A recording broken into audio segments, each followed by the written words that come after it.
The story starts in the gateway to heaven, which is also known as the upper atmosphere. The 10th level angel of heaven, Ramiel, who is a gatekeeper, suddenly notices a human, a mere mortal, stepping into the heaven. He tries to stop the human by wielding his sword, but the human is so omnipotent that even an angel like Ramiel gets overpowered. The human stops and shouts at the chief, telling him to come out instead of being a weakling. The commotion was huge enough to attract the other angels' attention. Is it true that gatekeeper Ramiel has been attacked? The 8th level angels of heaven, 4 archangels ask. They also try to stop the human from invading the heaven. Who are you? One of the archangels questions. The person replies that he is just a mere human. The angel says, while attacking that this place is for immortals, the heavenly world and the humans who come here can only be dead people. The human punches the archangel and sends him flying. One of the archangels takes out his heavenly bow and arrow and launches it at the human. The angel thinks that he got too excited against a human. As a result, he launched a very powerful attack, but in the next moment he gets totally shocked as he sees that the human is completely fine. The human kicks that angel and makes him fall to the ground. As he is looking at the ground, one of Archangel teleports and tries to attack him with a divine sickle. The human suddenly gets at the back of the angel unnoticeably in mere seconds and deals an attack with his elbow. The last remaining archangel starts to recite a spell in order to kill the human, but he suddenly gets confused as he searches for the human who vanished right in front of his eyes. In the next moment, the human appears above him and knocks the remaining one with an impactful punch. With this, 4 of the archangels were defeated, and he lands on the ground. The human, although being alone in the enemy territory, speaks loud and clear that he wants the chief to come out. Hearing his voice, the heavenly army of the 7th level angels approaches him. The leader of the army, who is a humongous angel with high physical strength, shouts while trying to step on the human. The angel notices that the human has vanished, but after some moments he sees that someone is grabbing his leg and pulling him backwards. The human, with his physical strength alone, spins the angel and pins him down at the army. The army was completely wiped out. After this, another angel comes into view. 5th level angel of heaven, Lord of the sky. Rogariel praises the human for having such formidable strength. Rogariel speaks that the human has to defeat him in order to advance forward. Ha! As a human, you can only come this far, can't you come closer? Rogariel questions. The human reveals his true form. His eyes glow like an angel and he has the teeth of a devil. Upon seeing this, Rogariel gets terrified and notices that the human has vanished. He turns around and witnesses the complete true form of the human. He has the same feathers like an angel, but in the contrary, its color is black. By the time, Rogariel realizes that he is not just fighting against a mere human, but something more than that. The human in his true form just flicks his finger at the angel's forehead to send him flying. Right, the legend was true. You are the hybrid? Aren't you? Rogariel asks. Rogariel tells the human that the word hybrid is a well-deserved title for this kind formidable power. As the hybrid is leaving, Rogariel asks him, why is he using this enormous power against heaven? The hybrid, who is also our MC, replies that this is just the beginning, as he will not stop until he destroys the heavenly world. Additionally, he says while giving a deathly glare that he will not spare a single thing. Why? What made you go to this extent of evil? Rogariel questions while coughing. After hearing this, our MC gets a little emotional. He says that the reason why he is doing this is only because the angels took away everything from him. So, he will surely make them pay for their deeds. After hearing this, our MC gets a little emotional. He says that the reason why he is doing this is only because the angels took away everything from him. So, he will surely make them pay for their deeds. Stir-fried pork with rice, he shouts as he wakes up from his dreams. Stir-fried pork with rice? What kind of sleep talk is this? What on earth was I dreaming about? He questions himself upon waking up. He doesn't even remember. He feels like he is having a lot of strange dreams these days. And it felt like he was fighting with angels. He decides to stop gaming for that reason. As he is touching his spectacles, his finger suddenly sparks, and his whole body tingles as if electricity is flowing inside him. "Ick, are you awake?" His mother calls him upon entering his room. "Is there something wrong with your body?" his mother asks. She tells Ick to let her know if he suddenly feels secondary sexual characteristics in his body, or if he wakes up and feels something different under the blanket. These weird interrogations startled the boy as he wakes up from his bed. His mom tells him to wash up and eat as she has to go to work. His dad is doing the house chores. He gently holds his dad's shoulders from behind. His dad gets scared as he assumes that his wife is telling him something. "Ah, I was wrong! Ah, I won't do that again!" He shouts in fear of his wife. In the next moment, he feels relieved to see that it's Ick. Ick, "Would you like toast for breakfast this morning?" his father asks. Ick gets ready and decides not to have the breakfast as it's getting late for school. Ick's mom reminds him that today is his birthday, so he must come home on time because there will be a party in the evening. After he leaves, the mood between the husband and wife changes as if they were hiding something. Ick thinks that his parents are acting weird today. His mom and dad, who have never said anything displeasing. He is now in his 3rd year of high school, so he thinks that they are probably trying to pressurize him to study. He says that he came to his senses now. Starting today, he really needed to quit playing games and study hard. He decides that for math, he has to break down permutations and combinations, then listen to English during every day, and repeat it 1.25 times indefinitely. He looks at his watch and remembers that it's already time for school, so he plans to take a shortcut and runs for it. As he is running, his body feels lighter than before. He was running too fast and unintentionally bumps into some gangster students. Due to the impact, the boy flies for a brief moment and hits the ground. After that, he notices that he is bleeding. His companions calls Ick and keeps his arms around Ick's shoulders, telling him to apologize. "Blood? How could a person like me hurt someone with just a bump?" Ick asks, while being confused. The injured person's friend tells Ick to pay for the injuries, and at the same time he also gets shocked to see that Ick's shoulders didn't get dislocated even after bumping into such a huge person. "Huh? Do I have to pay the medical expenses?" Ick questions. At that moment, a streak of light pierces the sky. 8th level angel of heaven. Guardian.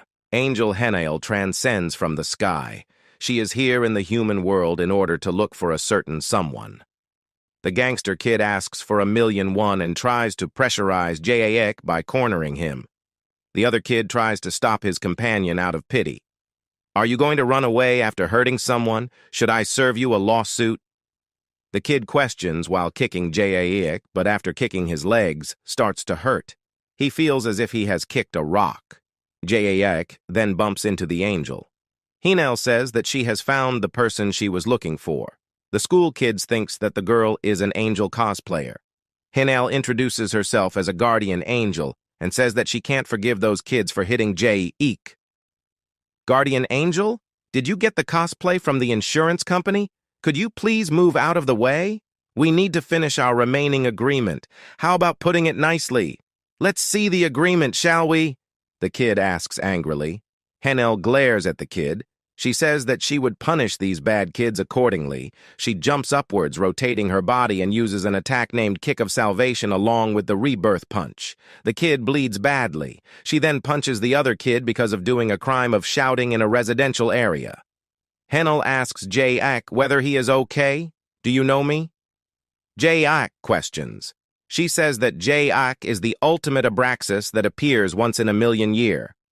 Ick tells Henal that she has misunderstood him as he was asking about his name. Henal replies that she also knows that he is Lee Ick, a high school student of 3rd grade. "How do you know that?" Ick questions. She replies that she can tell all that from Jik's school uniform. Henal scans Jik's body and sees that his skills are pretty average, not yet human-level tier. She can't see it yet, and the power level is about 8%. Jik asks whether they have met in a game named Canyon and asks for Henal's ID. Henal, in the contrary, doesn't understand what Canyon is.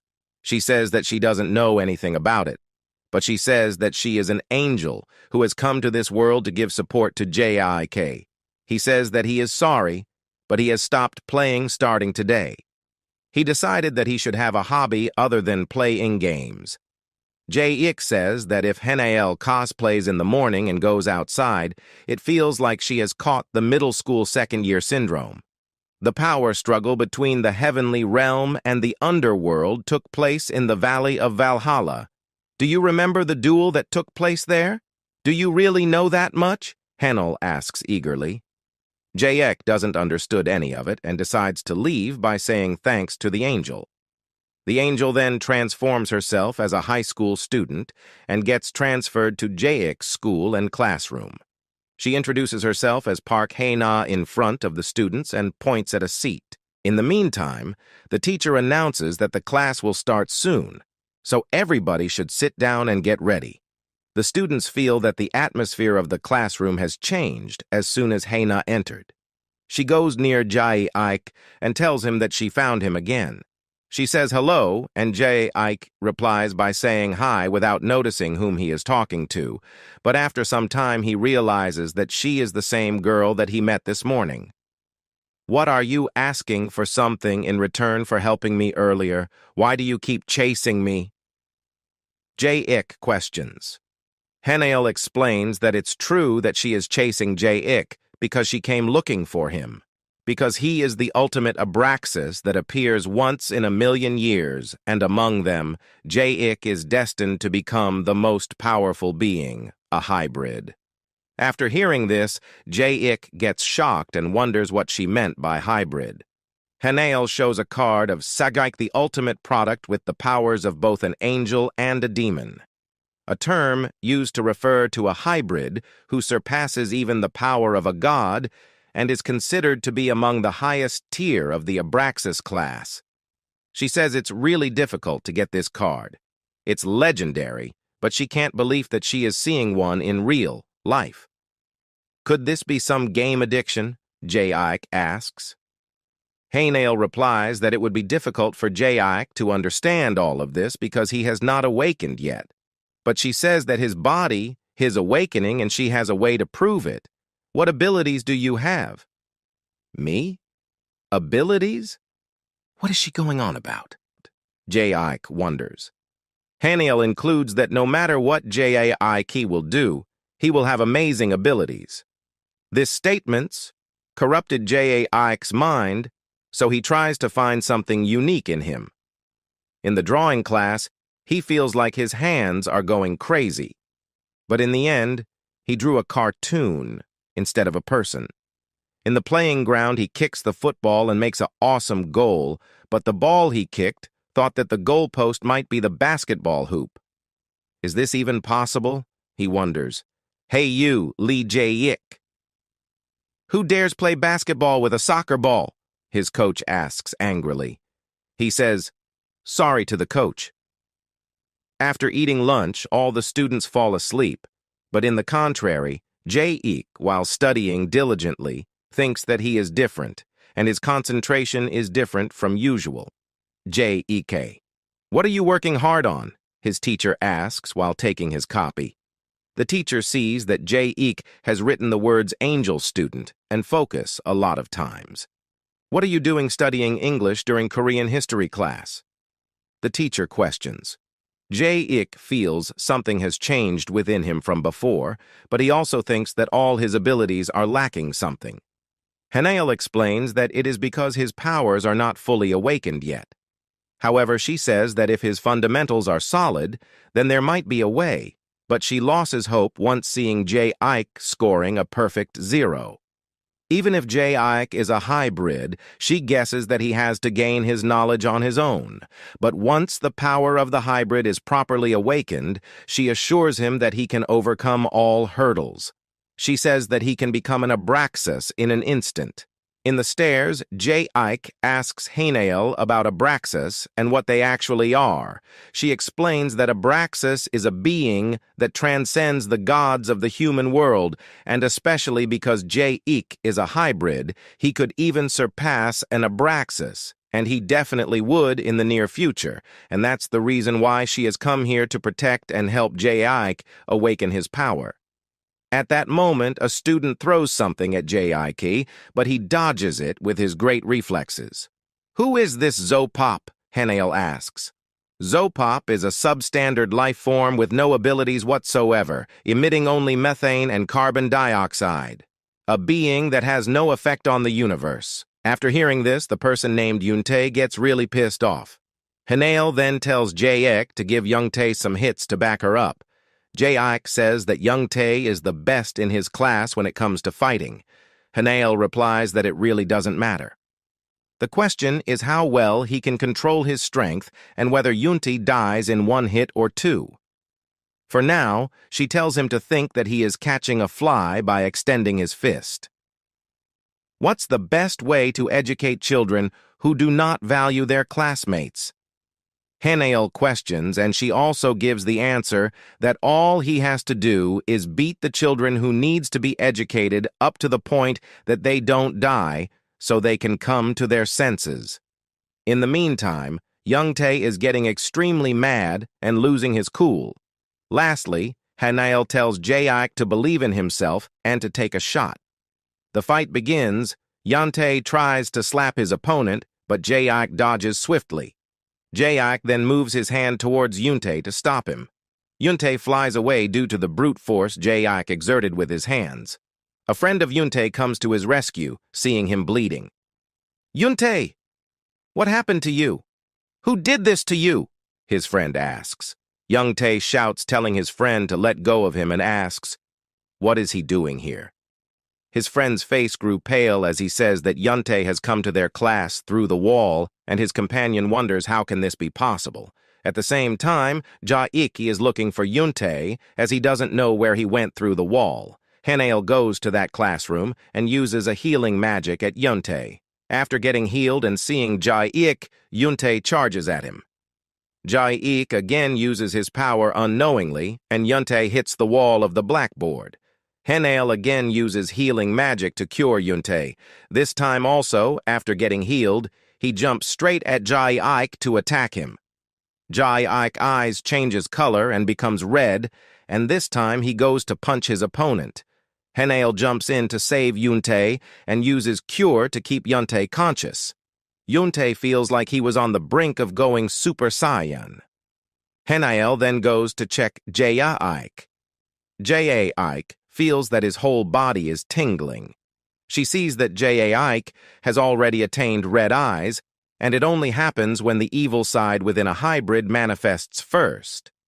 Henal firstly uses hypnosis on the students, which forces them to think about good and beautiful ideas. Both of them feel like that they need to keep this world clean and go to work on it. Secondly, she uses restoration to fix the crack in the wall. Jaik regains consciousness and asks what just happened. Why was the wall damaged? Henal replies that it's all because of his strength, which awakened quicker than expected. She tells Jaik to listen carefully. She says that soon the forces of evil will come for him because he has already awakened the vibrations of evil, and they must have already felt the hybrid's awakening. At that time, a devil comes out from a magic gate.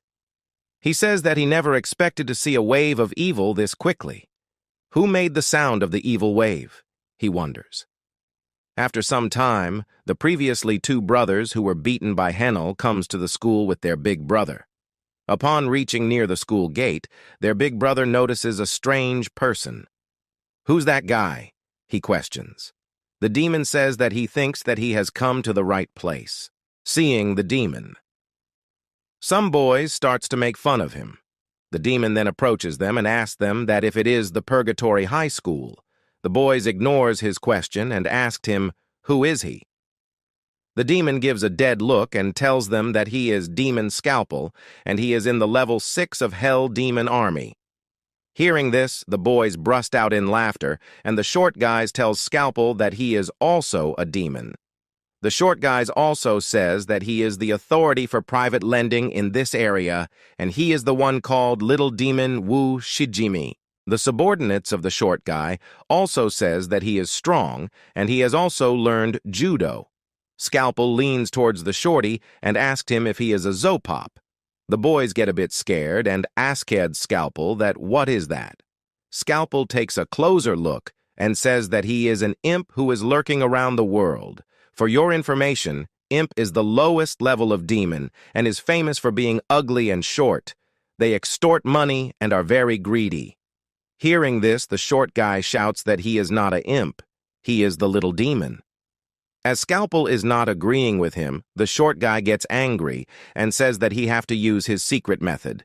The subordinates of the guy get scared, thinking that he will change into that form. The short guy raises his hands and tells Scalpel that he will be so scared to see this that his whole body will be soaked in sweat from fear.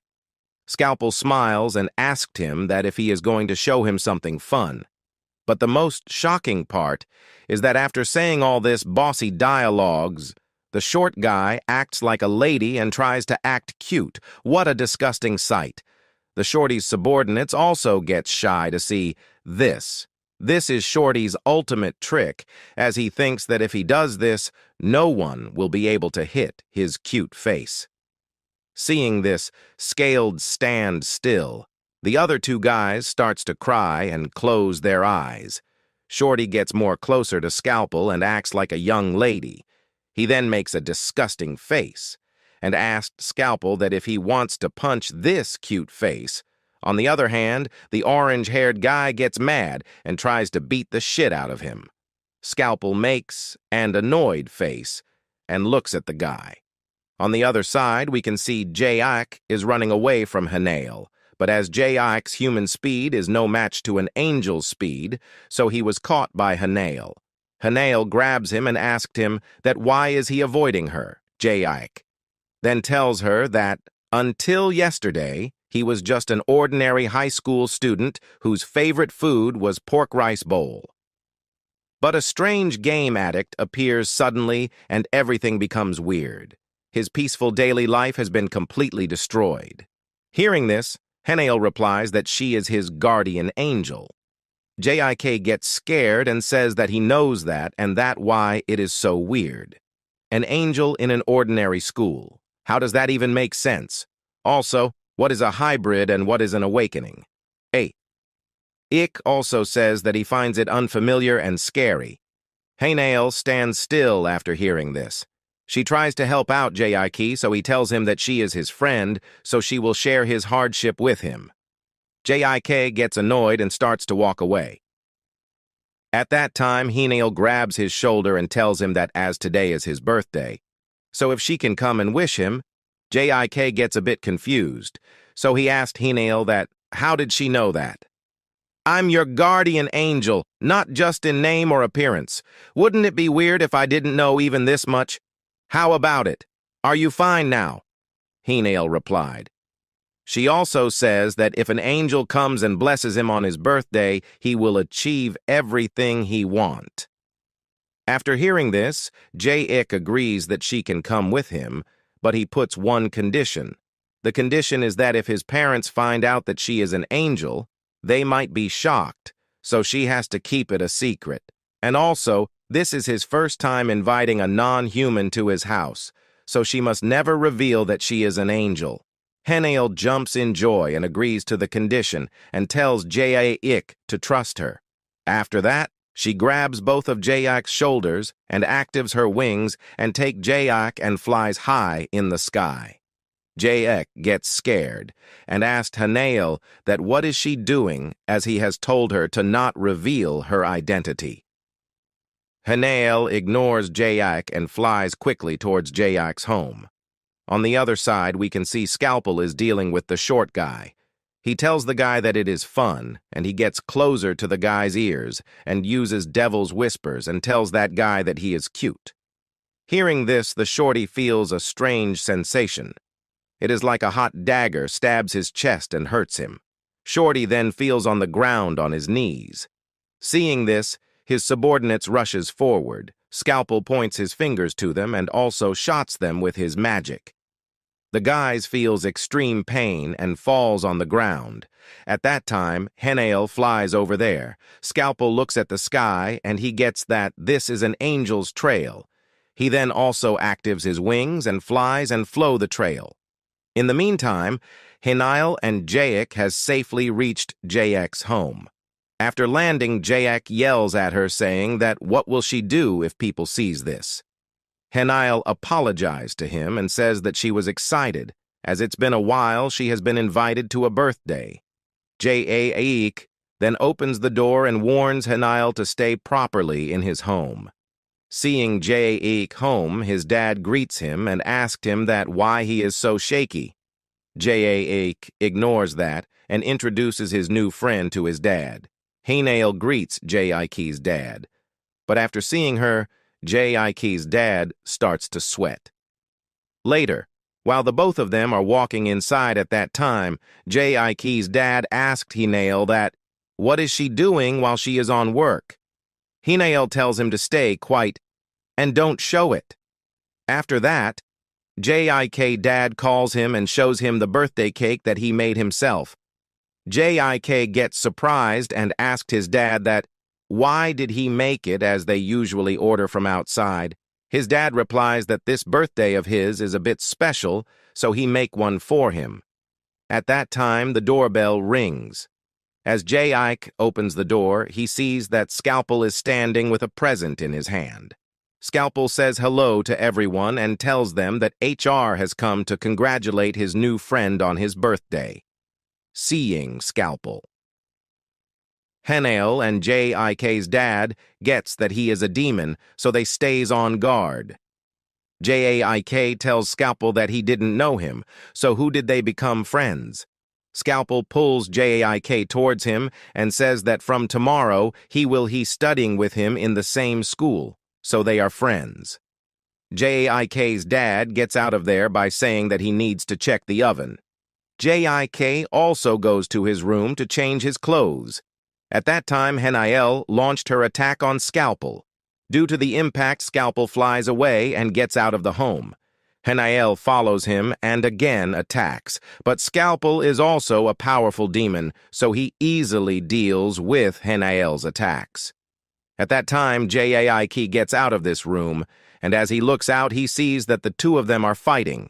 He gets closer to the railing and shouts at them to stop this fighting and quickly get back. Hearing Jayek, they gets back, and Henal uses her powers to restore the damaged things. After that, Scalpel opens the present box, and from there, he takes out a blue crystal. He tells Jayek that with the help of this crystal, they can see his future. Jayek and Henal looks at the blue crystal. After that, Scalpel casts the magic, and the crystal ball starts to emit bright light. Now it's the time to see if Jayek will become a terrifying demon or will he become an angel who is more merciful than the angels themselves. As the blue crystal shines brightly, we can see the future of Jayek, but it is so faster that Jayek and the other two entities are unable to see a single thing. The demon Scalpel then adjusts the speed to 0.5. Even though the speed is set to 0.5, the image is so blurry that nobody is able to understand anything. Scalpel then puts some of his magic in the crystal, and a clear image of a boy with pitch-black body and wings in a red background appears. Seeing this, Scalpel says that it is the image of an evil, and so in the future, Jayek will be a demon. Don't talk nonsense! You dastardly demons! Are you going to use tricks to take him away? The angel Henal says this and gives a powerful slap on the face of Scalpel. Due to the impact of the slap, Scalpel's jaw gets disoriented and he starts to bleed from nose and mouth. Scalpel gets up and he fixes his jaw and tells Henal that the angels are wicked, that they trying to claim those who have not yet fully awakened. Henal makes an angry face and tells Scalpel that Jayek must stand on Angel's side, as they can't allow demons like him to wield such great power. Seeing Henal getting fired up, Scalpel also gets angry and tells Henal, and if she tries to attack one more time, he won't hold back. Seeing the two of them fighting, Jek shouts and tells them to stop. He then goes towards them and tells them to stay low, or else his dad will notice. The fun fact is that Jek's dad knows all of this and is scared by seeing this scene. At that time, the doorbell rings and Jek knows that it is his mom. He tells Scalpel and Henal to quickly clean up the mess before his mom enters. Jek's mom opens the door with the keys and enter the room. Seeing her, Jek goes to her and greets her. But Jek's mom notices Scalpel and gets shocked. She uses telepathy and tells Scalpel to act like he doesn't know her. Jek then tells his mom that this new guys are his friends. Jek's mom maintains her composure and nicely greets her son's new friends. At that time, Jek's dad comes with the birthday cake and tells Jek that they should now start the birthday party. After that, all of them sits on the table with the cake. Everyone is silent, so the situation gets intense.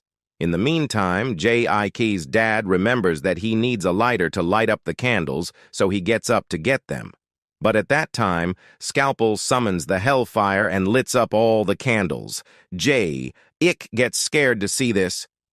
Henal also doesn't want to fall behind Scalpel, so she plays a birthday music for Jek.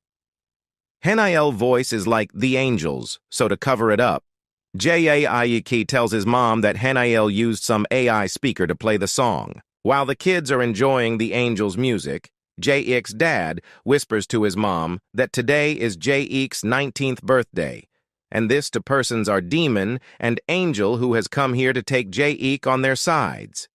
Jek's mom tells Jek's dad to shut up, as she already knows this. But the reason the both of them are so nervous because they are scared that their true identity will be revealed to Jek. Then thanks this mom and dad for wishing him happy birthday. He also says that he can't believe that how fast time flies as he has already turned 19.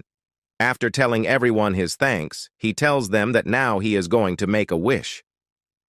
Hearing this, the demon and the angel smiles, because they both think that Jek will either wish to be a demon or an angel.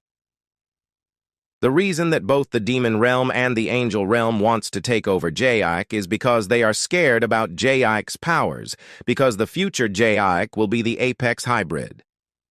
After a while, Jek has finished his wish, and now he wants to blow the candles. At that time, Angel Henal gets scared and tells the other three that there was a person mentioned in the old legend. The person name is Moot King, the Abraxas he was from Atlantis. Although he failed to become an apex hybrid, he gained tremendous abilities through awakening, and the first thing he did as soon as he awakened was because his shoes got wet and uncomfortable as he walked by. With just a breath, he caused the Mu continent to sink and disappear from the face of the earth. The four of them thought that Jek blow with have the same effect, so they were so scared. But fortunately, nothing like that happened, and the candles were blown out, peaceful.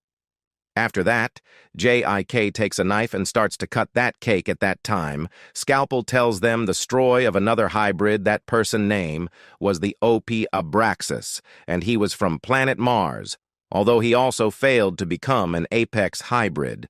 But as soon as he awakened on his birthday, he used the dagger in his hand and made a huge scratch on Mars. As a result, all life forms on Mars became extinct and were forgotten. But again, nothing like that happened, and Jek peacefully served the cakes. After that, the four of them get up from the table and comes on a corner. They were all tensed about Jek's awakening, as it has not happened yet. They were all so tensed as the first awakening is supposed to held on the 19th birthday. Henal tells them that Jek has experienced his initial awakening powers at school. After not finding any clue, they decide to ask Jek about the wish. While Jek is enjoying his cake, his mom and dad comes to him and asked him about his wish. Jayak then gets into a serious mode, and by fixing his glasses, he starts to tell them about his wish.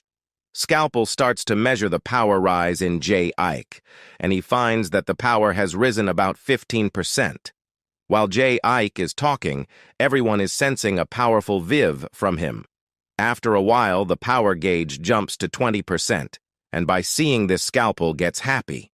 Aura starts to cover Jayak when he tells that the weak and foolish Jayak from yesterday will be no more.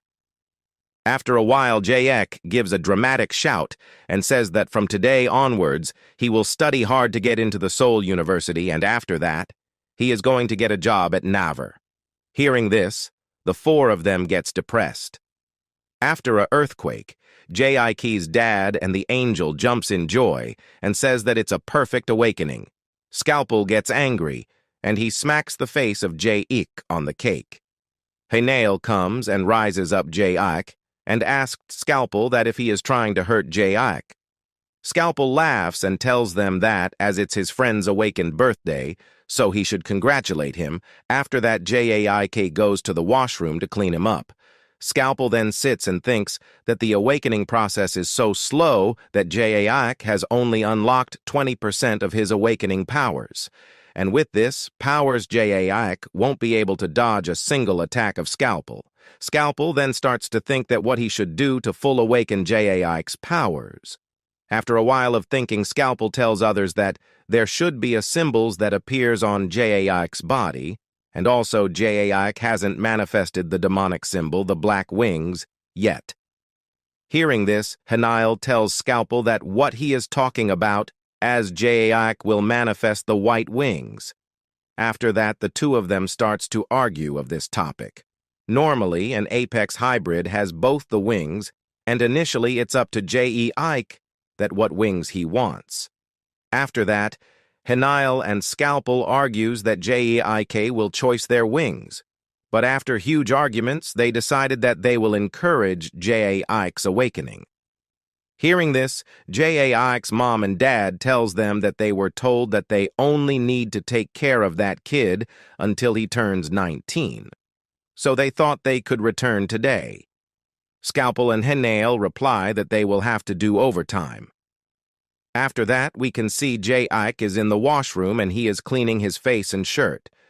But there is a strange thing he has been feeling from the moment he enters his home. The thing is that from the moment Jayak enters the home, he has a feeling that something is sprouting on his back.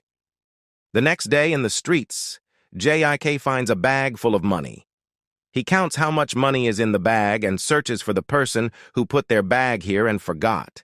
He then sees a girl who is looking for something desperately. "Where did I put the money?" She cries while searching. She says that she lost it like a careless person. The money even includes the tuition fee she has been saving up for a long time. Jayak thinks that he can't help but sympathize when he sees someone in difficulty. He hands over the money bag to the girl. The girl says thanks to him and calls him an angel. Am I really an angel? He wonders. Hey, man! Why is it short 50,001? The girl shouts. Nevertheless, Jayak has already received his reward for saving a girl's life, and currently he is running along with it. At the school gate, he sees two girls who are late for school. Jayak is also late for school, so the gate is closed. He goes near the students and gives them an advice. He tells them to explain their reasons of being late to the teacher. He says that if they explain it perfectly, the teacher will understand. Both of them then try to convince the teacher near the gate by saying that they were late because there was an accident on their way here, but it won't happen in the future. Jayak leaves the girls there and jumps over the wall to reach the other side of the school, and as the teacher is already talking to the girls, he didn't even notice that Jayak jumped the wall in order to enter the school. Jayak thinks that he will do whatever it takes to avoid any losses for himself. "What are you doing here?" the teacher shouts while noticing. He then makes up a lie to avoid the teacher's attention. He tells the teacher that the students named Youngtae and Yoonjun Ho are currently eating tteokbokki in the front right now. The teacher tells the students that whoever comes late will receive a deduction in attitude score. Now that he has done something terrible, He smirks and wonders whether he is a demon now. In the classroom, the teacher announces that there is a new transfer student who will attending class today. He tells all the students to be considerate of the new student because he has come from a foreign country and doesn't know much about Korean culture yet. Scalpel enters the classroom. He greets the human kids and introduces himself as someone who emerged from the fiery pit of hell hotter than lava and is the demon's messenger. In addition, he says that, as a commemoration of coming to this school, he has prepared a gift for all of them, something that they will never be able to taste in the human world. He says that he will be giving them a taste of the hot fire from hell. "Who wants a hellfire hot sauce hell burger?" he shouts. The burger is so spicy that everybody eating it was now full of tears. He points at a bench where he wants to sit. He says that is happy to. Scalpel teases Henal. "Isn't it common courtesy to at least localize the names?" "You keep using the name Scalpel," Henal asks. Scalpel replies that fulfilling desires is the demon's basic nature and tells her to look carefully, as no one has any complaints because it satisfies their desires. Jae-ik thinks that in just a few days a lot of things has changed. There is an angel sitting right next to him and a demon right behind him. The reason both the angel and the devil came to find Jae-ik is according to them. It was to awaken Jae-ik's abilities. Do I have no other choice but to accept this fate? He thinks deeply. He says, for example, when he goes to school, if a girl just casually says that she wants someone to destroy the school building because she doesn't want to go to the lecture, Jae-ik could easily destroy it if he masters his powers. He gives another example. He says that when he gets a job someday, and in the interview if he is told to share his specialties, then he could say that he could turn this recruitment room into a sea of fire. But in the end, what is the use of all of this? In the next scene, Scalpel tells Henal that he has something to talk with her, so Henal follows him. "Where are we going?" she questions. Scalpel says that he can't blow off Henal's cover in front of the students. Henal gets confused as she doesn't know what he meant by it. In the conclusion, Scalpel tells Henal to give up on the hybrid. Henal says that she expected this kind of talking, but she says that she can't give up on Jae-ik because he is the last hope that heaven has been waiting for. All right. I get it. I knew you wouldn't give up easily. As expected. You angels are so innocent, you followed without any suspicion when the demon called and ended up falling into my trap, didn't you? Scalpel asks while laughing. Scalpel binds Henal with magic. He says that it's fortunate that the barrier he set up in the morning was successful. "Hey, what are you doing? Release me right away!" she shouts at him. Scalpel says that she has to stay like that for a while, and in the meantime, he will help Jae-ik to make his decision faster. He then goes to Yuntae, or, in another word, the Zopop. He teases Yuntae by calling him Zopop. Yuntae gets angry and tries to attack Scalpel, but he gets blocked by a barrier. Scalpel tells Yuntae that everyone now calls him a Zopop, even though everybody is saying in other words like sushi, spirituality, and garden. For Yuntae, he is just hearing the word Zopop. He shouts at all of them to stop. Scalpel laughs as he says that even the girls are calling Yuntae Zopop. He gets angry and frustrated, tears comes out from his eyes, he loses all the confidence, and says that he doesn't think he can win even if he attacks Jae-ik again, as Jae-ik is a monster. Scalpel, while giving a devil's laughs, moves his hand towards Yuntae. He tells Yuntae that if he wants, he can also have that kind of power. "No way! How could this be possible?" Yuntae questions. Scalpel replies that if Yuntae makes a deal with him, then he can give Yuntae this power. "A deal? Are you saying that I have to sell my soul or something?" Zopop questions. Scalpel replies that he is not interested in such things after receiving this power. He tells Yuntae to just use it to get revenge of Jae-ik. Yuntae agrees and the deal has been finally made. After receiving the power, he feels a sudden burst of energy and aura radiating from his body. He feels omnipotent, as if he is the strongest man on Earth.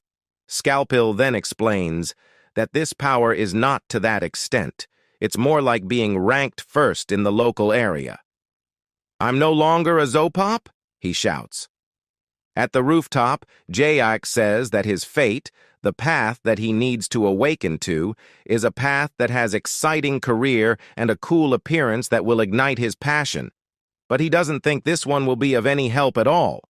He says that the path of being a hybrid is probably not the path he should really take and decides to choose differently. Right here at this moment, he decides to throw away the chains that bound him. Now he only has confidence. And all that's left now is victory. All that criticism and hardship. He plans to shake it off, stand up and confront the world. For him, his CSAT score is more important than useless superpowers. He will do his best to live an ordinary life, and will even reject his fate and seal his powers in order to do that. He opens the door while thinking that this is the path he will choose. As he opens the gate, he sees Zopop with red eyes. Zopop was searching for Jayak for a long time and finally found him. "I came here to get some fresh air. Look at those red eyes. How much did you study, but could you please make way for me?" Jayak requests politely. Without wasting any time, Yuntei launches an impactful punch at Jayak. Jayak couldn't dodge it as he was not on guard. Scalpel was sitting on the ceiling, seeing and enjoying the scenario. He says that to open the waves of evil through appropriate stimulation is his own way of strategy. He smiles as he says that he hopes his strategy works out. Henal notices a dark red aura coming from the rooftop.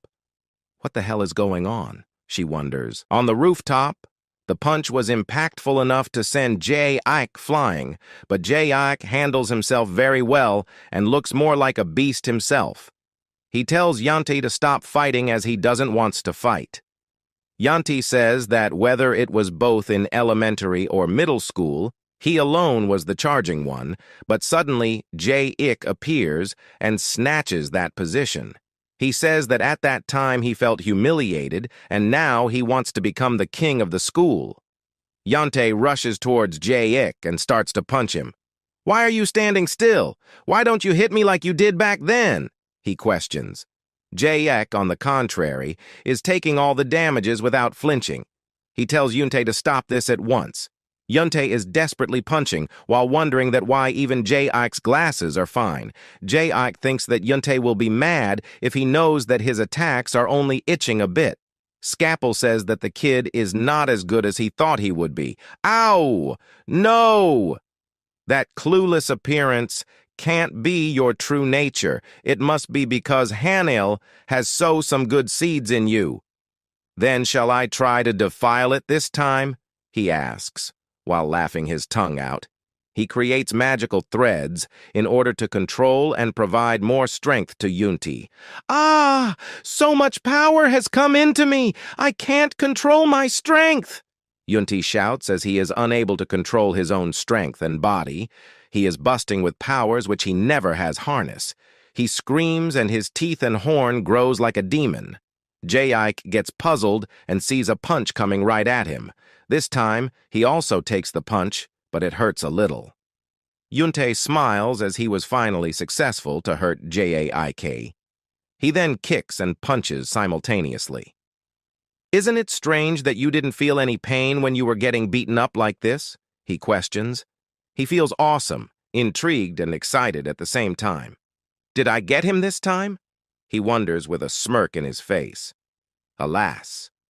Henal was able to break free of the chains and comes right to the rooftop. As she enters, she sees that Scalpel is controlling Yuntei by providing his powers. She gets furious and kicks Scalpel from behind. Scalpel says that he didn't expect Henal to break free this quickly. "Do you think you could stop me with just that level of seal?" Henal asks. Scalpel smiles as he tells her not to be pretentious, because he can see clearly that she is panting. He says that Henal is not like herself when she is tired while grabbing her neck. Henal then jumps and kicks backward, She says that she can be a fool for once, but not twice because a demon's tricks are easily revealed on the second try. Oh, so you are saying you are innocent but not stupid, huh? Then what about this? He asks, while creating his binding spell. As Scalpel completely tries to bind Henal, both of them hear Jay Ike shouting with a sudden outburst of power. He says that he doesn't need this kind of power. The power outburst was so impactful that both the demon and the angel are pushed backwards. Jay Ike says that he just wanted to live an ordinary life. Scalpel tells Henal to watch closely, how Jay Ike's power is being liberated. Jay Ike not only has the wave of goodness she hoped for, and once Jay Ike accepts the wave of evil and unleashes its power, he will something that no one has ever seen. You want to live an ordinary life with that much power? Uni questions and tells Jay Ike that if he doesn't want that kind of power, he should give it to someone who wants it. He runs forward and punches Jay Ike, but Jay Ike's face feels more like a rock to him, and he falls down to the ground due to the impact of his own force. Ah! My hand! He screams in pain. Jay Ike then punches the ground, which deals a heavy impact and even shakes the school. The students wonders what kind of construction is being done on the roof. By seeing this, Yuntae gets horrified and keeps sweating out of fear. Jae-ek tells Yuntae that he wants to stop this because he doesn't like exerting his power like this. Scalpel sees that his prediction was perfectly correct. And as expected, Jae-ek's awakening level will surge rapidly as he enters battles. Yuntae says that he understands, and he also wants to stop here. So he says sorry to Jae-ek. Jae-ek decides to leave Yuntae and turns around as he says that school violence is bad. The moment he turned around, Yuntae reveals his true intentions and tries to attack again from the back and punches with a full power counterattack. He smiles as he thinks that this attack was a fatal one, but to his surprise, his attack didn't even left a scar on Jae-ik's body. This time, Jae-ik gets really furious. "Let's continue. Is that it you want?" he asks, while giving a death glare. On the other hand, Scalpel is excited as he sings and thinks that everything is going according to his plan. Jae-ik's awakening level is increasing gradually, along with his anger. Henal runs towards Jae-ik in order to stop any more hazards. "Now let's see what happens to those who reject peace." "I told you to stop, didn't I?" he asks angrily. "Stop! Stop, please!" Both Henal and Yuntae shouts. Jae-ik ready his hand for a punch. He tells Yuntae to consider this punch as a historical lesson. As he is about to punch, Henal comes in front of him and uses her shield to block the attack. Henal tries to stop Jae-ik by saying that this situation isn't Yuntae's fault, but he doesn't listen as anger has succumbed his actual senses. Jae-ik's awakening rate increases from 41 to 45%, and it starts to break Henal's shield barrier. It is a dangerous situation. Henal grabs Yuntae and flies away from the danger with her wings. Jae-ik says that after today, his peaceful life has changed. Henal notices that Jae-ik is already on 179 degrees, but she feels relieved that it hasn't gone to 180 degrees yet. She notices that her shield can't put up with that tremendous power. Jae-ik jumps upward to attack Yuntae again. This time, Henal uses her mega shield, but this shield also starts to break. Scalpel, sitting on the back, seeing all the commotion, says that finally it has all started, the opening of a wave of evil. Henal says that her shield couldn't hold for much longer, so she uses her Giga shield. Oh, this is the last train runaway locomotive, Scalpel shouts in excitement. Oh. Last train runaway locomotive is a special technique that manifests when feelings of injustice and frustration reach their peak. The power and form of the attack vary greatly depending on the caster's ability. It's a relentless fury that surfaces after reaching the end of one's patience and endurance. This is without a doubt a sign of irrational anger management disorder. Can it be stopped? He wonders. He then sees that the awakening level is spiking again. It has gone from 45 to 50%. The Giga Shield shatters and Henal again flies away while carrying our Zopop. Yunti feels like he is eternal peace as he hugs Henal tightly. Henal realizes that at this rate, J-Ike might completely be tainted by evil. She shouts at J-Ike to stop the outburst. J-Ike doesn't know what this feeling is. A warm surge rises from deep within his chest. This urge he is experiencing for the first time. This is what the awakening of the power means, a power guided by fate. His heart swells with grandeur. Then he feels that something is itching on his back. Henal has stabbed J-Ike with a straw. She says that it is the only way to prevent the outburst. J-Ike thinks that making a fuss isn't his style. Winning a brawl is trivial. True victors are those who triumph in life, so he wants to lose, or at least needs to learn how to lose. Henal barely managed to stop the outburst by using Chillman's straw. Chillman's straw is a technique that induces calmness and suppresses confusion by sticking the straw used by the ancient god, Chillman, into the opponent's mind. Scalpel shouts that it a cowardly trick to use as an angel. She replies that she couldn't, that stand still and watch J-Ike continue his outburst. "What are you doing?" Henal asks. Scalpel also uses a straw.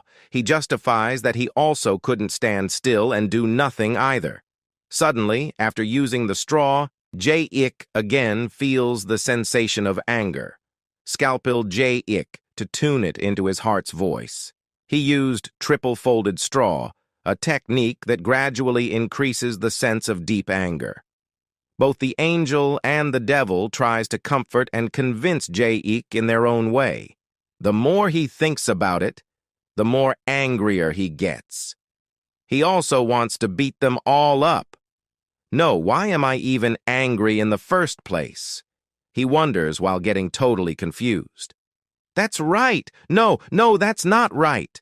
It's not that the right thing is right. It's that what's supposed to be right is not, he shouts, and shows an act of cognitive dissonance as he is puzzled with both his actions and emotions. J-Ike realizes that he is losing himself, and the quarrel between the angel and the devil is driving him crazy. At that moment, he cools his mind and starts to think deeply that this is not a matter of right or wrong. This power that has suddenly come to him, if he could possess this power, then this power could also be discarded, he concludes. Scalpel notices that the awakening rate is rapidly decreasing. Is reducing one's awakening progress one of a hybrid's power? Henal wonders where that limit is.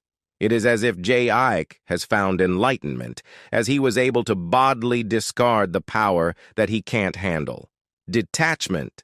Yep, it is. Oh my God, he has mastered the legendary detachment, the ability that is said to be the strongest among those who renounce their possession. Henal shouts in excitement. The power level has completely stabilized. J-Ike goes near Yunte and precisely explains that he discarded the unnecessary power and gained a new one. Yunte, are you okay? He asks. He says that they shouldn't fight like this. Instead, he advises Yunte to study hard from now in order to go to a good university together. The thing we are now seeing is the power of positively. Alas, both of them became friends. In the back, Henal says that either way, she is relieved that it ended on a heartwarming note, while on the contrary, Scalpel gets furious because he didn't expect that J-Ike will give up his power like that. Henal smiles as he thinks that, even in such a mess, it's remarkable that J-Ike can build up the power of positivity. And as expected, he truly has the qualities of an angel.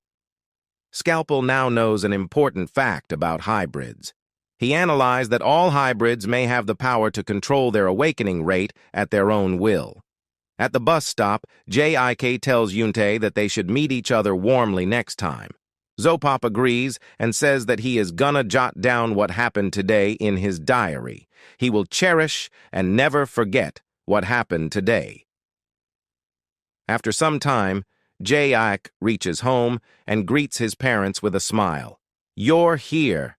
Anything special happen? Have you eaten?" Both of them ask upon witnessing the smiling face of Jayak.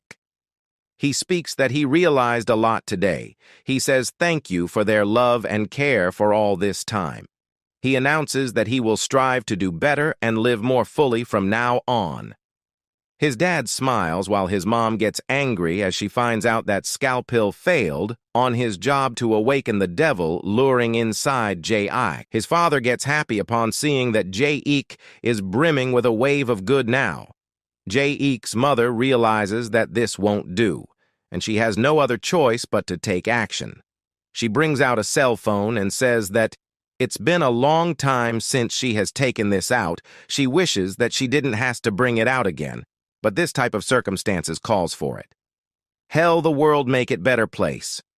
The music rings on the phone and some fearsome entity picks up the call. "What is it, servant? Contact is prohibited during missions." "So why did you call me?" the unknown entity asks. She replies that we'll use the call chance and says that Scalpel is too inexperienced to handle the target. The anonymous devil replies that this is a good reason for using the call chance, so he will accept it.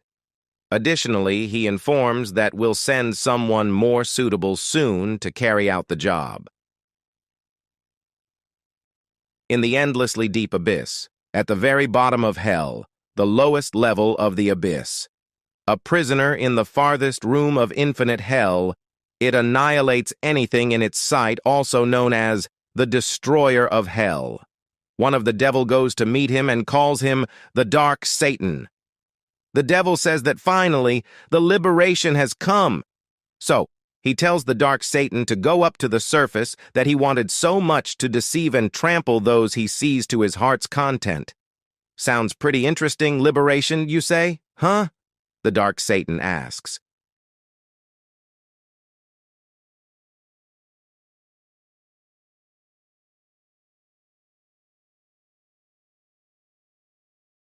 At Jaik's home, the news of the arrival of the Satan-class threat reaches his dad. "So they sent a Satan-class threat for this?" Jaik's dad questions. His mom replies, "They can't afford any more delays. 19 years have already passed, and the previous method isn't working. This is the best decision. Our mission wasn't to hurt Jaik." "What if something happens to Jaik because of this?" his dad asks, while keeping his hand on his pretending wife's shoulder. His wife gets angry as she grabs and starts to bend one of his fingers. She reminds him that Jaik was just a ward they were looking after for the mission. So he must approach this with unnecessary human sentimentality, because the moment he starts thinking about affection and familial love, his resolve will weaken. After that, Jaik's dad pulls back his finger and both of them start to shout. "What if Jaik overhears all of this?" his dad shouts. At that moment, Jaik enters. "Just now, what do you mean by that?" he questions while being extremely puzzled about the current situation. At the same time, Hell's 6th-class Demon Legion destroyer of stage Mercurochrome makes his entry into the world of the living. It's been a while since he has felt the outside air. "Grrrr! I'm overflowing with power. This is what being alive feels like," he shouts. According to him, this place is like heaven, which he wants to smash to stir up chaos, but he suddenly hears a voice in his head telling him that, "It's too soon, Mercurochrome. Your special pardon is only applied to missions of subduing the Apex Hybrid and bringing him back to the awakened stage. If you meet that condition, you can unleash as much destruction as you like." After hearing this, he says that typical demons always tend to attack conditions, but he decides to take it as a condition he could handle. He says that he will start with the boy who will become the Apex Hybrid fast, and he wants to destroy him because they never said to bring that boy alive. "Oh, big fella, don't block the road, move. Do you own the road or something? Don't jaywalk." A person driving a car in the road shouts at Mercurochrome. Mercurochrome gets angry and starts to accumulate energy at his spear to unleash an attack. He says that anyone who will stand in his way will be smashed to bits as he swings his spears. Additionally, he says that he doesn't believe in any so-called legends, as legends tend to be exaggerated and inflated, and especially since J-Ik is a novice yet to awaken, he assumes that he will easily smash it, and with this, Mercurochrome wants to rewrite the legend by saying the legend was wrong. At J-Ik's home, "Are you saying that I'm not your real child?" he asks, while making a confusing yet sad expression.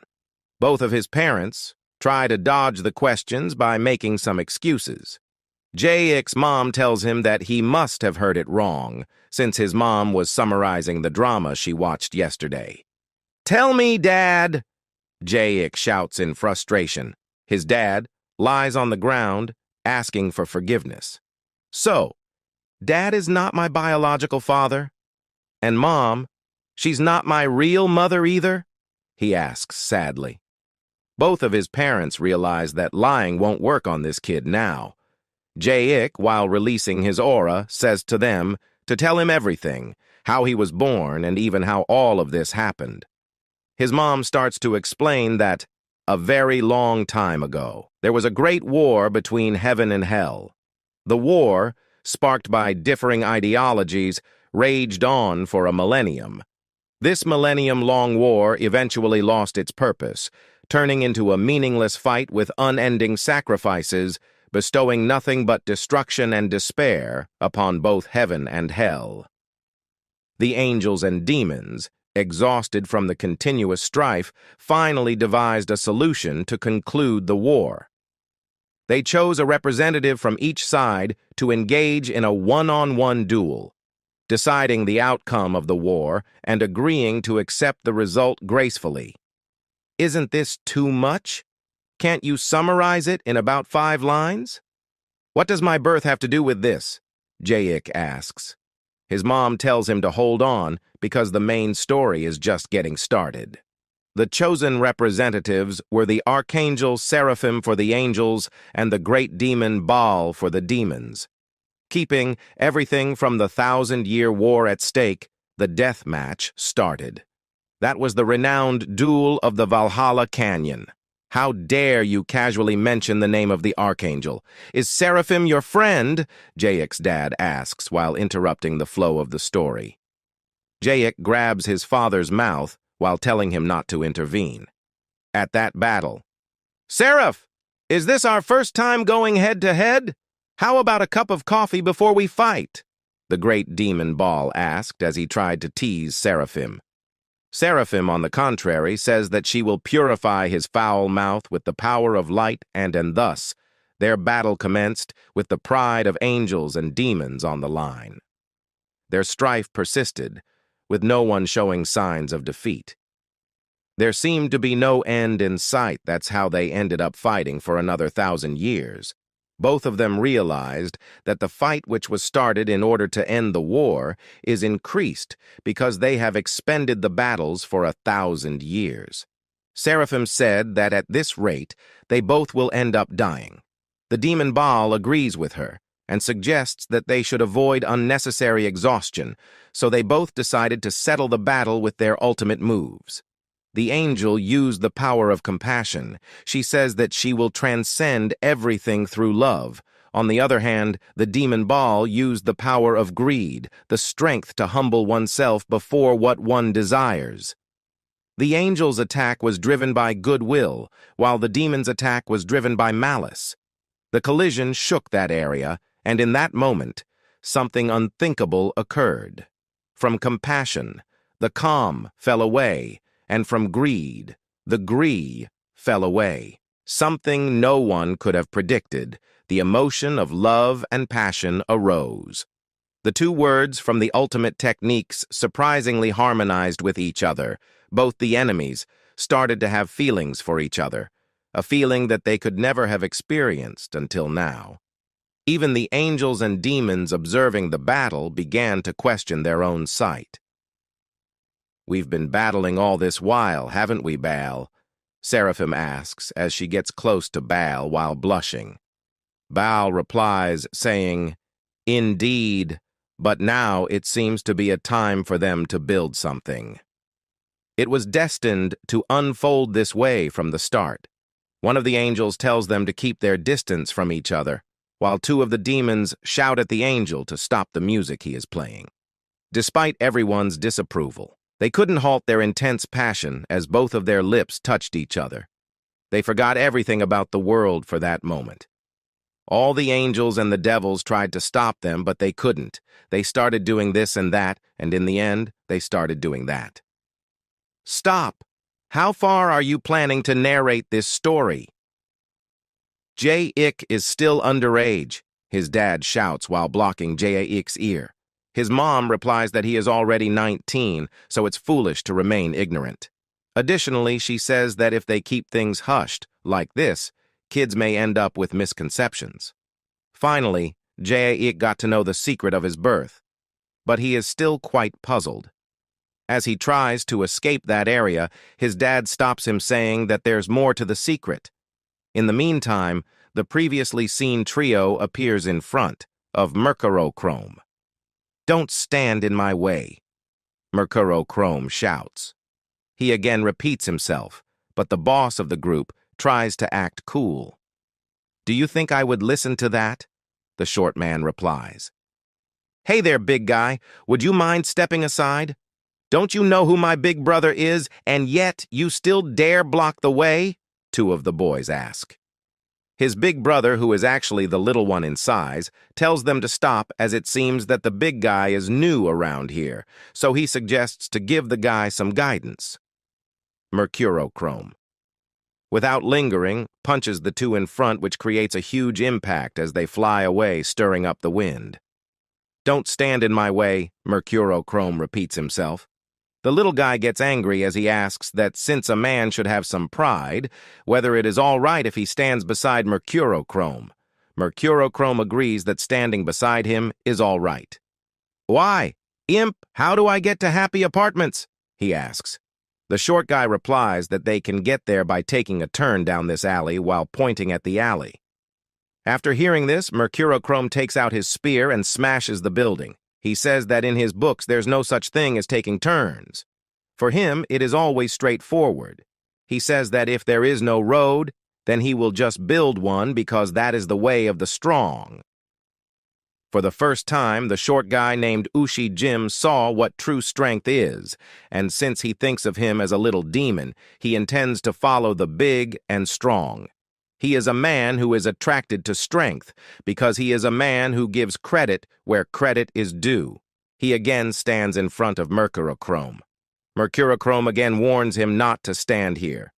Ushi Jim bows down in front of Mercurochrome. "Hello, I will be your guide. Is it okay if I stand below you?" he asks. The demon replies that below is fine. Ushi Jim, who has now become a GPS, tells the demon to go straight for 500 meters. At Jae-ik's home, he asks whether there is still more to the story that he doesn't know of.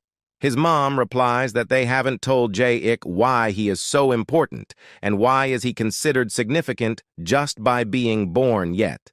His dad volunteers to explain it properly so that Jae-ik can understand. He starts to explain by saying that news about a child born between Seraphim and Baal spread like wildfire in both heaven and hell. It stirred up thoughts of the ultimate Abraxas legend that was only passed down in ancient prophecies. Does the legendary, supremely powerful apex hybrid truly exist? Will a human at the age of 19 truly undergo an initial awakening and afterward achieve an unbeatable apex hybrid status after the grand awakening? If so, will this be on the side of the angels or the demons? The supremely powerful apex hybrid is just a legend inscribed in ancient texts. Where is the guarantee that he will indeed become an apex hybrid? Countless questions like these arose. The demons tried to take the child by saying that as the angels didn't believe the legend of the apex hybrid, they are not entitled to that power. The angels blamed the demons for talking nonsense and disagreed with their judgment. The angels denied it, by saying that as the child was born through the power of love, the angels should be the one taking care of him. The demons replied that the child is a product of passion, something unattainable by love alone. So the child will undoubtedly grow into a manifestation of desire and will along with the demons. While sharing this story, both of his parents, one who is an angel and the other who is a demon, starts to argue with each other in the name of heaven and hell. J.Ik says that he had enough of the theatrics, so he tells them to cut to the chase. The demons suggested creating a contract, as an angel's words can't be trusted, and the angels agreed as they said that contracts don't lie demons. The contract was signed, and according to it, angels and demons will each assign a guardian to oversee and facilitate the child's growth. Until the child reaches the age of 19, any interference from angels and demons other than the guardians is prohibited. And so, leaving J.Ik behind, a contract was drafted for the first time in the history of angels and demons. His mom is the guardian specified in the contract from the demon's side, and his dad is the guardian from the angel's side, and both of them raised J.Ik on their behalf. J.Ik finally understands that everything was a lie and realizes why Henal and Scalpel appeared out of nowhere in his life. He shouts angrily that all his life up to this point was nothing but a lie. The angel guardian gets behind the demon's back. He tells J.Ik not to be angry. The demon guardian replies that regardless, there's nothing they can do, and once Mercurochrome arrives, all of this will be over. At the same time, Ushi is leading Mercurochrome to the correct destination. He informs that they'll reach their destination as soon as they cross this crosswalk. Mercurochrome replies that the mention of crossing reminds him of his time in hell, when he had to cross the Styx River with nothing but his bare body. From that moment on, he had feared nothing. As Mercurochrome is walking the crossroad, a bus comes near and is about to hit him. He turns the bus upside down and says that it only tickled. Ushi witnesses as he falls in love with Mercurochrome's seemingly omnipotent power. Mercurochrome tells Ushi to lead the way. In the next moment, Henal notices the Satan-class demon up from the sky. She says that she can't believe that demons actually sent a Satan-class demon, but it's expected from the low lives like the demons. Scalpel agrees with Henal. He says that it's a bit too much, and the demons also requested reinforcements without even consulting him. But it's a pretty solid strategy, so Scalpel can't really object. He figured out that the demons are launching a psychological attack on J.Ik from the inside, and then Satan comes in to finish the job in one fell swoop. You call yourself a guardian. Where in the world have you been till now, and how do you plan to protect J.Ik then? He asks Henal. He says that J.Ik has been deeply wounded in his heart, and soon his body will be severely injured as well. At J.Ik.'s home, anger is taking over him because now he knows the truth, that in the end he was treated not as a person, but a mere object. Mercurochrome, standing right outside J.Ik.'s apartment, feels the wave of evil triggered by the sense of anger from a specific flat.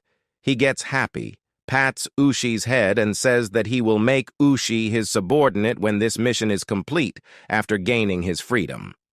He shouts that they will wreak havoc on this human world together as he jumps upward. At that moment, Henal comes flying, and in order to black the demon, she uses Terra Shield, but it is ineffective as Mercurochrome easily shatters it into pieces. He says that the likes of him can't be stopped by a mere guardian angel. Henal falls on the ground as she can't keep up her shield any longer. The demon breaks into J.Ik.'s home. He laughs at J.Ik. as he says that he feels sorry for J.Ik. to have such a small body, and he also feels sorry to hit a small person. He tells J.Ik. to watch as he creates a legend by taking down this apex hybrid in one fell swoop. "What are you laughing at?" J.Ik. asks as he rushes to punch the Satan-class demon. Mercurochrome feels that J.Ik.'s hands are tiny, yet powerful enough, as he falls on the ground. Jae-ik forgot what he was about to say, and he blames Mercurochrome for it.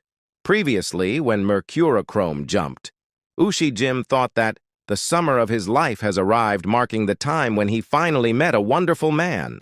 It felt like a blessing, a treasure he discovered in the innocence of youthful summer. It was as if he had found an unbreakable diamond, but after seeing Mercurochrome falling in just one punch, he turns his back on Mercurochrome, saying that he prefers winter more than summer. The Guardian feels like he can't take it anymore and tries to run away, but Jae-ik starts to stop him by releasing a green aura. The Guardian Angel says that he has done everything he could do and his mission is now complete. The Guardian Demon tells Jae-ik to come back to his senses. Both of them then start to attack Jae-ik by jumping. The Guardian Angel says that, still, they do have affection for Jae-ik. After all, they're the ones who raised him. The Guardian Demon asks whether Jae-ik will disintegrate them, because they're just servants, a servant assigned to take care of him until he turns 19. Jae-ik's dad shouts at his mom while telling her not to stir things up further. Jae-ik, do you remember when Dad used to give you piggyback rides? His dad asks while sweating and sheds tears when he says that he worked hard regardless, as if Jae-ik were his real child. His mom, on the other hand, blames his dad for adding the fuel in the fire, and like this, they start to quarrel with each other, and things reach to divorce, and both of them decide to sign the divorce paper. Jae-ik shouts that he wants to see no one fighting or quarreling in front of him. Both the Guardians say sorry to Jae-ik. In the meantime, Scalpel and Henal were seeing all the incidents from the window. Scalpel notices that the awakening level has spiked again. He sees that Jae-ik is already manipulating the awakening level as he pleases. Scalpel guesses that's a basic skill for the Apex hybrid. Henal says that more importantly, things have gotten out of hand and there are many witnesses. The people in that area are wondering whether anyone died because they saw that someone was falling, and some of them also considered calling the police. Henal realizes that they can't let people discover their true identities, including Jae-ik's. They need to restore the city and erase people's memories. Scalpel wishes her good luck on that. He says that he is more of a destroyer than a restorer. Henal gets really pissed as she kicks Scalpel and orders him to clean up the trash. Henal doesn't understand why she always has to clean up the mess that these demons recklessly create. To restore a situation of this magnitude, even if she uses all her energy, it might not be enough. But she has to at least try, because in her opinion, even if her body breaks, angels have to fulfill their duties. She starts to use the power of the Great Restoration to restore the city completely. On the contrary, Scalpel is clearing up the trash, otherwise known as the Satan-class demon. He criticizes the angel for being foolish because Henal is using her power to erase the memory of the people who will eventually age and die. In his perspective, why should someone put so much effort into erasing the memories of mere mortals? He then opens up a portal to send Mercurochrome to hell and tells him to say hi to Lucifer on his behalf. After some time, the restoration was done, and the cracks were all gone, and the people also started forgetting their memories of this incident, and some of the people think of it as a nightmare. All these restoration and erasing the memories took a huge toll of Henal's body as she starts to fall from the shy, but Scalpel catches her in the perfect time.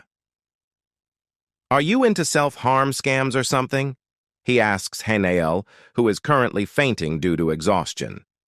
He says that Henal is a tiresome woman who is fainting, and in this state, if he let her fall into hell, he will have one less rival. He laughs as he says that Henal might have forgotten that he is a demon as she dared to faint in front of him. He says that it is the end for her, while throwing her into hell. At Jae-ik's home, he picks up the family photo and wonders how has he lived until now, and not noticed even once that all of these photos were fake. The piggyback rides, the amusement park, the picnics, the hot spring trips, even the Halloween parties. Everything until now was a lie, he cries as he processes the hardcore truth of his life in his mind. Did you really have to deceive me like that, with every detail so meticulously planned? He asks his pretend parents while crying. He was feeling anger, yet sadness at the same time. The demon guardian replies that they had no other option but to do it, because the moment they were found out, it would have been the end of their lives. Ye-ik thinks that he never doubted, not even once, the fact that they weren't his real parents, and it was not just him, but no one around him even noticed. At that moment, he realizes that if nobody noticed, including him, it can only mean one thing. That means they've raised me well, right? He thinks deeply in his mind. He starts to walk towards the guardians and holds both of their hands. He says thanks for raising him well. He states that the fact that no one has noticed or thought it was strange until now means that they raised him as well as any other parents. So J-Ik suggests that they should continue being his mom and dad. After hearing this, both of them start to shout. They say that there is no need for that, because J-Ik grew up on his own without being properly raised, and they also state that there are just contracted servants who simply worked hard, and they couldn't possibly do anything that would weigh on their conscience in their angelic and demonic life. They say that they don't want to work overtime and tell J-Ik to forget all the past memories. J-Ik grabs their hands tightly. He tells them that from now on, they will be staying here, with him. Both of them feel the pain in their hands. J-Ik gets angry as he bites his tongue and tells them again to just keep on being his parents, as they have been, because he doesn't want to break up this family. His mom says that it's hurting while grabbing his father's hair due to the pain. At hell, a demon comes to free a prisoner. The prisoner says that it's his turn now. He says that he will commence his attack, and it will be a counterattack, so wishes the opponent to be extra careful. Both the demon and the prisoner are having a chat. The demon tells the prisoner to not waste his talent and suggests him to work in hell. "Are you trying to corrupt me?" the prisoner asks. He checks the level of his corruption using a thing like a compass. He sees that the color is still blue, and once it turns red, he will lose all of his angel qualifications. The prisoner is also known as the 3TN Order Archangel, Azrael, who is on the verge of corruption. The demon, who is Hell's strategic headquarters negotiator named Negojom, offers Azrael a position of strategic deputy commander of Hell's army. Additionally, he says that there are 5,000 miscellaneous mobs attached below it, and if Azrael agrees to come to Hell now, he'll appoint Azrael right away. After hearing the offer, Azrael tells Negojom to prepare another 5,000 minions. Negojom wants to negotiate, but Azrael refuses by saying that he is different from other angels, and he will not move unless there's a profit to make.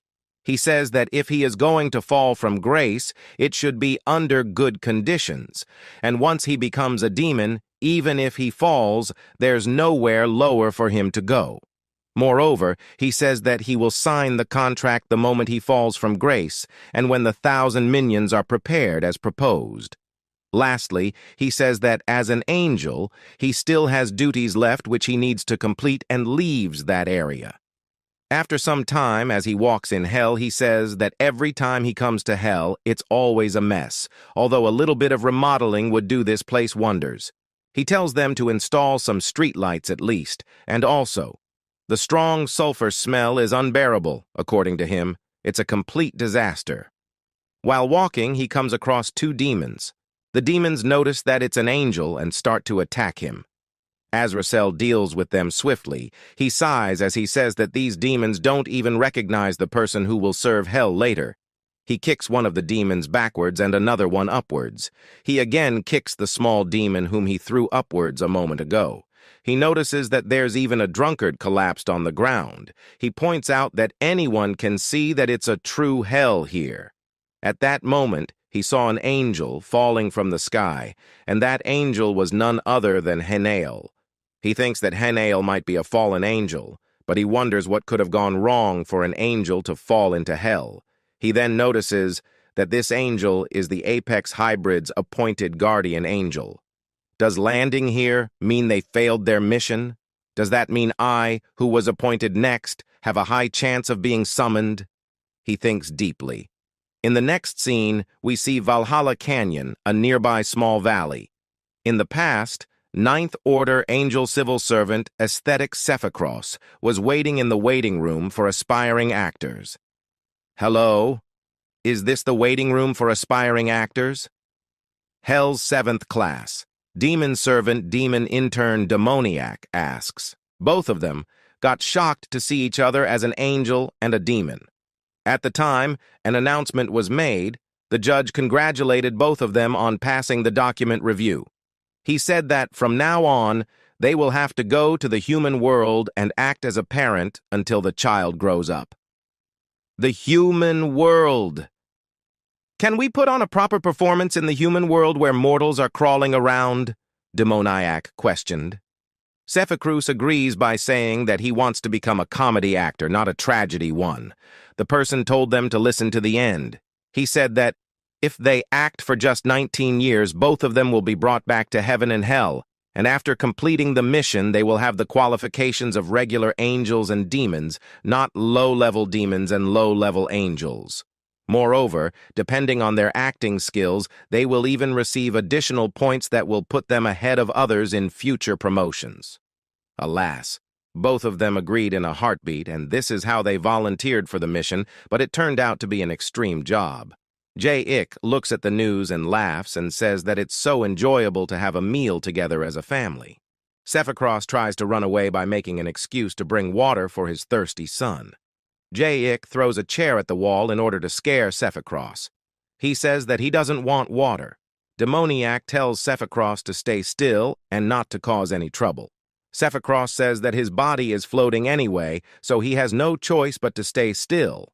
He says that feels good as it's comfortable when J.Ik is being considerate of his dad again. J.Ik compliments his mom for making the fish cake as a side dish, which is actually really delicious. Demoniac replies that she actually ordered it and she can order it again if he wants.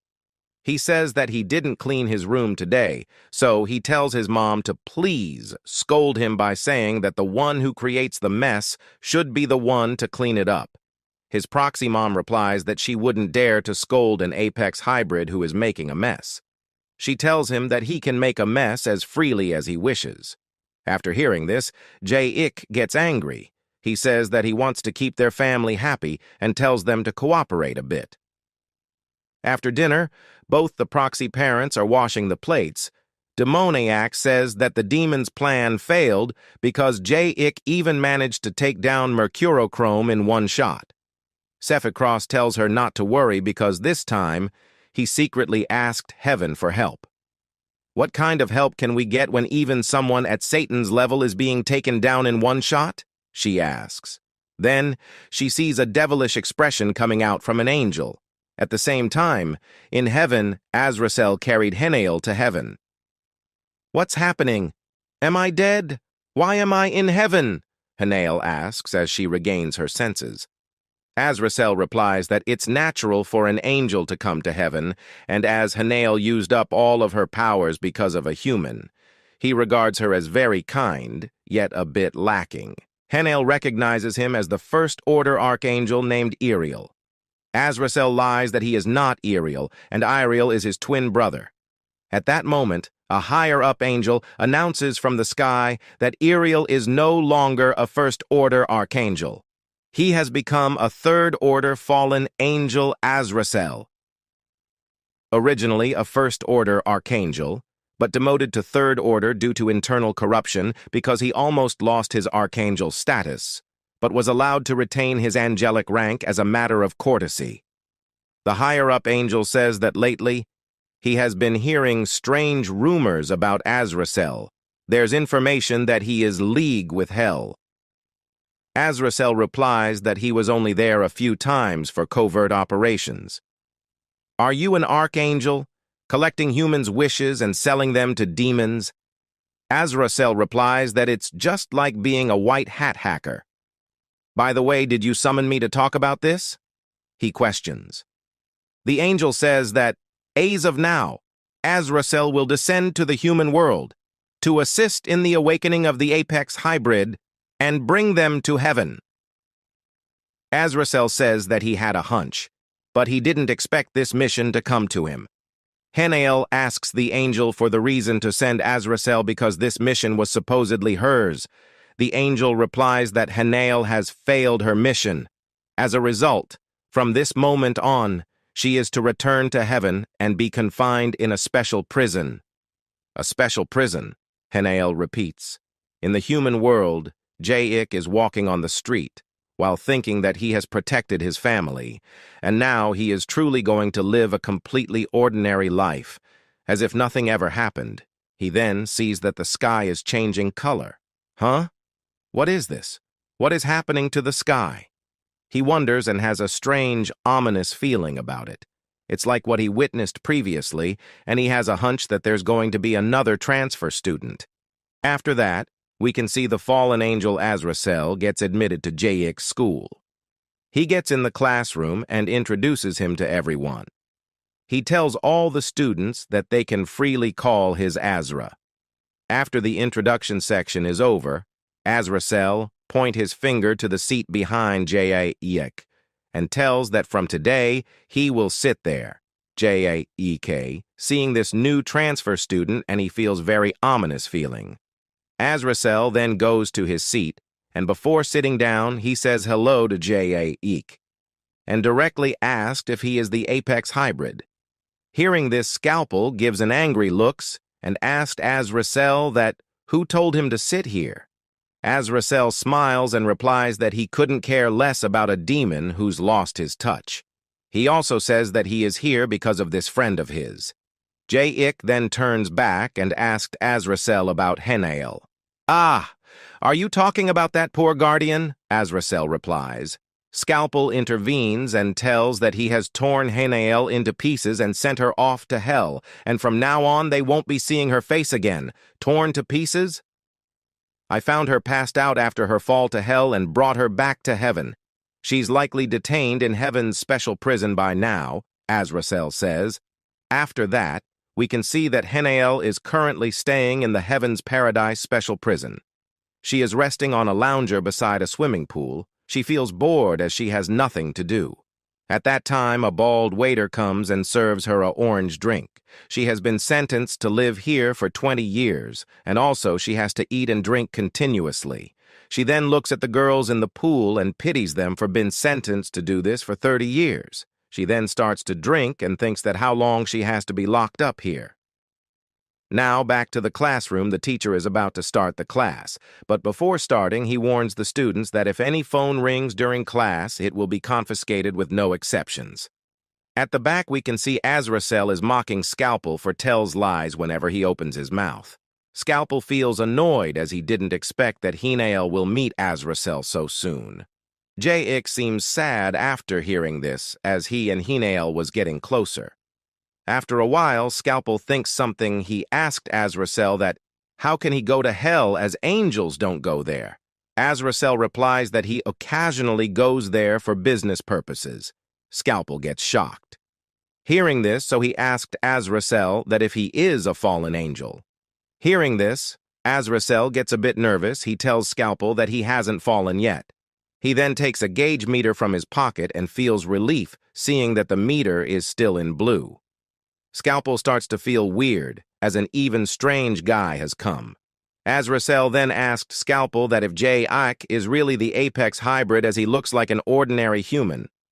Scalpel replies that Jayik is human, but not as naive as he might think. While the two of them are talking, Jayik feels disturbed, so he turns around and tells them to keep quiet, as they are loud so everyone will hear them. The two of them ignores Jayik and continues their talk. Scalpel tells Azrael that Jayak is astoundingly powerful, and he can even control his strength at will. Azrael tells that he wants to test Jayak's skill, and saying this, he starts to take out the gun that is on his leg. How do you plan to test him? He crushed the destroyer of hell, Mercurochrome, in a single punch. No matter how much of an archangel you are, you might find it tough to go against him. Scalpel tells this to Azrael. Azrael points the gun at Jik. Scalpel gets scared and tells him to hold on as this is a bit too much. At that time, Jik turns around and tells them to stop their mouth. As Jik turns, Azrael fires the gun. Due to the huge sound, everyone in the class looks at them. As the gun fires, Jik stops the bullet with his hand and gets angry and tells them that they are so loud that it's disturbing his studies. Seeing this, both Scalpel and Azrael get shocked. The sound also grabs the teacher's attention, but he thinks that it is a phone ringtone, so tells the class to bring the phone to him. Outside the classroom, we can see two students are talking in the hallway. The healthy guy tells Tay that he has been acting weird these days. Tay gets angry and says that what is he saying? The healthy tells Tay that he has been acting like best friends with Jay. After he beat him up. After that, the healthy pads Tay's head, tells that he never knew that he has been hiding such a soft side of his. Tay tells him to cut it out. He then thinks of Jay and says that he is a good kid. Hearing this, the healthy gets angry and starts to shout at Tay. Azrael hears them talking and he goes towards Fatty and wraps his arm around his shoulder and says, "Who's talking about demotion here? And what's this about falling from grace? It seems we have a friend here who's a bit of an underdog. Why are you starting a fight with him?" Tay ignores Azrael and asked Fatty that what harm did he cause him by becoming friends with Jayik. You can't just meddle in personal disputes. These guys run this school. Their bond is built on mutual respect and loyalty. Scalpel comes and says this. Seeing Scalpel, Fatty gets scared, and he tells them that Ty used to torment the school, but now he is acting like a saint. After that, Azrael takes out his blue wings and tells them that he is an angel who solves disputes among humans and lends an ear to their troubles. Normally, he shouldn't interfere in human conflicts, but would they like to try a forbidden solution today? Tay gets confused and asked for the forbidden solution. After that, Azrael starts to analysis and then research. After doing this, he gives the solution, but the solution didn't make any sense to the others. Later, Scalpel tells that they should not interfere with human emotions in a human way. Scalpel then uses his demon whispers on Fatty and provokes him to fight with Tay. Seeing this, Azrael tells Scalpel that the thing he has done now is called manipulation. Scalpel replies, "No," and says that he merely gave an opportunity for social climbing that was hindered by friendship. Azrael then uses his retweet of support magic and provoke Ty to fight Fatty. After that, the two of them starts fighting from Fatty's, and Tay's point of view they are fighting like pros. But Scalpel and Azrael gets bored by seeing this as the fight looks so lame from their point of view. In that time, Jik arrives at the scene. He sees that two people are brawling in the hallway. He goes towards them and grabs both of their shoulder with his both hands. He then raises them in the sky and tells them that if they do this here, they will disturb other people. After saying this to them, he goes to Scalpel and Azrael and shouts at them, as because of them, the teacher takes his phone and he has to go through a lot to get it back. After shouting at them, Jayik goes to the classroom to take his notes. Azrael then tells Scalpel that Jik looks like a normal human kid, and when he fired the gun at him, Jik didn't show any kind of awakening. Scalpel then tells him that Jik's current awakening level is only 50%. And in the end, if he is not fully 100% awakened, both of their missions are doomed to fail. Scalpel also says that he tried various things to increase it, but it wasn't as easy as it seems. Azrael tells that the critical moment usually hits when someone has something precious to protect. I wonder what Jik considers most precious. Hearing this, Scalpel tells that recently, Jik found out that his parents are fake, but even then he has chosen to accept them as his real family. After hearing this, Scalpel gets that the weaknesses of J-Ik is his parents. So he suggests Scalpel that what if they target J-Ike's parents? Hearing this, Fatty Tay and Scalpel gets shocked. Azrael now explains Scalpel his plan. Azrael intends to take J-Ike's parents, and if J-Ik notices that his parents are under threat, he will surely come to rescue them, and in this process, if J-Ike's parents gets hurt, and if J-Ik sees this, his awakened powers would explode with unbearable anger.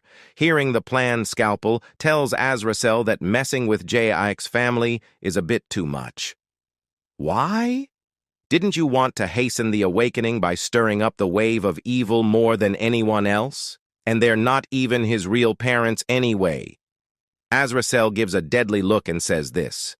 The other two students hear Azrael's plan and thinks that he is Satan, as the plan is really vicious.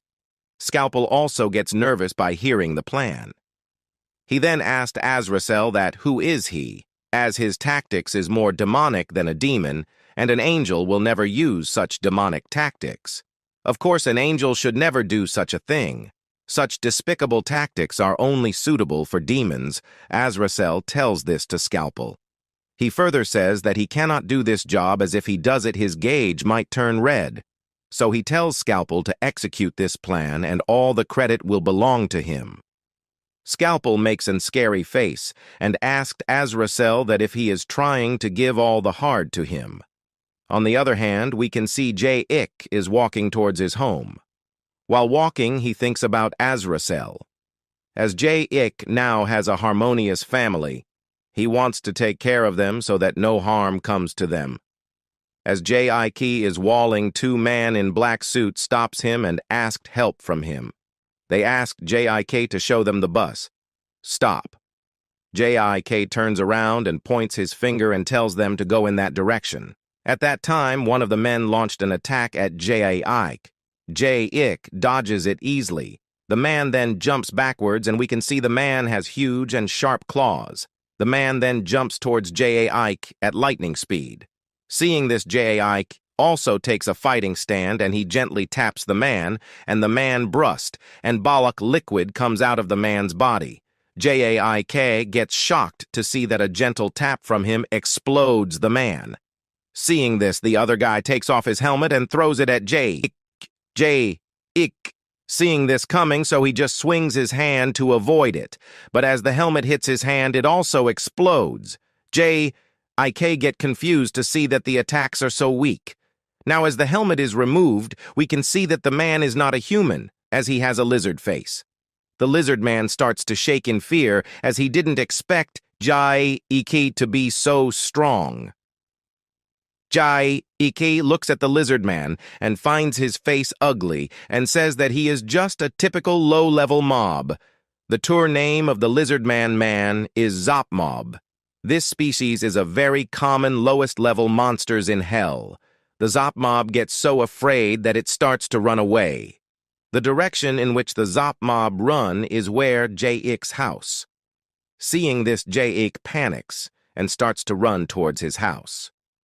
J-Ik rushes to his house and shouts for his parents, but he finds that no one is at home. He then looks around and sees that a note is stick on the fridge. J-Ik quickly garbs the note, but the language in which the note was written is unknown for J-Ik. As J-Ik is looking at the note at that time, a Zop Mob launches a sneak attack on J-Ik.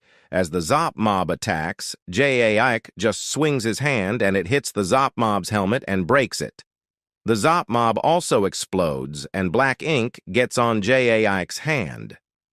J-Ik is still unaware of the Zop Mob, and he thinks that it was a mosquito. After that, another Zop Mob holding a sword tries to attack J-Ik, but this time J-Ik notices him, and by using his telekinesis power, he rises the Zop Mob in the sky and tells it to interpret the letter. The Zop Mob then takes the letter and starts to read. Your mom and dad have been kidnapped. If you want to find them, listen carefully to what I am about to say. Hearing this, J-Ik gets angry and garbs the Zop Mob's collar and asked him that where did they take his parents. Due to the power of J-Ik, the Zop Mob dies and explodes. The black ink gets all over him, but he is upset as he didn't get all of his answers.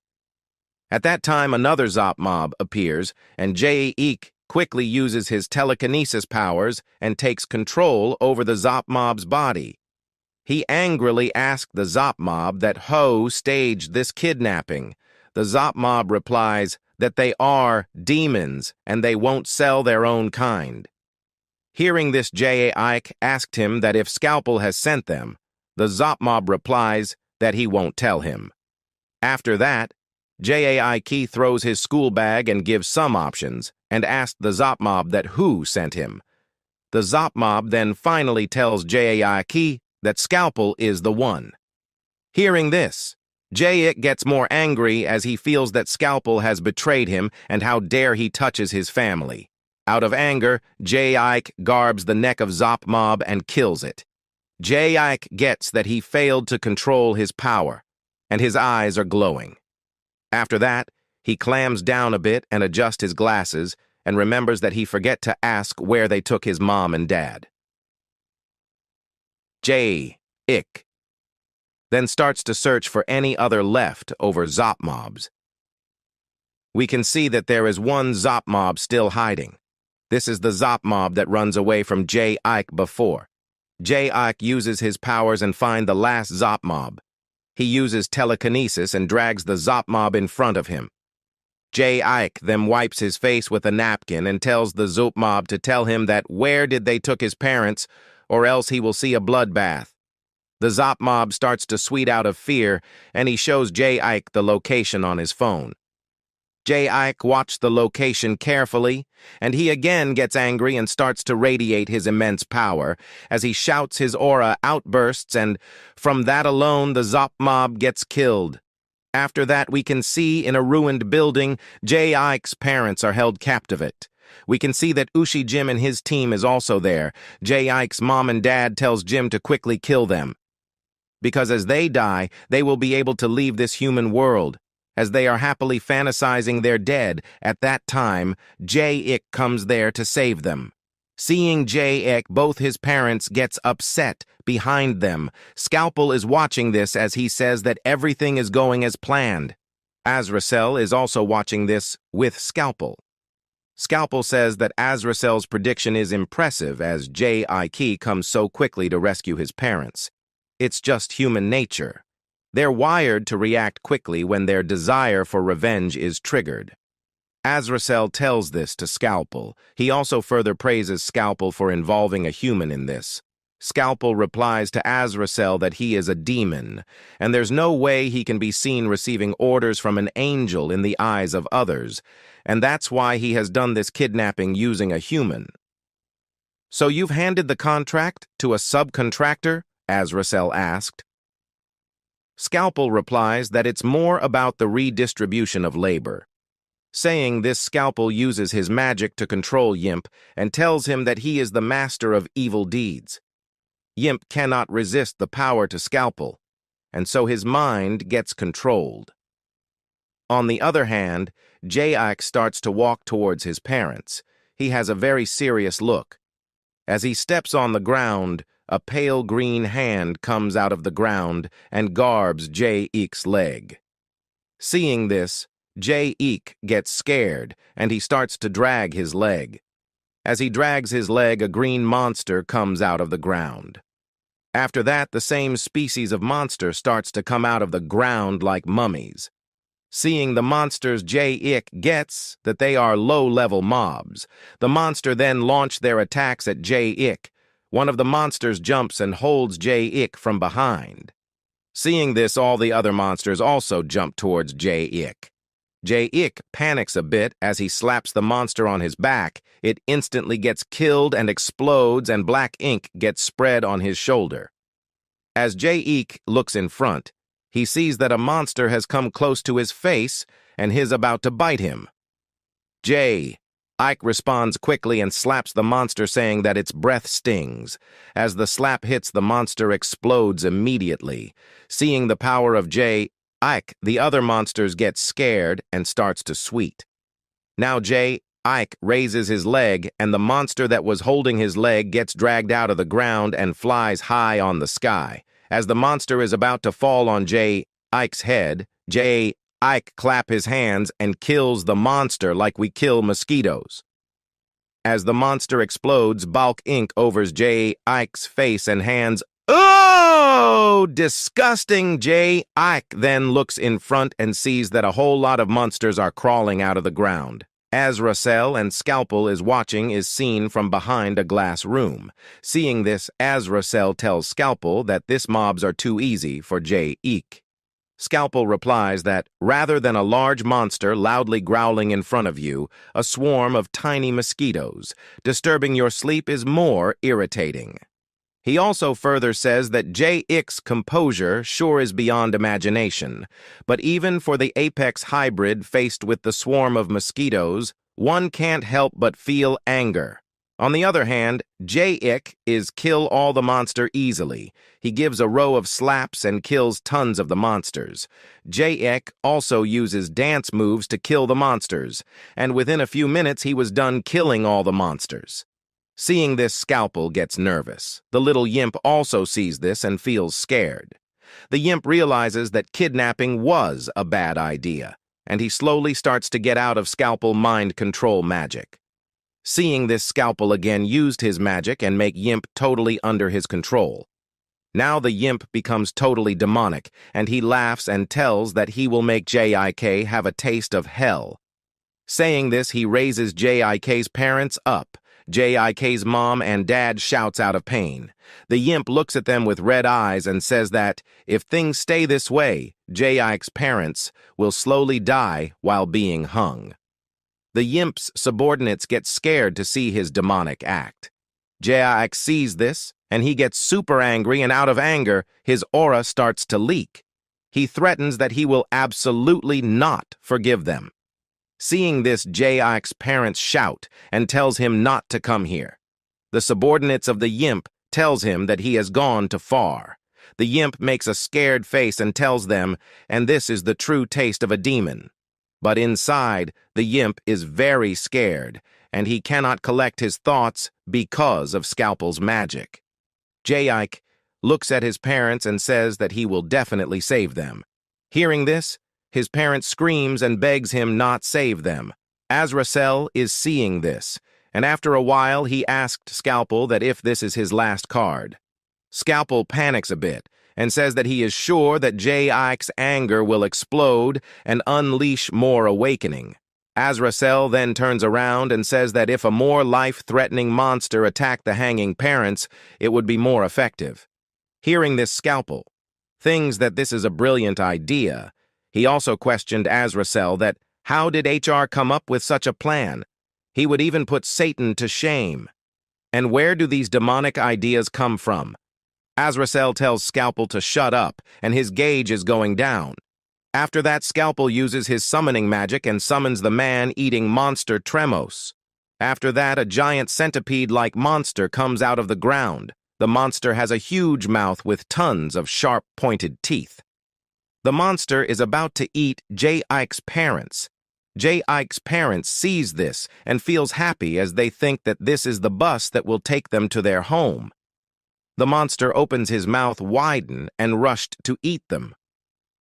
Seeing this, J.I.K. starts to run at full speed. Seeing him running, his parents gets upset and tells him not to approach them. J.I.K. ignores their screams and jumps towards the mouth of the monster. He jumps and gets inside the monster's mouth. Seeing this, his parents get shocked. The monster closes its mouth and tries to swallow J.I.K. After a while, the monster starts to shake, and its mouth bursts open. J.I.K.'s mom sees this and gets afraid. After that, we can see J.I.K. is completely fine. He is covered in saliva, and he is holding the mouth of the monster. Open J.I.K. then looks at his mom and dad and tells them to clock out. Hearing this, his mom and dad gets confused. On the other hand, Azrael and Scalpel is also nervous to hear this. After that, we can see Angel Henal in Heaven's Paradise, special prison. She is chilling in a pool. While she is sitting on a chair, at that time, a bald waiter comes to her with a plate of food and says that this salad, made with a base of romaine lettuce, avocado, and arugula, is served with a 2+ grade sirloin steak. As Henal sees this, she tells the waiter that she didn't order anything. The waiter stands still without saying a word. Henal seems a bit troubled. She asks the waiter that if she can't stop eating. Now the waiter replies that that's not an option. The waiter also says that she is currently in a state of excessive happiness. Hence, stopping is out of the question. The punishment that Henal has received is to eat without stopping. As the bald waiter finishes his words, his head shines brightly and it hurts Henal's eyes. So she turns around and thinks that, if she continue to stay here, she won't just fail to protect J-Ik, but she will also become morbidly obese. After that, Henal tears a strand of hair, and as the bald waiter is about to leave, she calls him and shows him that there is a hair in her food. Seeing this, the waiter gets shocked, and he takes the plate and goes to the other waiters and starts to scold them. At that time, Henal takes a cloth and wraps it around her shoulder and starts to escape from this place. As she is about to escape, she sees that the whole place is sealed with a barrier. She then asked God for forgiveness, and after that her hand starts to shine. Later, a yellow color sharp thing comes on her hand, and with that she cuts the barrier smoothly. After that, she spreads her blue wings and gets out of that place at full speed. On that other side, we can see J-Ik's mom and dad ask J-Ik that, what does he mean by clock out? J-Ik gives a deadly look and replies that it's time for them to stop living this life and go back.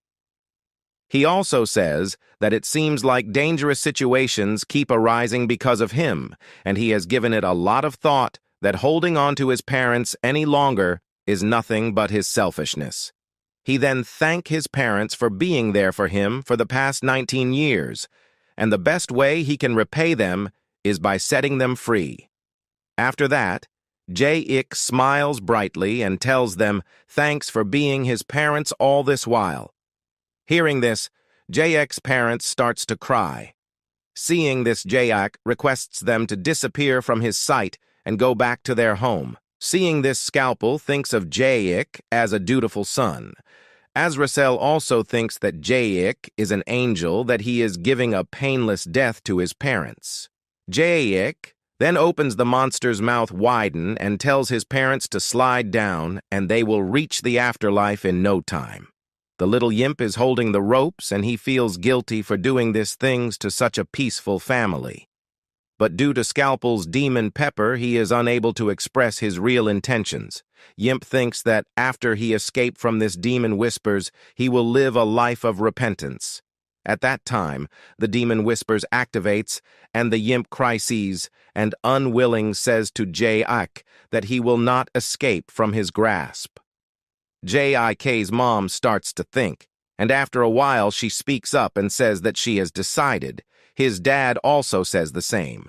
J-Ik's dad then shouts and says, J-Ik, you are the child born from my heart. No matter what anyone says, you are my son. I'll work overtime forever. No, I'll live with you. J-Ik's mom also says that if he is okay with a mother like her, she also want to remain as his mother. J-Ik gets confused and asks them that what they means. His parents replies that they want to remain as his parents. Hearing this, J-Ik gets emotional, and he also smiles brightly. Seeing this emotional scene, the Yimp cries heavily. After that, J-Ik gets serious and says that it's time for retribution. Saying this, he breaks all the teeth of the monster and jumps from its mouth and lands on the ground. He then looks at the monster with his deadly eyes and says that how dare it tries to prey on his family, saying he punched the monster. Getting hit, the monster starts to vomit. Black ink from its mouth, J-A-I-K. Punches continuously, and the monster vomits the black liquid. The monster starts to shake, but J-A-I-K anger was at his peak. He didn't stop his punches. After a while, he launched a powerful blow, and the monster gets pushed back. He then uses his agility and punched the monster from all sides. Seeing this scene, Scalpel and Azrael gets nervous as they cannot fathom how strong Jake really is. After taking all the punches, the monster is on his deadbed. It starts to fall on the ground. Seeing this, Jake stops and tells them not to belittle his family ever again. After that, Jake looks at the Yimp. The Yimp gets scared from his glare. But due to the effects of demon whispers, he speaks up and says to Jake that he is not scared of him. As the monster falls on the ground, Jake starts to walk towards the Yimp and says that the mastermind behind this kidnapping must face the consequences of his wicked actions. Hearing this, the Yimp and his subordinates starts to shake. The Yimp's subordinates tells him that this is the end of their carrier. The Yimp replies that this time he really regret it, and if he survives today, he will stop all his bad works. At that time, Azrael comes behind the Yimp and says, "Don't be scared. I'll transfer a strong power to you, so fight against him." Saying this, Azrael put his hand on the Yimp's shoulder and starts to transfer his powers. He then tells the Yimp that with the power from Scalpel combined with his, he can certainly match up to Jake. As the blue aura cover the Yimp's body, he feels that he is becoming overwhelming strong. As Azrael performs this act, his gauge meter starts to go down. It is about to enter the red area. After the power transfer is over, the Yimp gets in front of Jake at super fast speed. Jake gets shocked to see this. The Yimp changes completely. He gets a red iron on his arm. In his head there are little horns. He radiates blue aura, and his face has become much handsome. He says that he has never experienced this kind of power. Jik looks serious and says that it's noisy. He also increases his aura and his eyes glows green. He tells the Yimp that he has to face the consequences of his sin. Saying this, Jik throws a punch at the Yimp. The Yimp dodges it easily. Jik punch another time, but this time also, the Yimp dodges it.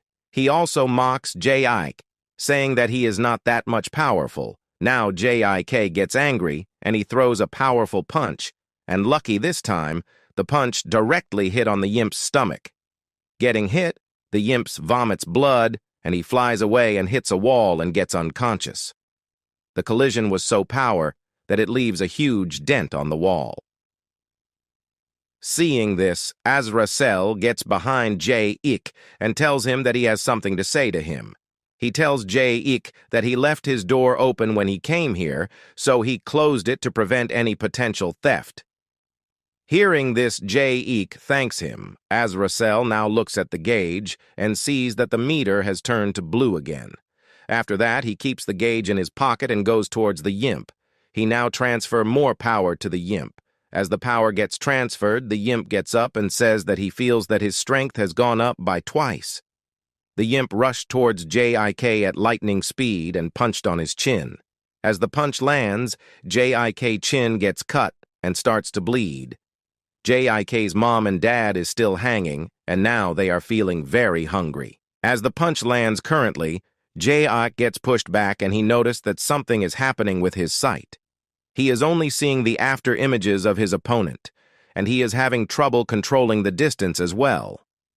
After landing the punch, Ushijim tells Jake that he is a weakling and he should throw away his title of the Apex Hybrid. Jake gets angry, and while approaching Ushijim, he says that he doesn't feel guilty at all after doing all of this. Jake rushes forward to punch him. Ushijim stands proudly and tells him to come at him. Jake now gets closer and launched his first punch, saying that this punch is for his mom. Ushijim dodges the punch easily and casually starts to talk. Ushijim says that in the past, he used to make money by getting hit, but now even he wants to get hit, he can't. Jike then launched his second punch, which is from his dad, but this time, also, Ushijim avoided it. Jike gets desperate. He kicks Ushijim, and it was for Henal. Ushijim steps aside and dodges the kick. Scalpel and Azrael is watching their fight.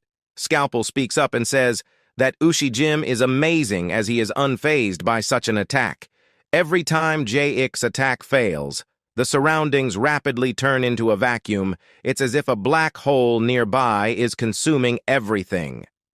If Ushi-Jim had been just 1 cm closer, his body would have been crushed to pieces. J-Ike's punches are making huge explosions behind Ushi-Jim, but Ushi-Jim is completely unaware of it.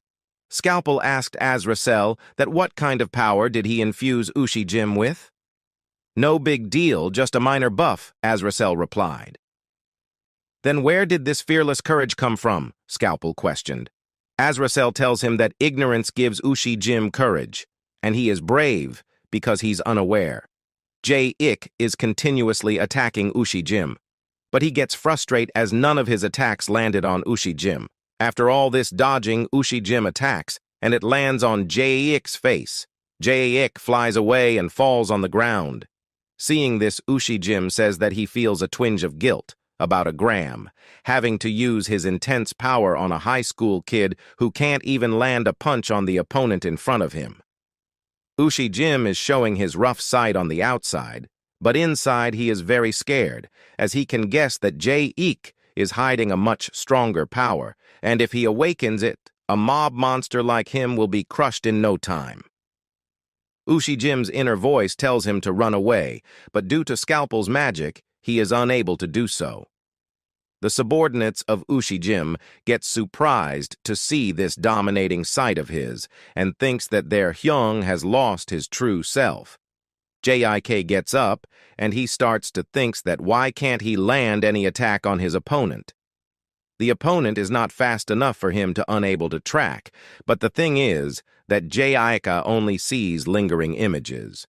Ushi-Jim give a nice pose and says to forget his previous self as from now on, he is a bloodthirsty super-killing machine, Ushi-Jim. Seeing this, his subordinates get scared and says that the ugly face of Thir Hyung still remains the same. J-Ik gets angry, and he says that he will never let that ugly face go. J-Ik then says that he sees an opening. Saying this, he shoots a neon color beam. The beam goes straight towards Ushi-Jim, but before hitting him, the beam curves and it just barely scratched the head of Ushi-Jim. Ushi-Jim's hair has gone from one side, and the beam hits the ceiling, and an explosion occurs. Ushi-Jim starts to power up, and he says to J-Ik that he is going to show his new ultimate technique. Saying this, he rushed towards J-Ik. As Ushi-Jim is running, his feet hits a small stone, and he is about to fall on the ground, but somehow B maintains his balance and charged in whirling around. J-Ik gets shocked that he is unable to move. Ushi-Jim gets closer and punched J-Ik on his face. After that, Ushi-Jim jumps on the wall, and from that high level, he flies away and kicks J-Ik in the abdomen. The impact was so powerful that J-Ik flies away. Seeing this, Ushi-Jim's subordinates shouts and says that their Hyung has absolutely smashed it, and they also support his new chapter of their Hyung's life. J-Ik hits a wall, and the wall gets crack on it. While whipping the blood on his face, J-Ik asked Ushi-Jim that what he has done to deserve this. Hearing this, Ushi-Jim stays silent as this was all his fault. J-Ik recovers a bit, and then he starts to search for his glasses. While he is searching at that time, he feels a pain in his eyes, and his eyes starts to glow. He looks forward and sees that his vision is blurry, but after a while his vision gets super clear.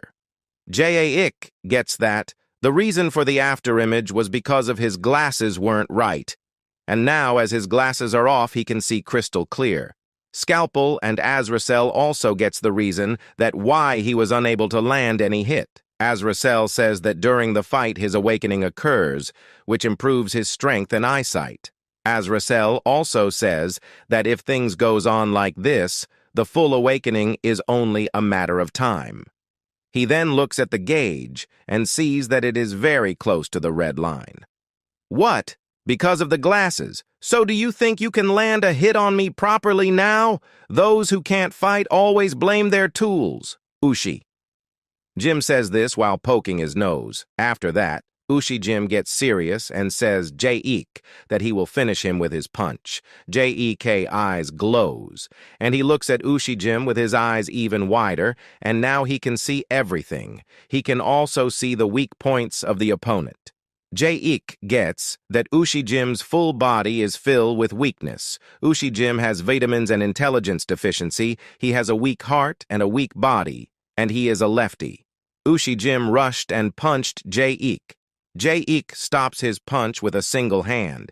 He then gives a deadly look at Ushijim and tells him to stop, or else he will die. Ushijim gets scared as he can feel the wind of hell from Jae-ik. Ushijim lost his mind and starts to babble. Jae-ik cannot tolerate anymore, so he gives a nice slap to Ushijim. As the slap lands, Ushijim's nose starts to bleed, and he gets a fingerprint on his face. The slap is so powerful that Ushijim flies away. He hits the ceiling and breaks it, and hits a building and cracks it. He, again, hits another building and cracks it. After that, he gets on the road and rolls on the road and hits a wall and stops. He is just like a rubber ball. After all of this, he stands still on the footpath. He takes out his phone and starts to talk with his mother. He does this to ignore the attention of the public. Who? That was impressive. Have you finally achieved an awakening beyond human limitation? Azrael steps up and says this to Jae-ik. He then raises his hand and tells Jae-ik that if he is really in the process of awakening as an apex hybrid, he should be able to easily block an attack of this level. Saying this, he gives a deadly look at Jae-ik, with his eyes glowing blue. Jae-ik gets shocked after hearing this. Azrael then downs his hand and says, "Judgment light." After that, the sky turns bright golden. Later, a golden beam pierced the clouds and directly gets through the selling hole and hits Jae-ik. As the beam hits Jae-ik, he falls on the ground and screams in pain and says that his body is being pushed endlessly downward. Azrael then comes and stands in front of Jae-ik. He tells that the precious light of the holy light is the purest of lights, apex. Hybrid, you are half demon, and anyone who has even a bit of demon's blood flowing in them will eventually never be able to bear the weight of the holy light. Another light appears on the sky beside the golden beam. It also lands on the warehouse, beside Azrael. As the light lands, Azrael gets scared. We can see a human figure in the light as we get closer. We can see it is none other than our cute Henal. Henal hair gets white, and she seems fired up. She makes a sword out of her aura and cuts the ropes of Jae-ik's mom and dad. She then looks angrily at Scalpel and asked him that if all of this is his doing. Scalpel replies no and says that he is just a subcontractor. Jae-ik's parents land safely on the ground, and now they are relieved. After that, Azrael starts to talk. He wants to test the strength of the light, so he just touches his fingers in the light. As soon as his fingers comes in contact with the light, he quickly gets dragged into the ground. Henal and Scalpel gets shocked as Azrael gets dragged into the ground so fast that it's like teleportation. Azrael is falling, and he uses his hands and aura to grab onto the ground, but as he gets down, he hits an underground train and gets on it. Later, as the train stops at a station, Azrael gets out and his clothes and hair are all messed up. Everyone at the station is looking at him due to his messed up looks. He finds it embarrassing, so he walks quickly. As he didn't have a train pass, so he used his swift movements and passed the station beside other person. As he passed the station, he starts to walk, but he feels that something is sucking his feet. He then looks down and sees that his feet has been gone to the ground by a mysterious blue light. He panics a bit and quickly takes his gauge meter. But as he about to look at it, he gets dragged into the ground. The gauge meter falls on the ground and opens, and we can see the meter turns red. The people at the station gets confused to see this. At that time, a boy says that if you ride for free, you're going to hell. On the other side, we can see Jae-ik falls. He keeps his eyes closed as he is unable to do anything. After a while, he gets out from the other side of the earth. He quickly gets up and takes a fighting pose. He then looks around the surrounds and gets shocked. He couldn't believe it and thinks that as he has been dragged in the ground, so he must be in hell. He then looks at his clothes and sees that they are all covered in dirt. At that time, Jaik hears a voice coming from his behind. He turns around and sees that a man with dark black eyes and hair is calling his name. The man smiles at him and says that it is a coincidence that he has met Jaik here. He also says that he has heard that Jaik is an apex hybrid, but it seems he is not that smart. He then tells Jaik that this place is on the exact opposite side of the earth from where he came. Jaik then asked who is he and if he knows him. I've been desperately searching for you for a long time. I am avaying like an angel, you might say. My name is Lucifer. The man says this. While the man is saying this, Jaik remembers that he quickly need to go back as his mom and dad are in danger. But now Jaik is confused, as he didn't know how to go to his parents. At that time, Lucifer gives Jaik a plane ticket to Korea and says that he can come with him. Jaik is tired and he is sweating while walking with Lucifer. He asked him that who is he really. Lucifer didn't reply and says that they should walk fast as they are in hurry. On the other hand, around the warehouse, lots of people has gathered there because of the golden light. People starts to talk about it. Some says that this is the work of an angel. At that time, Henal and Scalpel gets behind the gathered crowd. Henal curses Azrael for doing this and taking a leave as she has to handle this now. Henal starts to approach people and uses her magic of brainwashing on them. She makes everyone forget about this incident and sent them home. After cleaning up, she asked Scalpel that if he know where Jaik went to. Scalpel replies that everything happened so fast that he lost track. Hearing this, Henal says that she will fly towards the source of this pillar of light, as she must get rid of it first, as said. She starts to fly towards the light's end, leaving Scalpel behind. Henal flies at high speed, and as soon as she gets above the clouds, she gets shocked to find out that this pillar of light is coming from the home of a first-order archangel. In the meantime, Azrael is fall towards the hell. As Azrael gets in hell, he falls on a chair. In front of him is sitting another demon named Negojom. Seeing him, Negojom laughs and says that it's quite a pitiful for an archangel of the third order to fall in hell. Azrael panics and says that they should negotiate as there might be balance control failure. Even a swift one like you seems pathetic when cornered. You should have listened when I tried to recruit you nicely. No more negotiation, especially for someone who lost their angelic status and fell into hell. Negojom tells this to Azrael. Hearing this, Azrael begs Negojom to negotiate, and if he release him, he promises to repay him. Only an angel on the brink of corruption has value. An angel who has already fallen is futile, even in hell. Negojom says this. Azrael asked Negojom to let him do a small good deed to turn the corruption gauge blue, and if he helps him, he'll give him more than 5,000 low-ranked angels. Negojom replied that he is not interested in that, and also, as he is a demon of hell, he has no intention of helping him. He also tells Azrael to just enjoy his own throne, since it's come to this. Azrael's throne and his aren't that different. The only difference is he can move, but Azrael can't. Negojom then gets up from his throne and tells Azrael to just sit tight and watch TV for about 1,000,000 years. He will let him watch whatever he wants. Azrael gets depressed and starts to watch the TV. On the other side, Jaik and Lucifer gets onto the plane. Jaik thanks Lucifer for buying him new clothes. Lucifer tells Jaik that this French school uniform suits him well. As Lucifer is about to introduce him again at that time, Jaik gets excited, seeing the plane fly. After that, Lucifer feels hungry, so he calls the air hostess to bring to ramen noodles for them.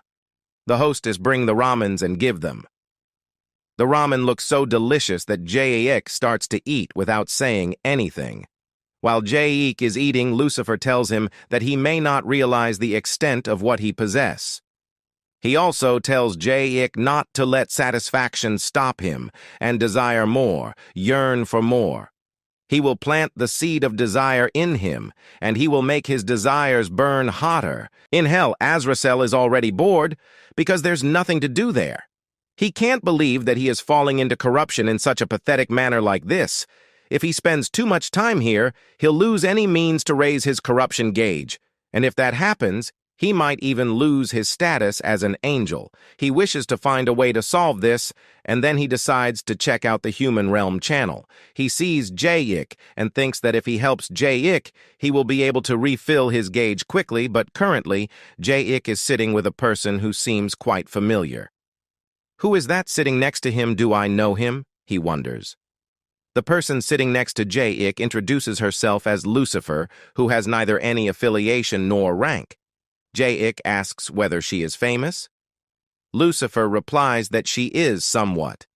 She says that she has been waiting for Jae-ik, and now that she has finally met him, what truly matters is that they're here together. She says that as the one destined to be an apex hybrid, she will bestow upon him a spear and a shield. Your gifting items, Jae-ik questions. Lucifer answers that it's not like that.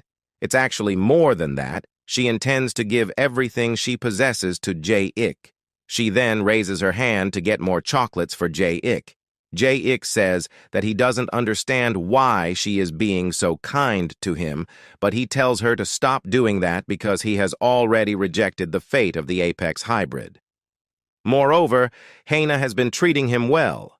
Lucifer asks by saying Henal whether he is referring to the guardian angel Henal. She adds that a guardian angel can do nothing rather than protecting you. Lucifer says that she respects Jae-ik's choices, what he wishes to do, who he wishes to be with. Everything depends on his decision, and she is here to assist him in reaching it. Additionally, she will bestow him with a powerful desire to achieve everything he wishes for. She tells him that what he wants to do with that desire, he can decide it later. She again tells him to yearn more and crave more.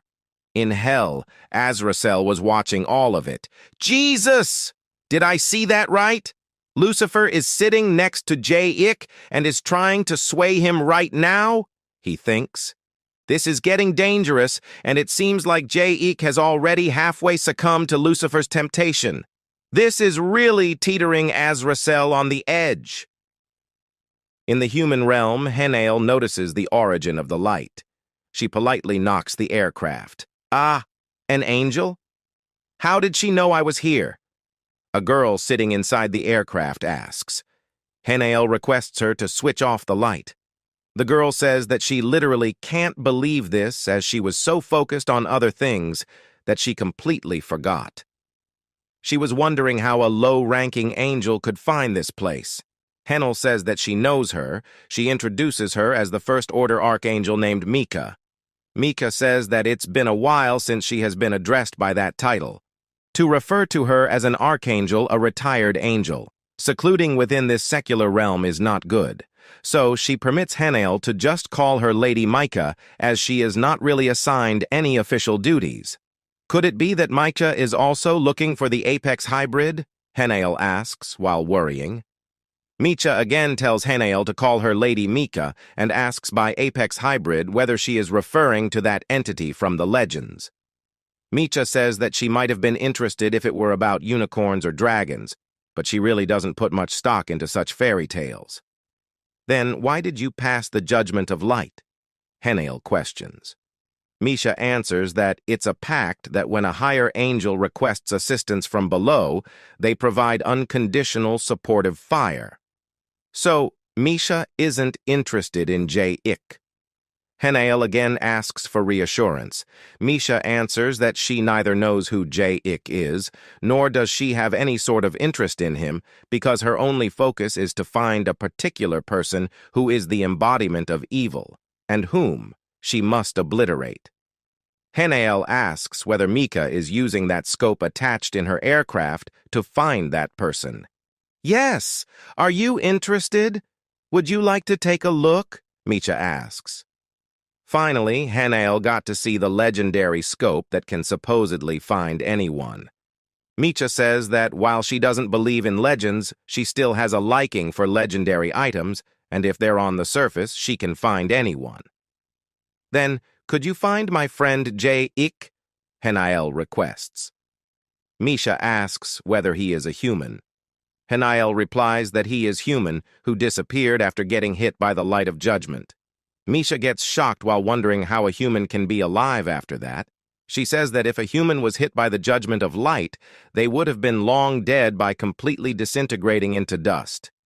Henal replies that the attack might be potent, but it's still not enough to turn J.Ik into dust. Huh? Then what kind of human is he? Misha asks. She says that if J.Ik is that resilient, then maybe she could be a little interested. Henal doesn't like the idea of that. At the emergency medical center, a group of gangsters has come to visit Ushi Jim, who is currently hospitalized. The gang leader barges into the room to see Ushi Jim, who he regards as his big brother. The nurse tells him that the patient needs absolute rest. He goes near Ushi and asks what the hell happened to him to make him completely incapacitated. Tell me! What was his condition when he was admitted to the emergency room? He shouts at the nurse. The nurse replies that Ushi used a taxi and walked into the hospital on his own. He informs that the patient has opted for our hospital's top-tier absolute rest package. That isn't an oxygen mask, it's aromatherapy sleep gas. The package also includes 3 organic meals a day and lullaby services. He tells them not to disturb the patient because if the patient wakes up, he won't be able to sleep tonight. The gang leader cries as he recalls that Ushi Jim has always been his mental pillar, but now he's in a vegetable state. The nurse intervenes, saying that he is not a vegetable, though. The gang leader says that the reason he could level up as a nation-level gangster was because his brother Ushi Jim had a big influence on him. Because of Ushi Jim, the leader of the nation Double Dragon was arrested accusing him of assault and murder. After cleaning up the last Double Dragon gang, they finally conquered the nation, and he couldn't have achieved this without his brother's self-sacrifice. That's the kind of person Ushi Jim was, a kind person who knows nothing but self-inflicted threats. In the past, Ushi Jim was a cool person according to them, and they vow to help him whenever he needs it. The gang leader says that Ushi Jim is a man who has lived his entire life through self-harm blackmailing. There's no way he could be in this state just from a few punches. So, National Charismatic Explosion Gank Number 1, Hanma Bak orders the others to find the culprit as they must avenge their beloved brother. From the aircraft, Mika and Henal located Ushi Jim. Misha asks whether he is the friend whom Henal is looking for. Henal replies, saying no. You said you were the guardian angel of your friend named J.Ik? Why are you trying so hard to find him when the human didn't even make a request first? Misha questions. Henal replies that she chose to be a guardian angel as part of his heavenly duty. But J.Ik is defenselessly exposed among those filled with excessive desires. And if not for her, there's no other angel to protect J.Ik. Misha located Scalpel and asks whether he is the one. Henal replies that this person is just a demon, not J.Ik. Misha thinks deeply and concludes that if J.Ik was hit by the judgment of light, which could even penetrate the earth, and if he didn't perish, then he likely ended up on the opposite side of the earth, maybe somewhere in France. So she decides to move above France in order to look for him. She starts finding to the most likely place possible. Suddenly, the mood around them changes and becomes serious as Mika tells Henal not to let her personal emotions darken her judgment because guardian angels sometimes forget their duties and become too involved with humans. She advises Henal that whenever this kind of situation arises, she must remember that she is a heavenly apostle, and it's her duty to pursue objective justice. Misha then finds J.Ik in a place. She says it was hard to find him because the plane was floating above the sea. Additionally, she says that it's a lucky day for Henal to find his friend this quickly. But then, she starts sweating. Why is the one I've been looking for sitting next to him? Misha asks. She says that she has finally found Lucifer. She starts to transform as she says that in the name of Archangel Michael, she declares right here and right now that she will execute Lucifer and obliterate her soul. At that time, Azrael's corruption gauge with wings falls into Scalpel's hands. What's this? Scalpel thinks. Then, suddenly, he hears the voice of Azrael. Scalpel says that he thought Azrael had gone diving. Azrael replies that he has descended somewhere even deeper than that, a place where even the voices of heaven can't reach. Luckily, he left his corruption gauge behind. But he didn't know it had a communication function. He tells Scalpel to listen carefully. He says that he was on a heaven mission to bring J-Ik in, but he ended up crossing a dangerous line and fell into hell instead. Scalpel says that it's good news because he was planning to send Azrael to hell himself, but Azrael got there on his own. How does it feel to fall into hell, a paradise of underfloor heating with a fully functioning lava boiler? Scalpel asks. Azrael replies that his body feels so hot it's driving him nuts. And the problem is what comes next, because J-Ik, who went to the opposite side of the earth, has met Lucifer, who is a boy. Lucifer? J-Ik met him? My favorite idol? Did J-Ik really? Scalpel asks rapidly. Azrael replies that the important part is what happens next, because the operator whose support he requested was Michael. In short, Mika, the First Order Archangel. Michael? That ruthless, scary, terrifying person? Scalpel questions. Azrael again replies that the important part comes next, and it's that Michael has found Lucifer. Scalpel gets frustrated as he asks Azrael, why does the important always come next? And Michael meeting Lucifer, how is this even relevant? Azrael shares that a very long time ago, when he was still a First Order Archangel, he met Michael once. He greeted Michael while eating. Mika told him that his future is quite unclear because she smells the stench of a bat standing on the boundary of good and evil. She said that there was also an angel who kept doing the same as Azrael, and that fallen angel will have to hide from her forever, because the day he catches her eye, he will cease to exist. She told Azrael not to forget that she is watching his corruption gauge too. She said a particular line that her justice knows no exceptions. In simple terms, it means if you mess up and I catch sight of you, you're dead. Azrael says that he has never been so scared in his life until then, and the person whom Michael was looking for is none other than Lucifer. Michael always searched for Lucifer. What happens if the moment comes when she finds Lucifer? Azrael asks. He answers that it will mark the beginning of an inevitable war. Michael throws her spear at the aeroplane. Lucifer senses the spear coming and moves the plane to the right. The attendant apologizes for the inconvenience due to the turbulent flight caused by the change in air currents. Lucifer realizes that he might have exposed himself for too long. Michael is preparing for another attack. And at that moment, Henal stands in front of her. Michael, you have to consider the passengers on the plane. Isn't protecting innocent people also an angel's duty? She asks. Michael replies that the minor casualties that occur during the implementation of justice are unavoidable, and if one can eliminate one evil and help even more innocent people, that is what justice is, in her opinion. Michael tells Henal that she is being too lenient with humans, and it is the duty of angels to never be swayed by personal feelings. She says that this is her personal revenge. So Henal must never try to stop her, or else she will face the consequences. What's the problem if the two of them fight? Scalpel asks. Azrael replies that Michael's spear is such a powerful weapon that the moment the spear hits the ground, a massive explosion will occur, the so-called mini-Armageddon. It will result in the horrific destruction of 35% of all life on Earth. When all the dinosaurs on Earth became extinct 66 million years ago, it was because Lucifer avoided Michael's spear. Were they fighting even then?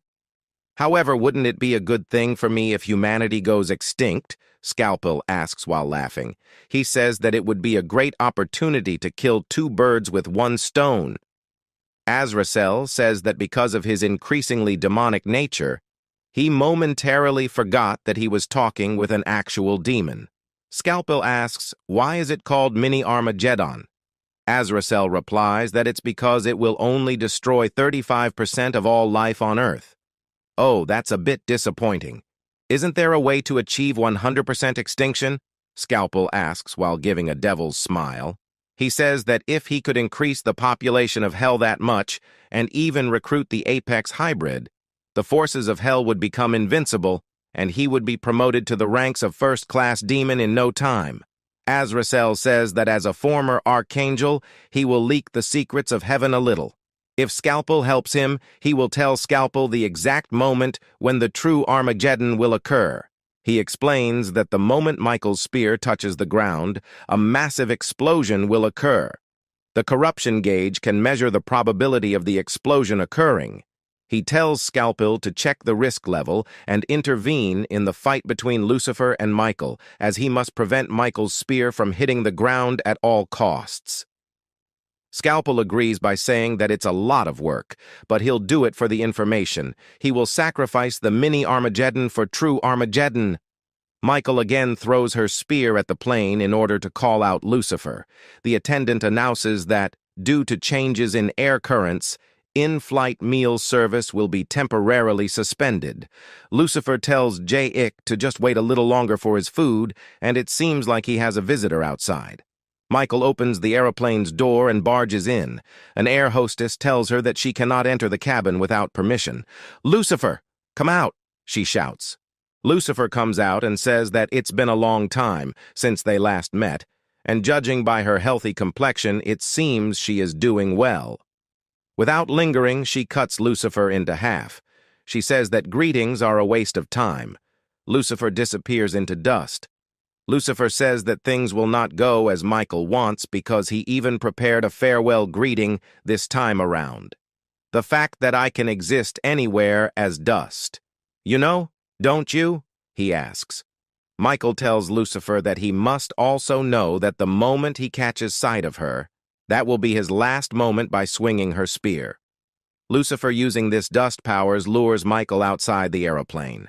He uses the dust around him to make wings to help him fly. He says that he thought he had been living well without getting caught. Scalpel, on the other hand, is flying while trying to get closer to the fight scene. He suddenly notices that the danger level has spiked to 79%.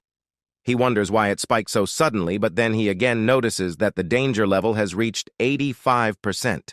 It was happening because one of Michael's spears is about to hit the ground, but in the nick of time, Henal rushes forward and stops it. Thus, the danger level decreases to 50%.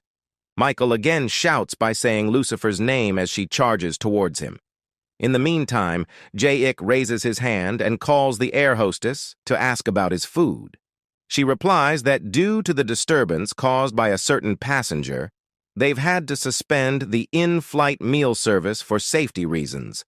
At the same time, Michael and Lucifer are fighting head-to-head. "Can't we just make peace?" Lucifer asks. Michael tells him to be silent because she'd chase him to the ends of the universe just to bring him down. "Oh my! Have I done something so terrible?" Lucifer questions. Suddenly, J-Ik appears and tells both of them to stop as, because of their fighting, his ramyon isn't coming. Michael turns around and gets astonished that a human, a mere mortal, can stand in mid-air without wings. "How is this possible?" she asks. J-Ik, while standing mid-air, tells them that they're supposed to sit down and fasten their seatbelt because of their disturbance on the plane. "What are adults like you doing, behaving like that in the plane?" he asks. Misha compliments J-Ik for having such abilities, which are too great for a mere mortal. Lucifer replies that it's because J-Ik is an Apex hybrid. Mika replies that only archangels or higher ranks can fly high in the sky without wings. Jae-ik asks them why they're always saying something about flying, because at that moment he actually didn't realize that he was flying yet. He notices that he currently can't feel the floor of the plane. He looks down and sees that he is standing in the sky and starts to lose consciousness. Mika states that even if Jae-ik is an apex hybrid, he has still not matured yet. After seeing Jae-ik, for a moment Mika forgot that she was fighting Lucifer. She again swings her sword at him. Lucifer dodges and tells Mika that he must save a friend who is currently falling. "Friend? You mean to say you have a friend?" she asks. Lucifer replies that this friend is bound to follow him and will eventually grow to like him. He says that they're going to become best friends soon. Moreover, in his opinion, Jae-ik will admire him and be drawn to his charm, yearning for more. Michael replies that no one will ever admire a person like Lucifer. "Shall we make a bet then?" Lucifer asks. Michael gets angrily and tells him to be silent because she will pierce that deceitful tongue of his.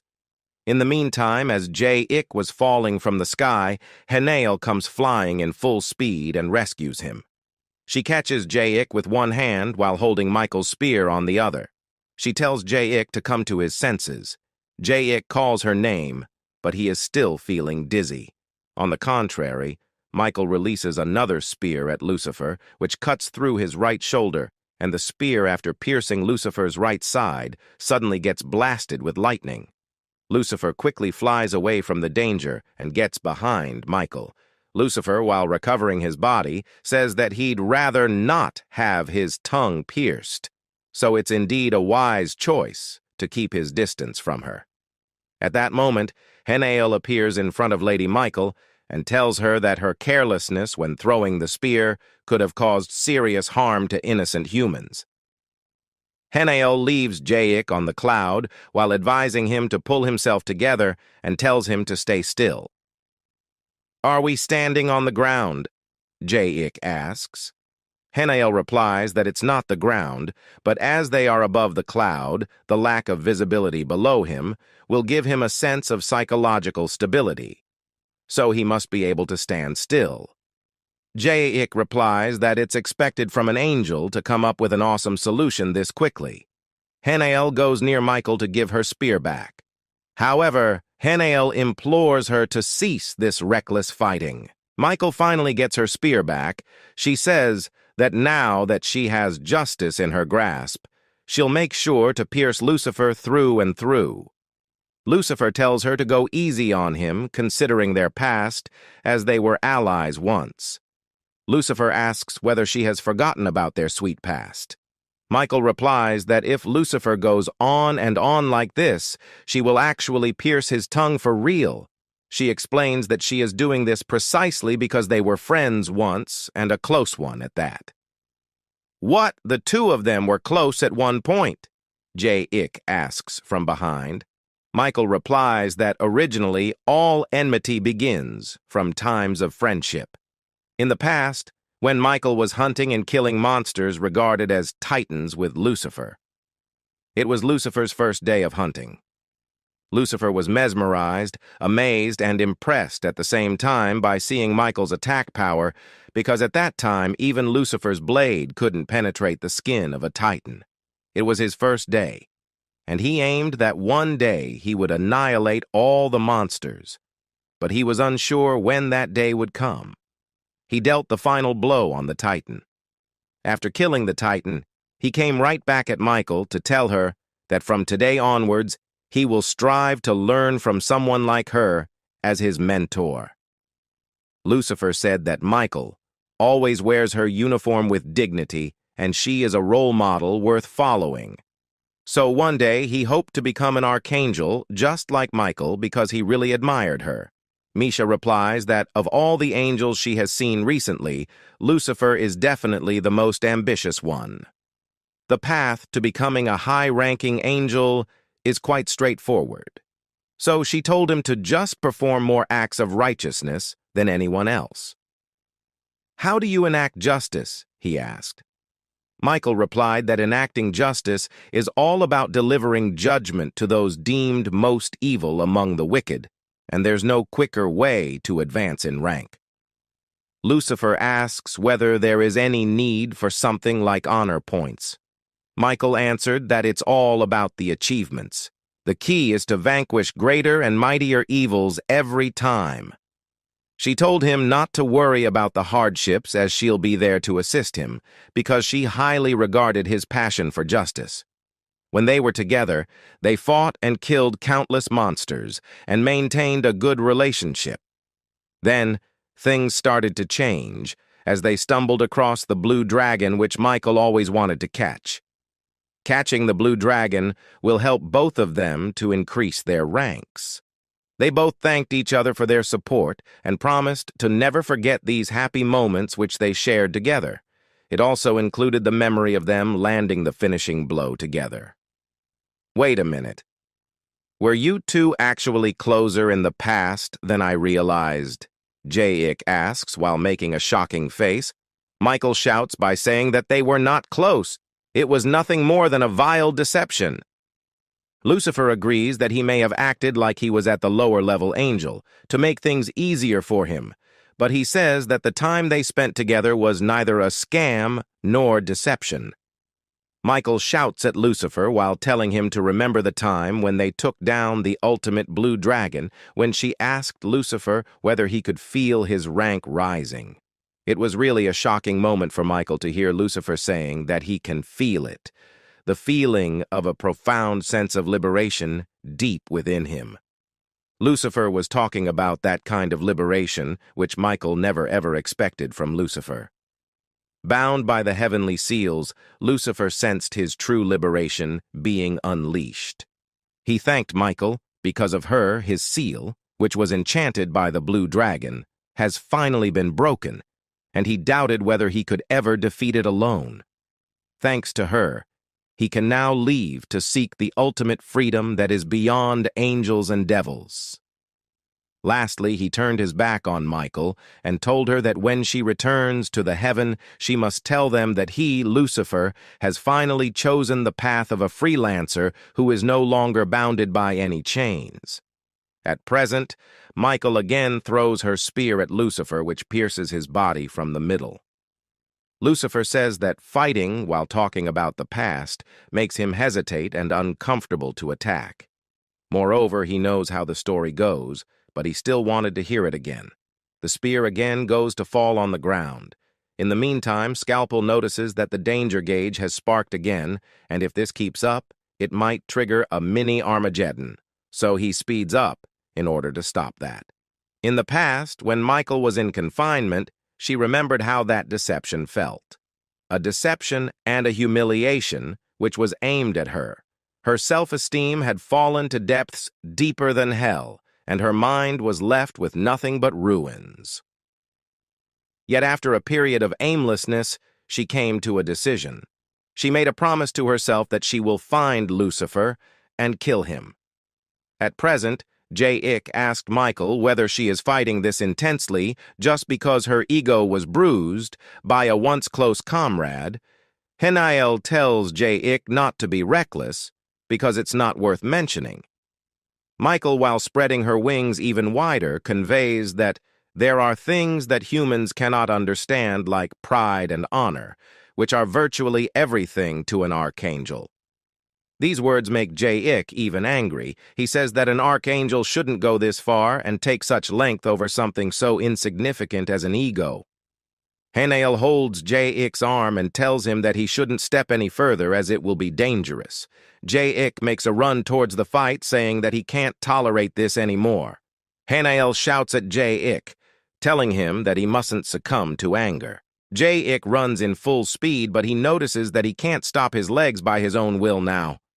Michael and Lucifer are fighting, and J-Ik passed right through them, climbing up to the sky. Henal gets confused by thinking whether J-Ik wants to stop the fight or make them fight more. J-Ik can't control his strength, and he can't even control his speed.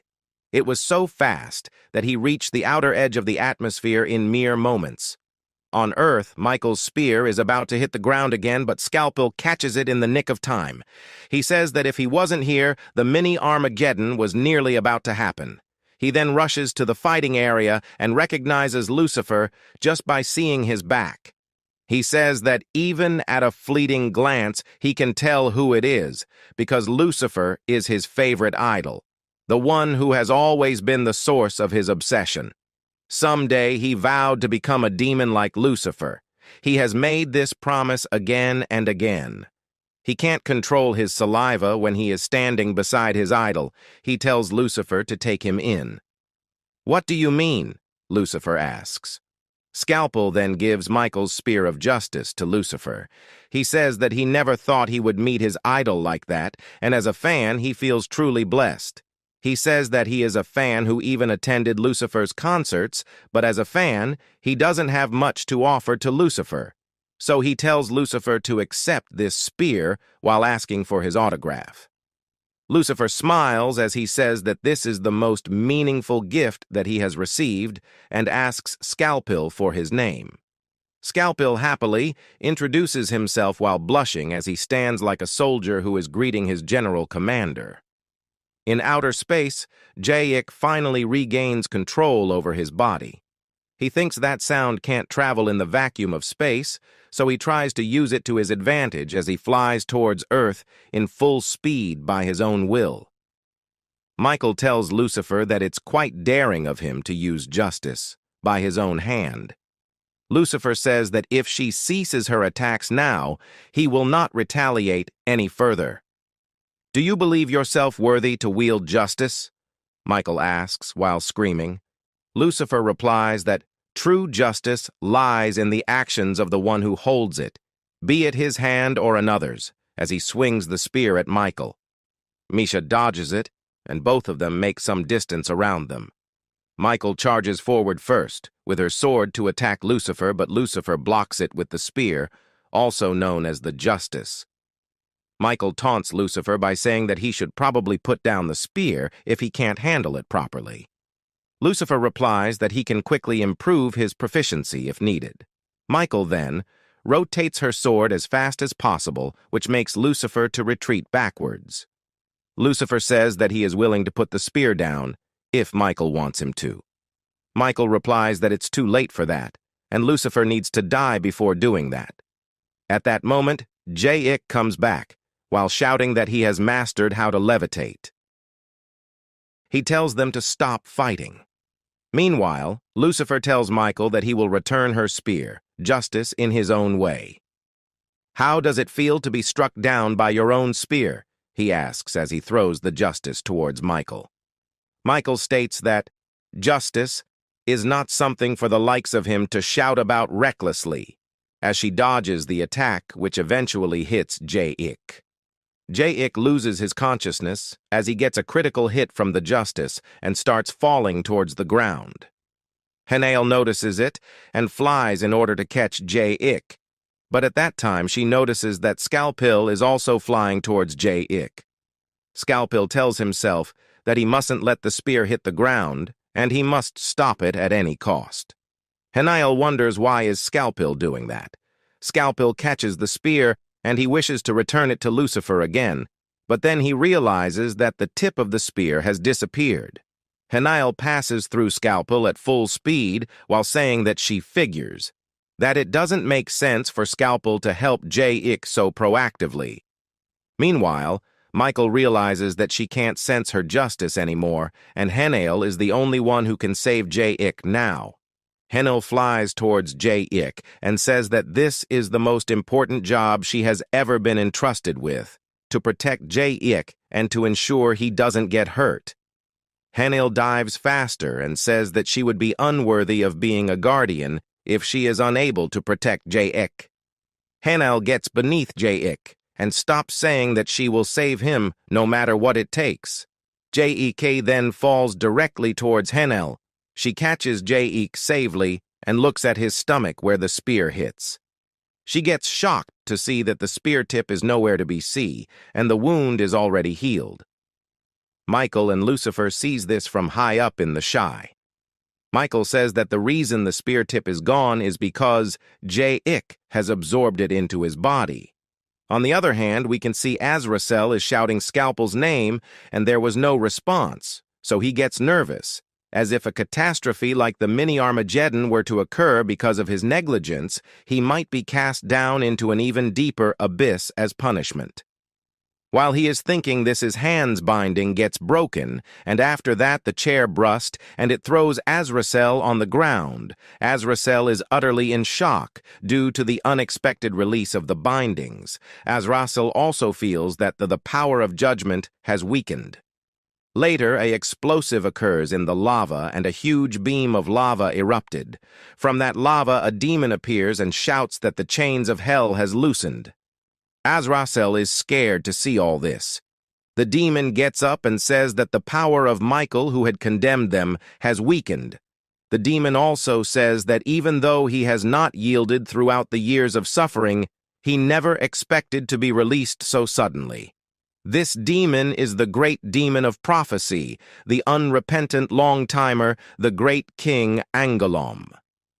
Angoulême then takes his feet from the lava and steps on the place where Azrael is sitting. Azrael sees this coming, so he quickly jumps aside to avoid being smashed. "Arise, all who have been judged! Prove that you were not wrong," Angoulême shouts. Azrael is about to fall on the lava, but he somehow grabs the rock and climbs it up. Due to Angoulême's calling, tiny demons get out of the lava. Angoulême then points his finger towards the exit and shouts, "To those who recklessly swung the sword of judgment without evidence, unleash your deep-seated vengeance." He tells this to the lower demons, and that gets hyped up and jumps towards the exit. On the outside, Michael is about to attack Lucifer, but Lucifer is not willing to continue the fight, so he tells Michael to wait. But Michael didn't listen to him and launched her attack.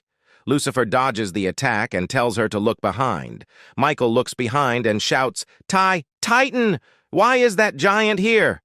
The Titan looks at them angrily and tells that he is here because both of them are his archenemies. Seeing the Titan, Lucifer starts to talk about the day when humanity witnessed the fear of being dominated by the Titans. Michael gets behind Lucifer and says that what he is suddenly talking about. Lucifer blushes and tells that he can't help but monologue when he sees a Titan. The giant makes it move and throws a punch at them. The both of them dodges the punch. As Lucifer dodges the punch, he tells the giant that why is he attacking him as they used to, allies in the same evil faction. While Lucifer is saying this at that time, a huge fire hits him, but Lucifer turns into ash to avoid being executed. Lucifer falls back and reassembles beside Michael and asked, "What in the world is happening as the blue dragon has been freed as well?" It appears that the absolute evils that were judged have risen in revolt, exploiting the weakened state of justice, Michael replies. Hearing this, Lucifer asked that if everyone who was judged been set free. Michael replied, "No," and says that it seems only those whom he and she had judged have been released. In the meantime, the lower demons, along with Angoulême, has get on the surface. Angoulême stands on the ground and tells his guys to run rampant, as this is their tour to pass on judgment. Azrael also comes out of the hole and tells Scalpel that Angoulême once sought to trigger the true Armageddon, but was sealed away when his conspiracy was exposed by the prophecies. Scalpel gets shocked to hear this and tells Azrael to wait, as this is his role. In the meantime, the Titan continues his attacks on Lucifer, but Lucifer avoids all of them. Scalpel then gets closer to Lucifer and tells him that a being named Angoulême has brought all the damned souls of hell to the surface. Lucifer gets worried and asked Michael that if they also had judged Angoulême. Not exactly, but it seems he's taken advantage of the current situation to bring with him others who were judged for different reasons. Michael replies. The Titan rises his hand high up in the sky and grabs all the clouds and makes a tight fist and punched Lucifer. Lucifer turns to ash and dodges it. The punch falls on the mountain and the mountain turns into dust. Michael, even if you plan to punish me later, let's form an alliance for now. Although it's just the two of us, if we combine our strengths like old times, we can defeat them. Lucifer falls back and tells this to Michael. Michael agrees to hold on his judgment, but she didn't agree to team up with an evil. After that, Michael steps on the Titan's arm and starts to move towards its head. Michael gets serious and she uses her powers and quickly flies to the back of the Titan and make a cut on his neck. The Titan's neck starts to bleed and he shouts at pain. As Michael is fighting the Titan, so Lucifer decides to take care of the blue dragon. In the ground, Henal is holding J-Ik in her arms, and Golmo and his army is rushing towards them. Henal sees them and gets worried as J-Ik is currently unconscious. So Henal tries to wake him up, but J-Ik is making weird faces and his face starts to sweat a lot. It seems like J-Ik is having a dream. In the dream, someone is calling him and says, "Him baby." J-Ik asked who it is and says that he is no baby. Though he is still a minor, he is of age to obtain a scooter license. After that, we says in the dark, a lady appears with her head wrapped around in white cloth. The lady reaches out her hand towards J-Ik and says that, by a stroke of serendipity, she has finally gotten the chance to meet him. J-Ik gets shocked, and he asked her if by any chance she is her real mom. As J-Ik asks the question, he sees that a bright blue light come towards him from above, and he also hears that someone is chanting spicy pork. Hearing the word spicy pork, J-Ik also starts to think about that. And while saying spicy pork, he opens his eyes and gets up and screams spicy pork. Seeing this, Henal thanks the heavens that her magic worked on J-Ik. "Do you know who I saw in my dream?" J-Ik asked. Henal replies that she know, but now's not the time for that. She then points towards the running demons and tells J-Ik that they are coming for them. Angolmo and his subordinates are running at full speed, and they have the strong determination for taking their vengeance. Seeing this demons, J-Ik asked Henal that if they should take them down. J-Ik, don't judge them by appearances. We have no business fighting those beings. They might just be victims of justice, for all we know. Henal says this to J-Ik. After hearing the word justice, J-Ik's chest glow up, J-Ik's hair turns full black, and due to his power, his shirt gets shredded into pieces. And now J-Ik can feel the burning urge inside him to pass down a judgment on this demons. On the other hand, the giant slangs Michael and tries to grab her. Michael floats in front of the giant and says that she holds no personal grudges against him. But however, she has to pass down the judgment as once absolute evil, always absolute evil. The giant says that his resentment overflows, and if be catch, he will tear her apart. After that, Michael makes her move, and with a single slash, she cuts the arm of the Titan in half, and she says that if she is to be broken to pieces, she might as well accept her fate. On the other side, the blue dragon and Lucifer is facing of each other. The dragon tells Lucifer that he will make him pay for what he has done to him. Lucifer hold back and asked the dragon that why is he only attacking him as Michael was also there with him. The dragon stays silent and starts to build up his breathe. After some time, the dragon throws a huge fireball at Lucifer. The fire surrounds Lucifer, but again he uses his ash magic and gets out of there. On the ground, Angolmo is running and shouting to motivate his subordinates, but after a while he gets tired and stops to take some fresh air. As he was resting of a long time in hell, his stamina has dropped. As he is resting, he feels that a rat is tailing him. It is Azrael that is rushing towards him to attack. Angolmo notices it as dodges the attack. He then kicks Azrael, and Azrael flies away. In the mid-air, Azrael gets his angel powers back, and he spreads his blue wings and floats in the air. He then takes out his pistol and points it at Angolom and says that, as an angel, his duty is to pushing the rampaging demon. Saying this, he shoots at Angolmo. Angolom blocks the bullets with his arms and tells Azrael that There's no reason for the both of them to fight, and he see no reason to be labeled a criminal either. Azrael lands on the ground, and while pointing the gun at Angolom, he says that escaping the hell is a sin. And as an angel, he has witnessed the escape, so now he can't ignore this. Hearing this, Angolmo says that if Azrael have been following him for that long and witnessed the escape, then it means he have escaped from the prison too. So Nangolom won't accept being the only one branded a criminal just because of their positions as angels and demons. Isn't it inevitable? Since it was the fundamental difference between angels and demons, Azrael loads his gun and says this. He then gives a deadly look at Angolmo. After that, as Azrael fires his gun, the ground beneath Angolmo starts to shake and the ground opens, leading the way to hell. Some red-black ropes-like thing comes out of there and warps around Angolom and drags him into the pits of hell.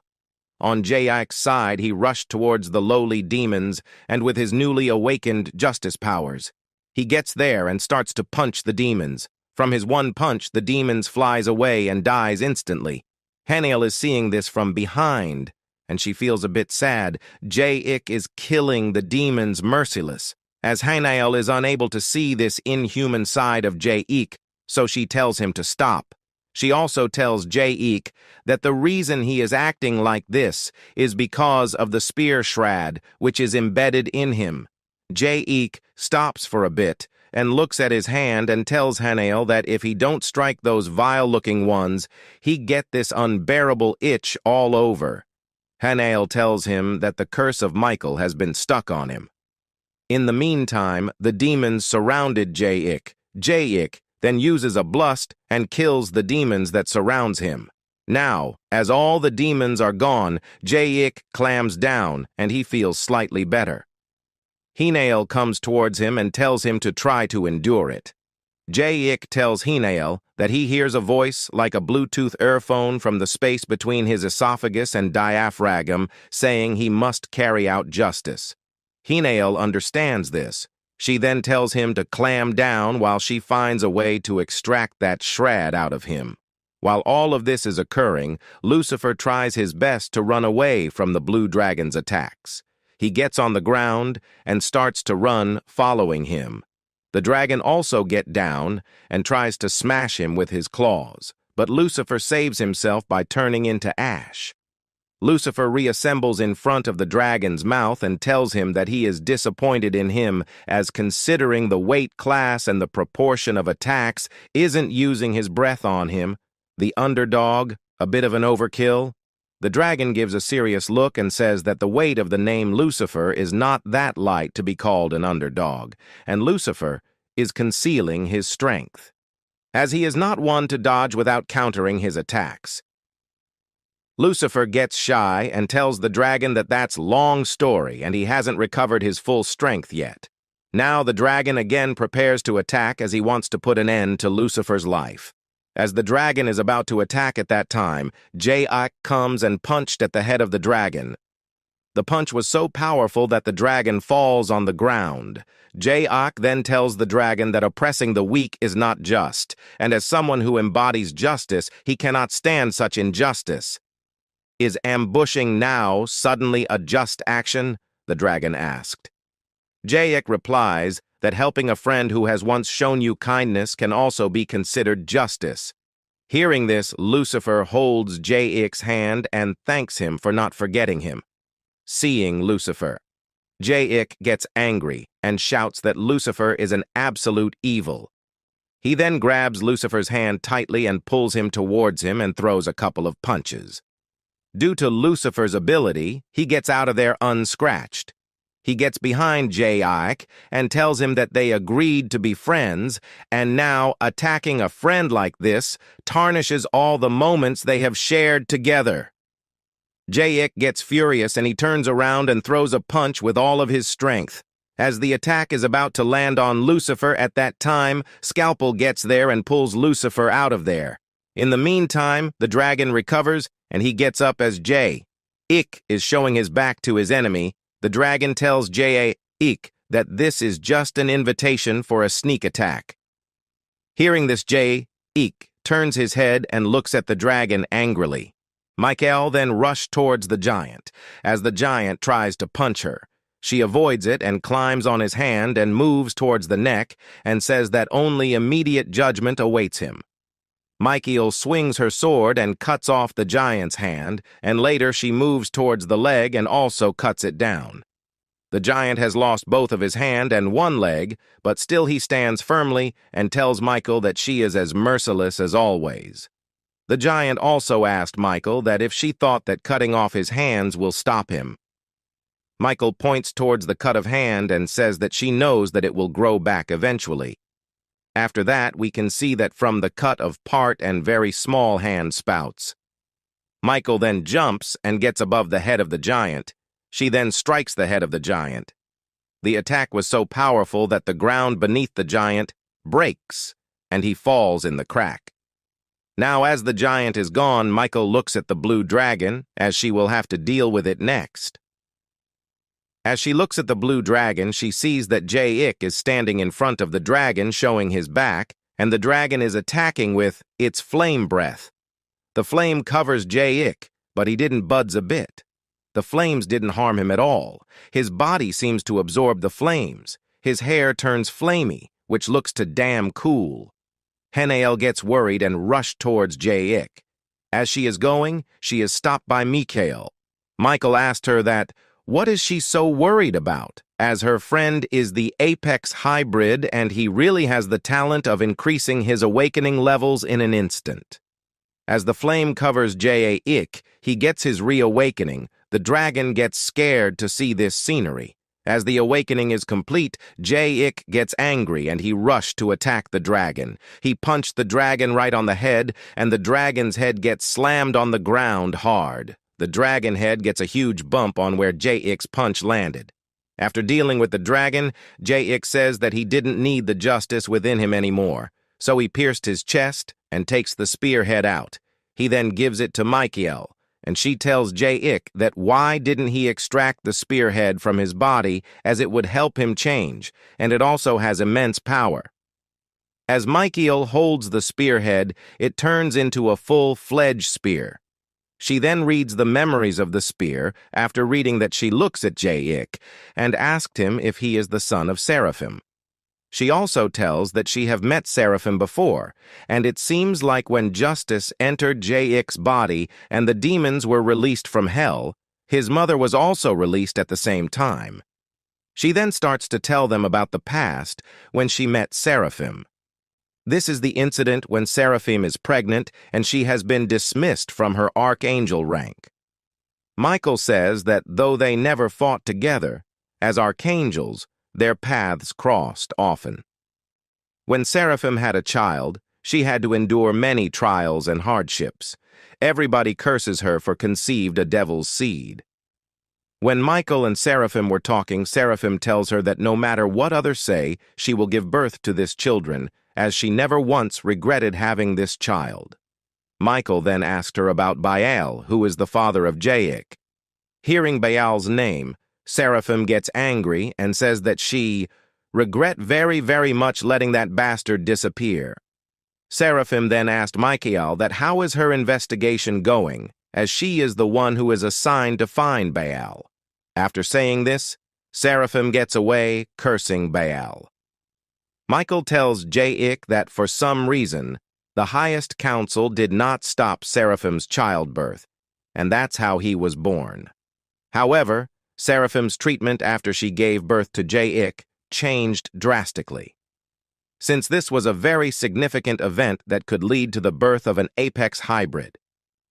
As soon as they got the apex hybrid baby, the highest council decided to imprison Seraphim in the bottomless pit of hell, putting down the greatest punishment of all, the creation of life from an inappropriate relationship. No matter how much Michael pursued justice, she thought, Seraphim's punishment was a bit unfair, but as an archangel, she could not simply express her true feelings like that because she know that once she start making an exception, she can't execute any judgment properly. After hearing her, Jay-Ik says that he could feel it clearly when justice was inside him. He understand Michael's duty as an archangel. He could feel it if only for a moment. Jay-Ik then asked her that what happened to him when he was a baddie. The highest council decided to abandon the child taken after sentencing Seraphim. That abandoned child that was sent and grew up in the human world, that's you, Michael replies. J.Ik says that he has never thought of himself as abandoned since he has good parents who raised him well. He has never seen his biological parents, but they don't seem to be of much significance in his life. As he is talking, he suddenly remembers something, and he panics and asks Michael about the time and says that he need to get back quickly. Michael asked him that why is he in a rush. J.Ik shouts that he has to go to school. Why do you need to go to school? Michael asked.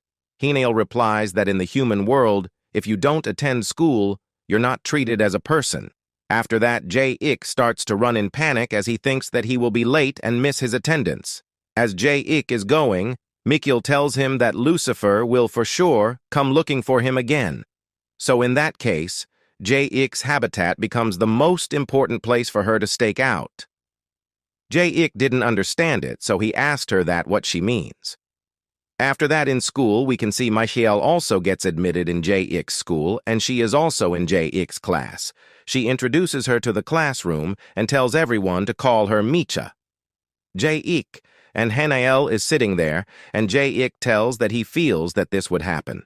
After that, Mika chooses to sit behind J.Ik. As she is about to sit there, J.Ik. tells her that it's Scalpel's seat.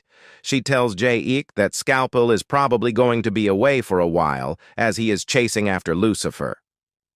Later, we can see Scalpel and Lucifer roaming around in mountains. Lucifer thanks Scalpel for saving his life. He also asked Scalpel that why did he bring him in this snowy mountain.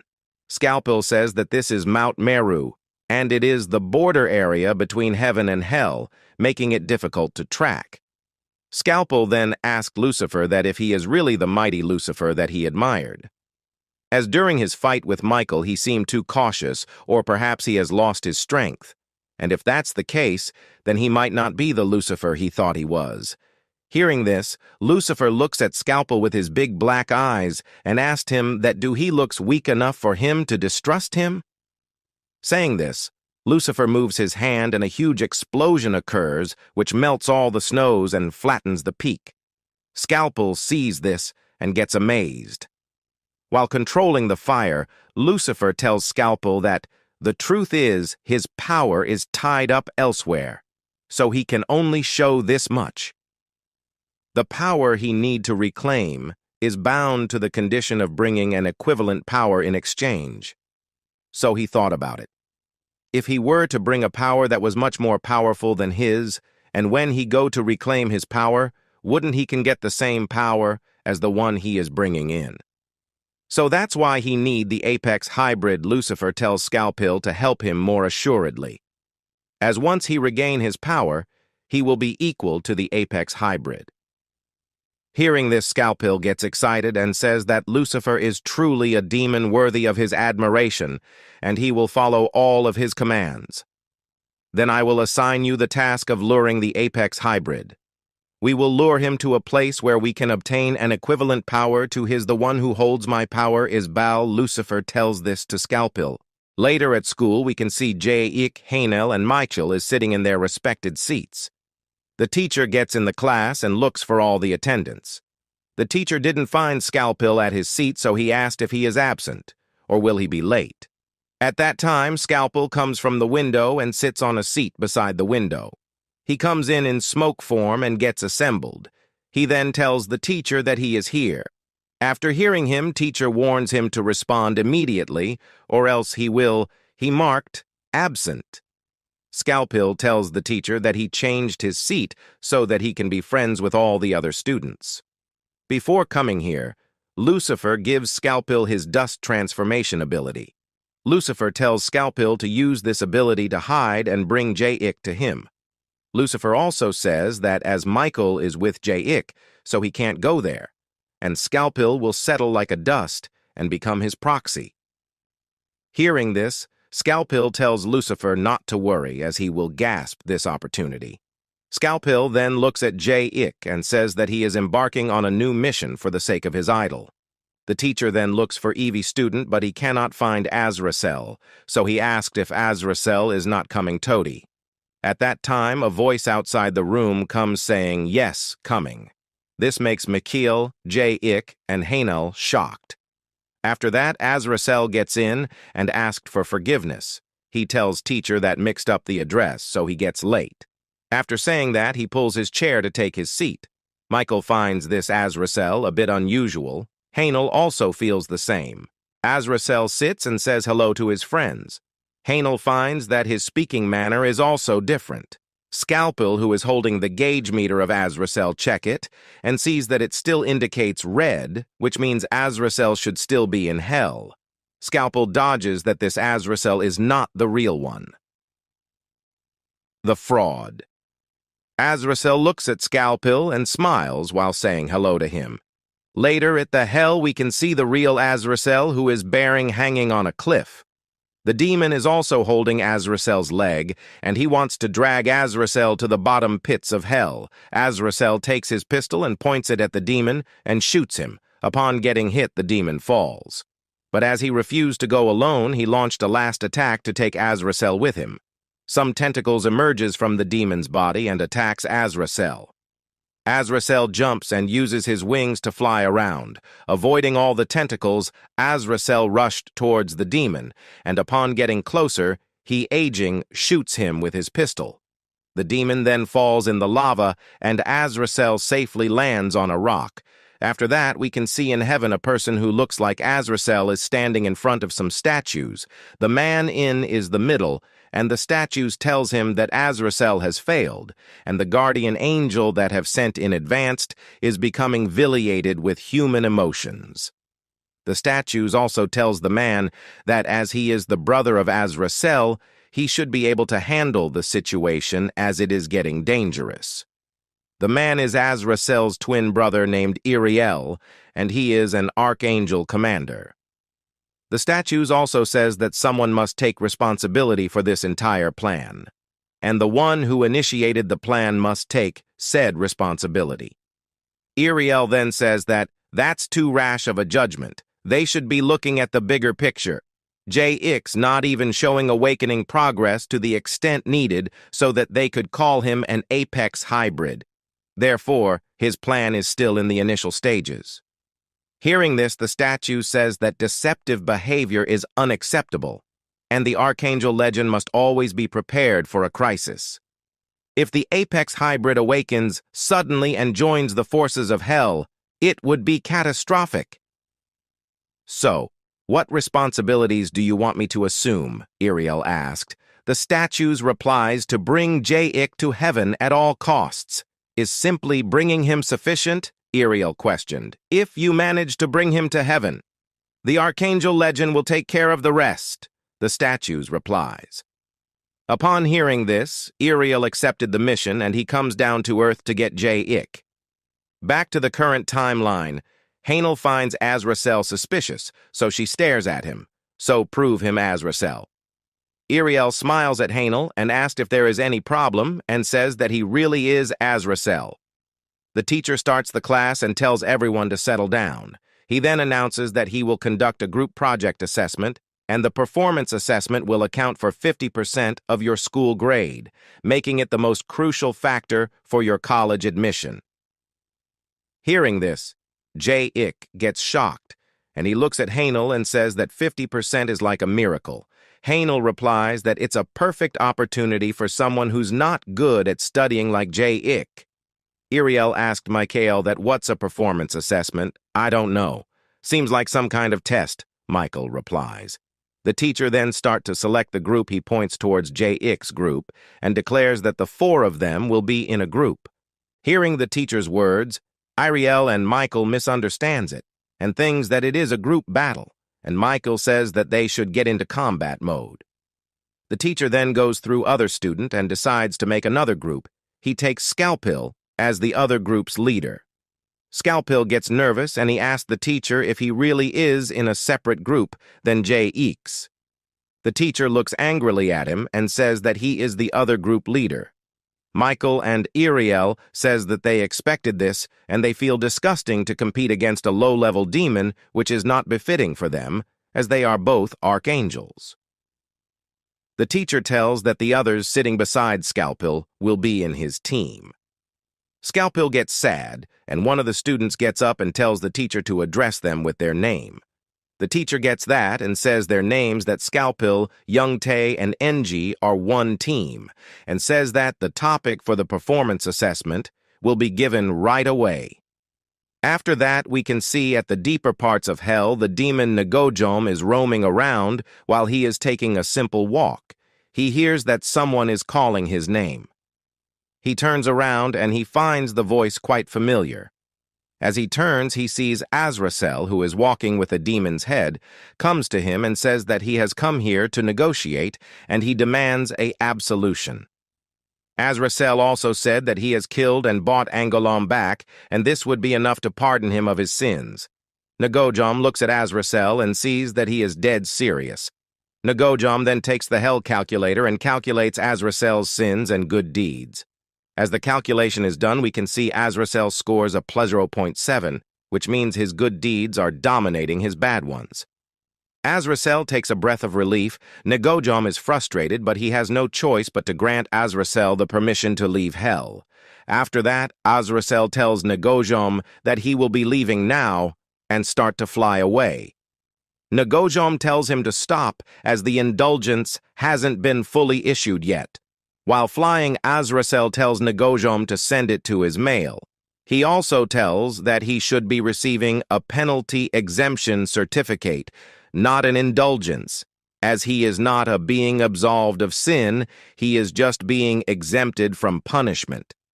Hearing this, Negojom says that it's right, and he need to revise the paper again.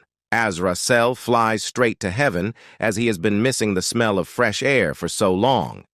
As soon as he gets to heaven, he decides to change and review all his works. But as he enters the gates of heaven, he gets shocked as a statue is in front of him. The statue says that why has he returned so soon, and furthermore why he is empty-handed. Azrael is confused as he didn't know that the statue is talking about.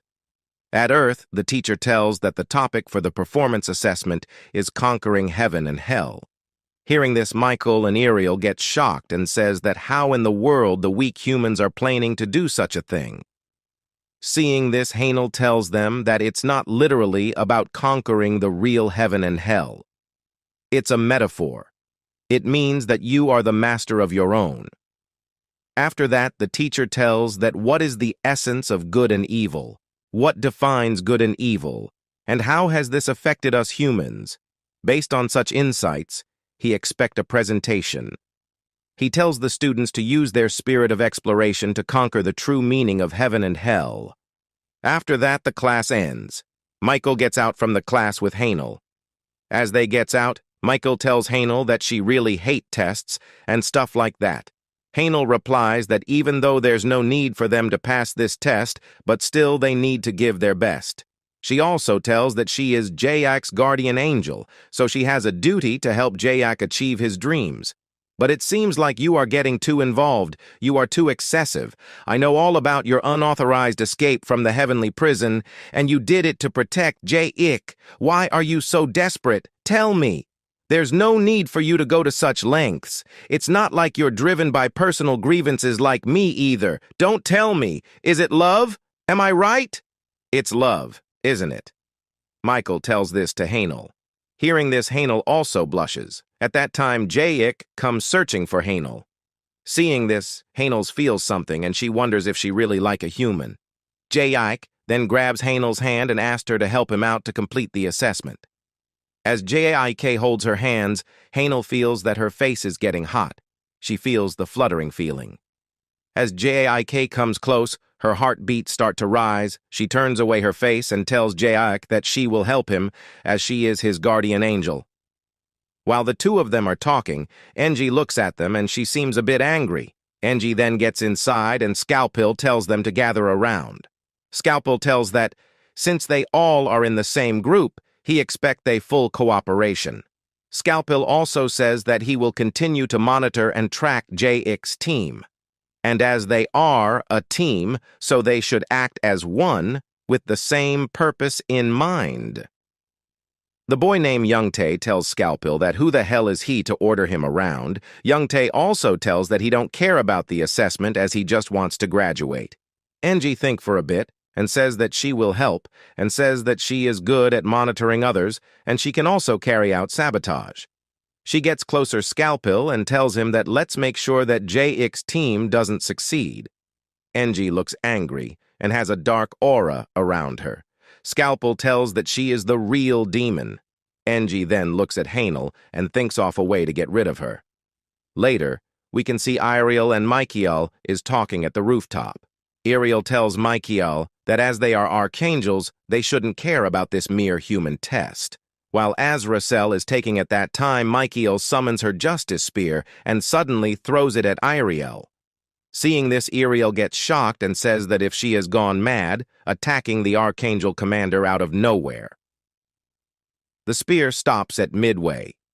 Michael then says that her hunch was right, that he is the Archangel commander Ariel, and the fact that the justice is not prevailing here makes it clear.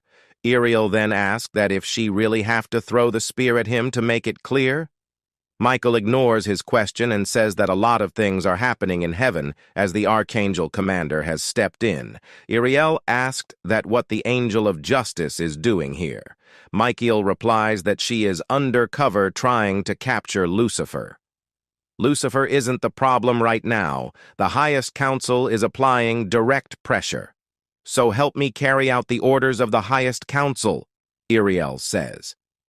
Michael then sums up all the situation and gets that the mastermind behind the plan to develop JX as an apex hybrid in the human world. All of this originated from Ariel's mind. Now back to the heavens, we can see the statue who is the highest council thinks Azrael as Ariel. The statue says that they should arrange for support before Ariel go back to the human world. Now Azrael gets the whole scenario. The statue says that they didn't think it was a good strategy to send Ariel alone to bring back the Apex Hybrid from the start. Therefore, the highest council has decided to provide him with a formidable army, and the throne has confirmed to be created for him, the Archangel Commander himself. Azrael looks at the throne and thinks that it's impressive. He then gets up and sits on it and gives a sinister look and commands the heavenly army to go down on earth and start their task by taking down Azrael. The Archangel Commander's throne holds the position akin to being the king of heaven. Actually, Azrael always wanted this position. Even though they are twins, his older brother Ariel inherited the direct bloodline and ascended to the position of Archangel without any issues. However, there was only one throne. Azrael did his best to pretend not to care and lived on. He even went to hell and played chess with the demons. He thought a free life was better than one bound to the throne. However, ever since his brother had taken the throne, he was constantly tightening the noose around Azrael. Ariel summoned Azrael whenever and wherever he was needed. In the past, they had a chat. Ariel, while sitting on the throne, informed Azrael that even if he is his brother, committing to corruption cannot be tolerated by the heavens. He informed that such actions degrade the dignity of angels. Azrael replied that since he has no throne to protect, he has no reason to uphold such dignity. After hearing this, Ariel said that he will have to demote Azrael to a third-grade fallen angel and enforce stricter constraints on him. After that, a series of endless missions quickly followed. Like he was ordered to capture more demons, conquer the third region of hell. Even some trifle matters like bringing the remote control and even scrubbing his brother's back. Countless quests appeared for Azrael until one day he was ordered to descend to the human world to assist in the awakening of the Apex Hybrid and bring him to heaven, even though he had been tasked with assisting in the awakening of the Apex Hybrid. But presently, he is sitting on the throne and giving orders, and he treats it as the perfect opportunity to seize Ariel's power.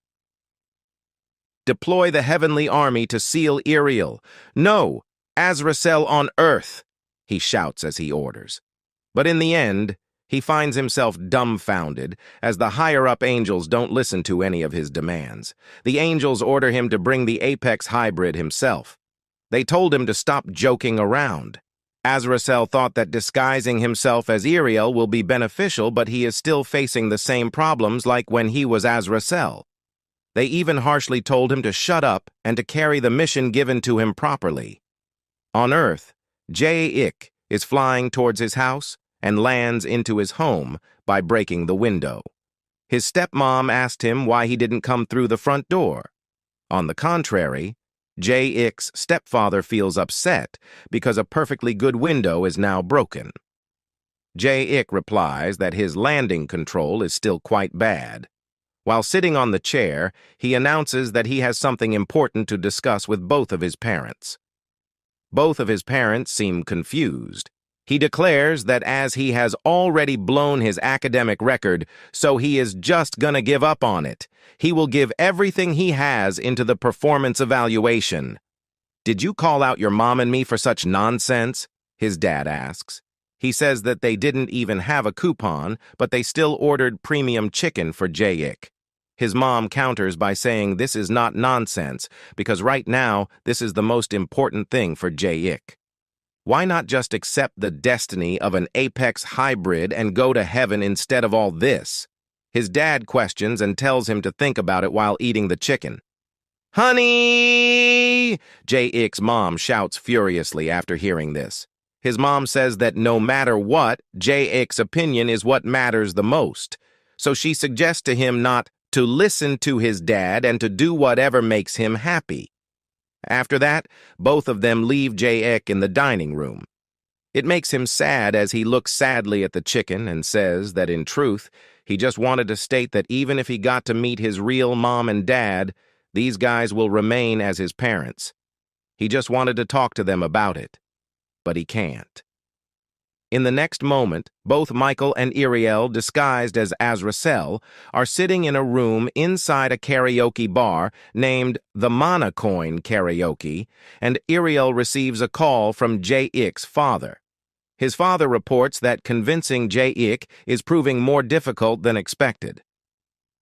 "Isn't it because you're not persuasive enough?" Ariel asks, as he tries to blame the low-ranking angel. J.Ik.'s dad justifies it by saying that it's not his fault because he even used the premium chicken dinner card. Ariel compliments the angel by saying that it's impressive for him to use these tricks, but in the end, he gets surprised to see that J.Ik. was not even swayed by it at all.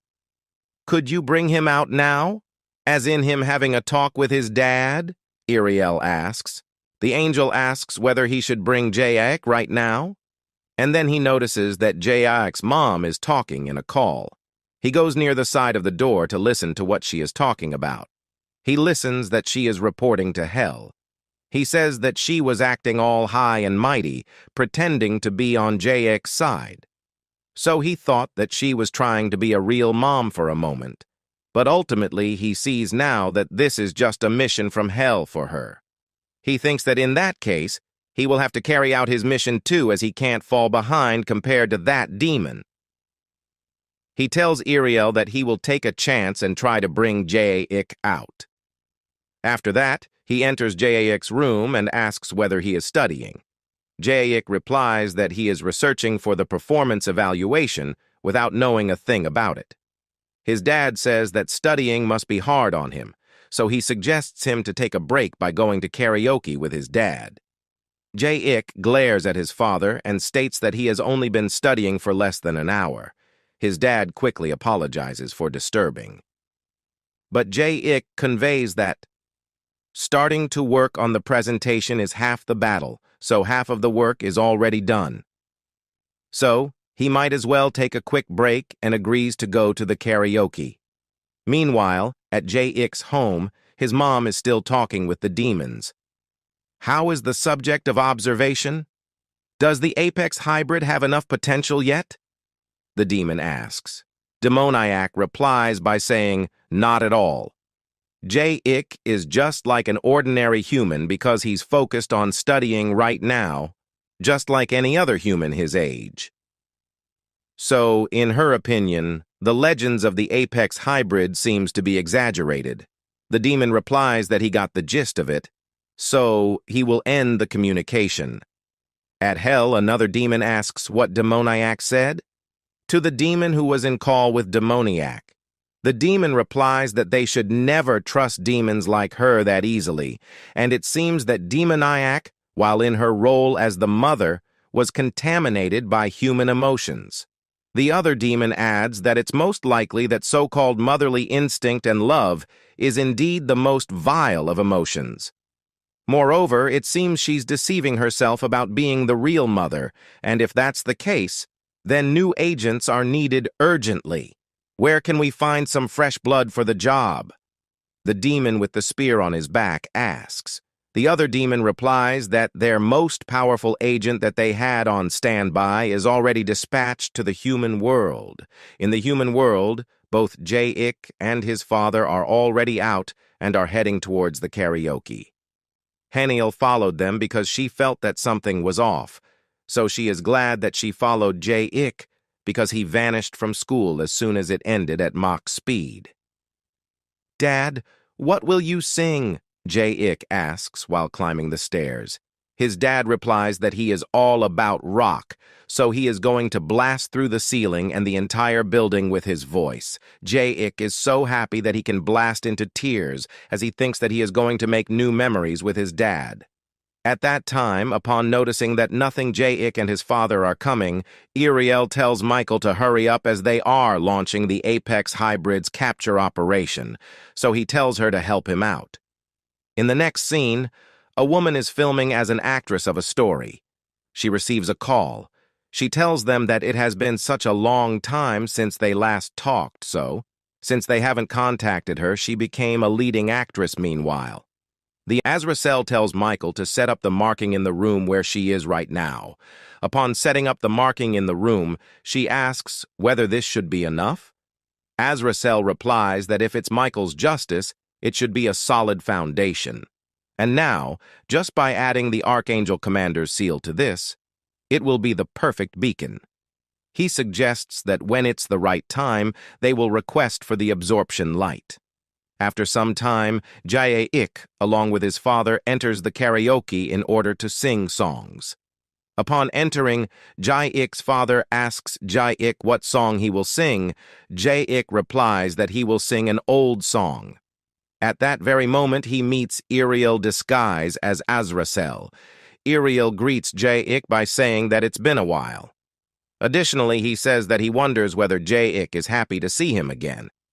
He conveys that it was easy to find this place since everyone is gathered here. Is he a classmate? Nee looks quite mature.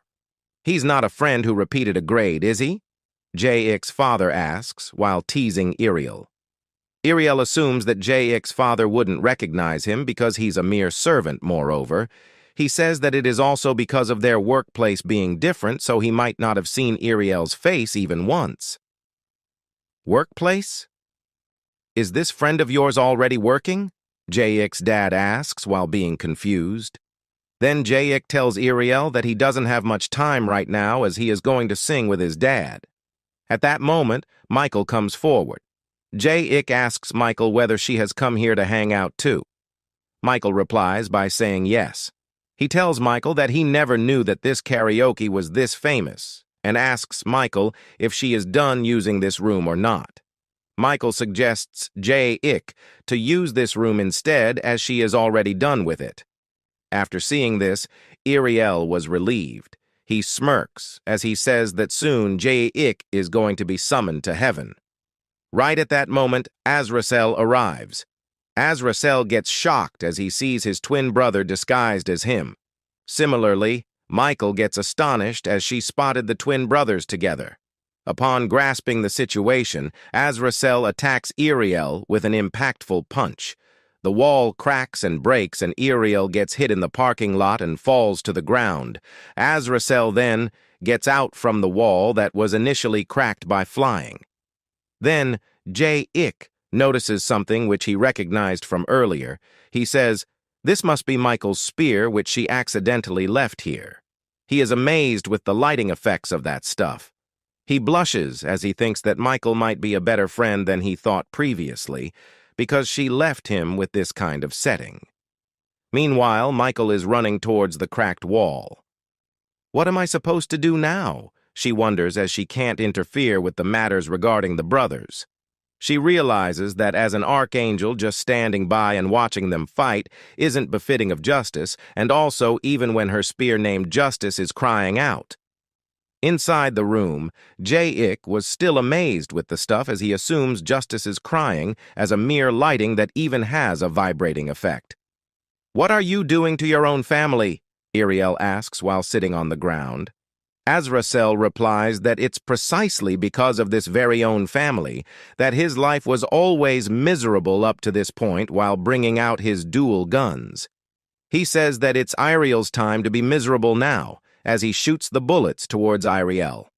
All the bullets get blocked as Azrael makes a powerful barrier while rotating his palm. Azrael says that this mere cheap trick won't work on him.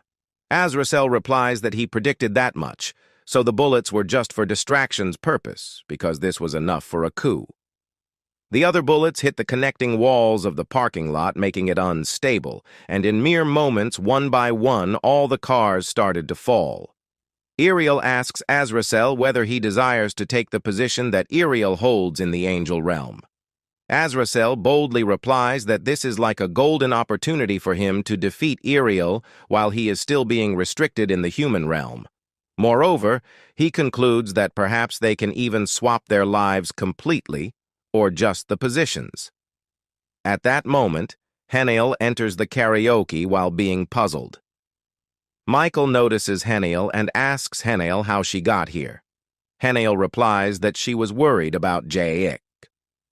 After hearing this, Michael coldly replies that it's not her place to be concerned about, and as it's the decision made by the Supreme Council, so she should have followed it, as it is. In addition, she conveys that J-Ik will be soon summoned to heaven by the absorption light, so it's only natural for low-ranking angels, such as Henal, to follow the greater good. Henal gets upset as she bows down her head.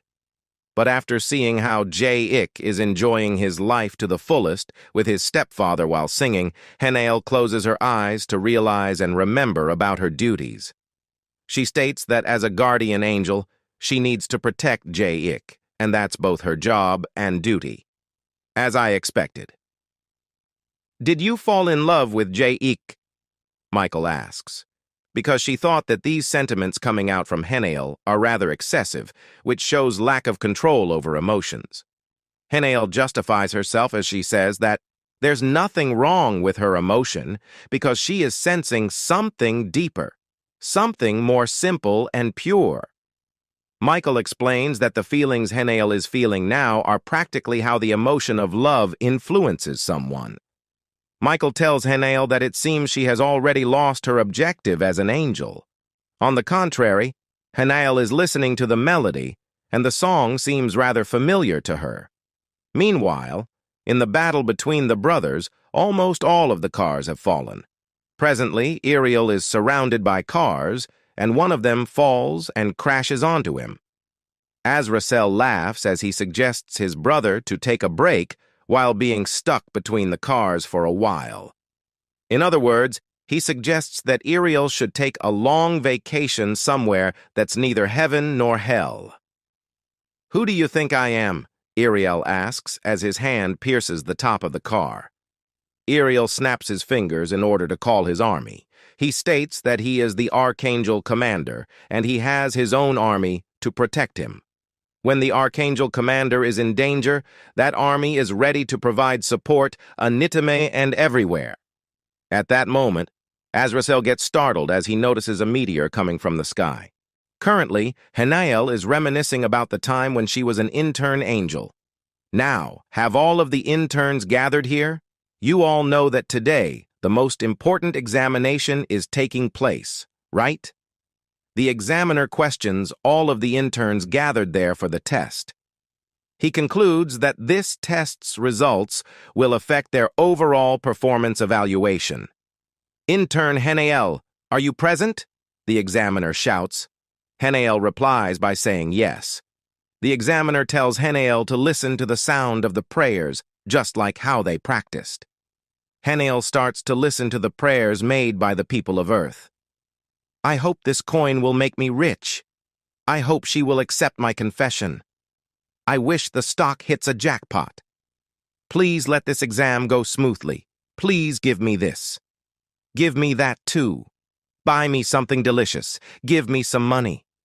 There were various requests like these. Henal gets a bit upset as she thinks that there are still people who are making wishes like these. The examiner enlightens Henal by saying that humans are bound to be selfish. They always depend on others to realize their desires, and that's why they need the intern angels. At that moment, Henal heard the same melody, and the one who sang that song was none other than the younger J-Ik from the past. J-Ik, come here. What are you doing there? J-Ik's mom asks. His father tells him that they have to go home before dark. J-Ik tells them to wait for a minute.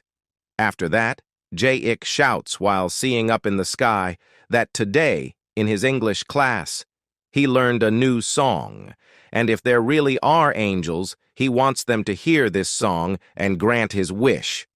After hearing this, Henal smiles as she finally decides to help this kid because out of all of the wishes that she heard, J-Ik's one is definitely the purest one.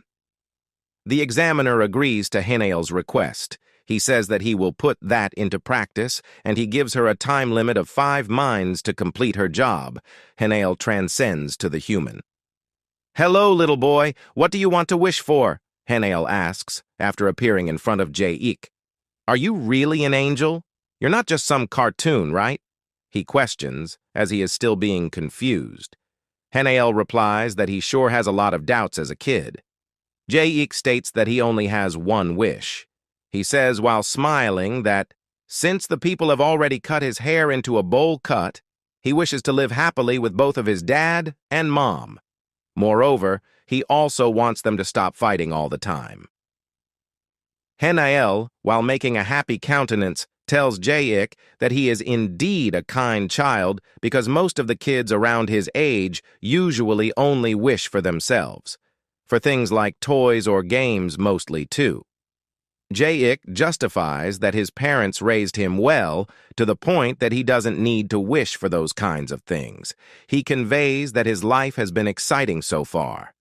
He tells her to look that he even has the legendary bowl-cut hairstyle, and because of this hairstyle, he has become the #1 most famous kid in his school. So he only wishes that both his mom and dad will live happier than him because there's still plenty of time for him to be happy in the future. At that time, an anonymous man comes into view who notices that the little kid is talking alone as he couldn't see the angel. After listening to all of J-Ik's wishes, Henal tells him that she will send him the blessing of happiness so that his family will surely live in happiness. And someday, if she becomes a guardian angel, she hopes she can be the guardian angel of someone as kind-hearted as him. J-Ik can already feel the emotion of happiness running through him. He asks Henal that when that time comes, would she like to become his guardian angel? Henal replies while smiling that she can't make any promise, but rather she hopes that that will be the case. Can angels also make a wish?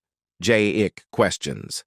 Henal answers that of course they can, but only when they really want that wish to come true. Thus, she wished to become J-Ik's guardian angel that day, and presently she is overjoyed to see that her wish has finally come true. Meanwhile, in the battle, Azrael is firing pistols to stop the meteor, even though he knows that using these pistols to stop that thing is as if he is throwing eggs into a rock. It's literally a pistol versus a meteor, which can't even be compared with eggs and rock. In that case, he decides to face it directly because he must be strong enough to do that much. He flies towards the meteor like a bullet and smashes it into pieces. The shattered pieces fall onto the ground, and some of them also fall onto the cars. Not only were you pretending to be May, you even dared to confront me? Are you sure you can handle the judgment? Ariel asks furiously while lifting his hand, pointing at Azrael. Suddenly, lightning strikes and Azrael falls onto the ground due to the shock. Ariel flies and floats on the sky while telling Azrael that his position in heaven is nothing but a mere servant right now, and it's finally time now to sever their affectionate bond as a family, as both him and Ariel are nothing but separate individuals who bear different fates. "Michael, have the preparations been completed?" he asks while floating. Michael replies that it's located and perfectly on the target. Ariel snaps his finger while laughing as he says that he can complete this mission earlier than he thought. At that moment, many parallel coincident circles, radiating golden light, come out of the karaoke, which reach the sky while illuminating it. The light which is radiating is none other than the absorption light placed by Ariel and Michael to capture J-Eek. Inside the karaoke bar, J-Eek and his father are being lifted by the mysterious light. The light pulls them upwards like a miniature black hole. At that same moment, in the convenience store on floor 1-1, the classmate of J-Eek is also being pulled by the light. The same thing happens at the basement. One of the gangsters affiliated with Ushi Jim is being lifted by the light, and all of the people who were inside the building are being transferred by the absorption light. Henal runs while shouting J-Ick's name and voluntarily goes near the absorption light in order to get J-Ick out of this mess. She shouts that she would protect him. The girl classmate of J-Ick gets annoyed to see Henal and the underling gangster finally found J-Ick, who probably crippled their boss, Ushi Jim.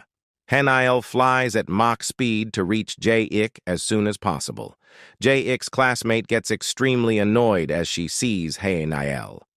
In the past, the girl was walking through the streets, and in her opinion, that day was supposed to be the day when she could get close to J-Ick by fate. J-Ick, a freshman student who happened to be in the same class as her, he was really her type. She noticed that he was coming and thought that today she will really ask him to be friends and hang out with him. But since he cut through the alleyway, the girl decided to take the other side of the alley, hoping that she will get to meet him. She spotted J-Ick, but then she noticed Henal saying that she will become his new classmate. It made her really angry when she saw another girl suddenly appearing out of nowhere and sticking with J-Ick like that.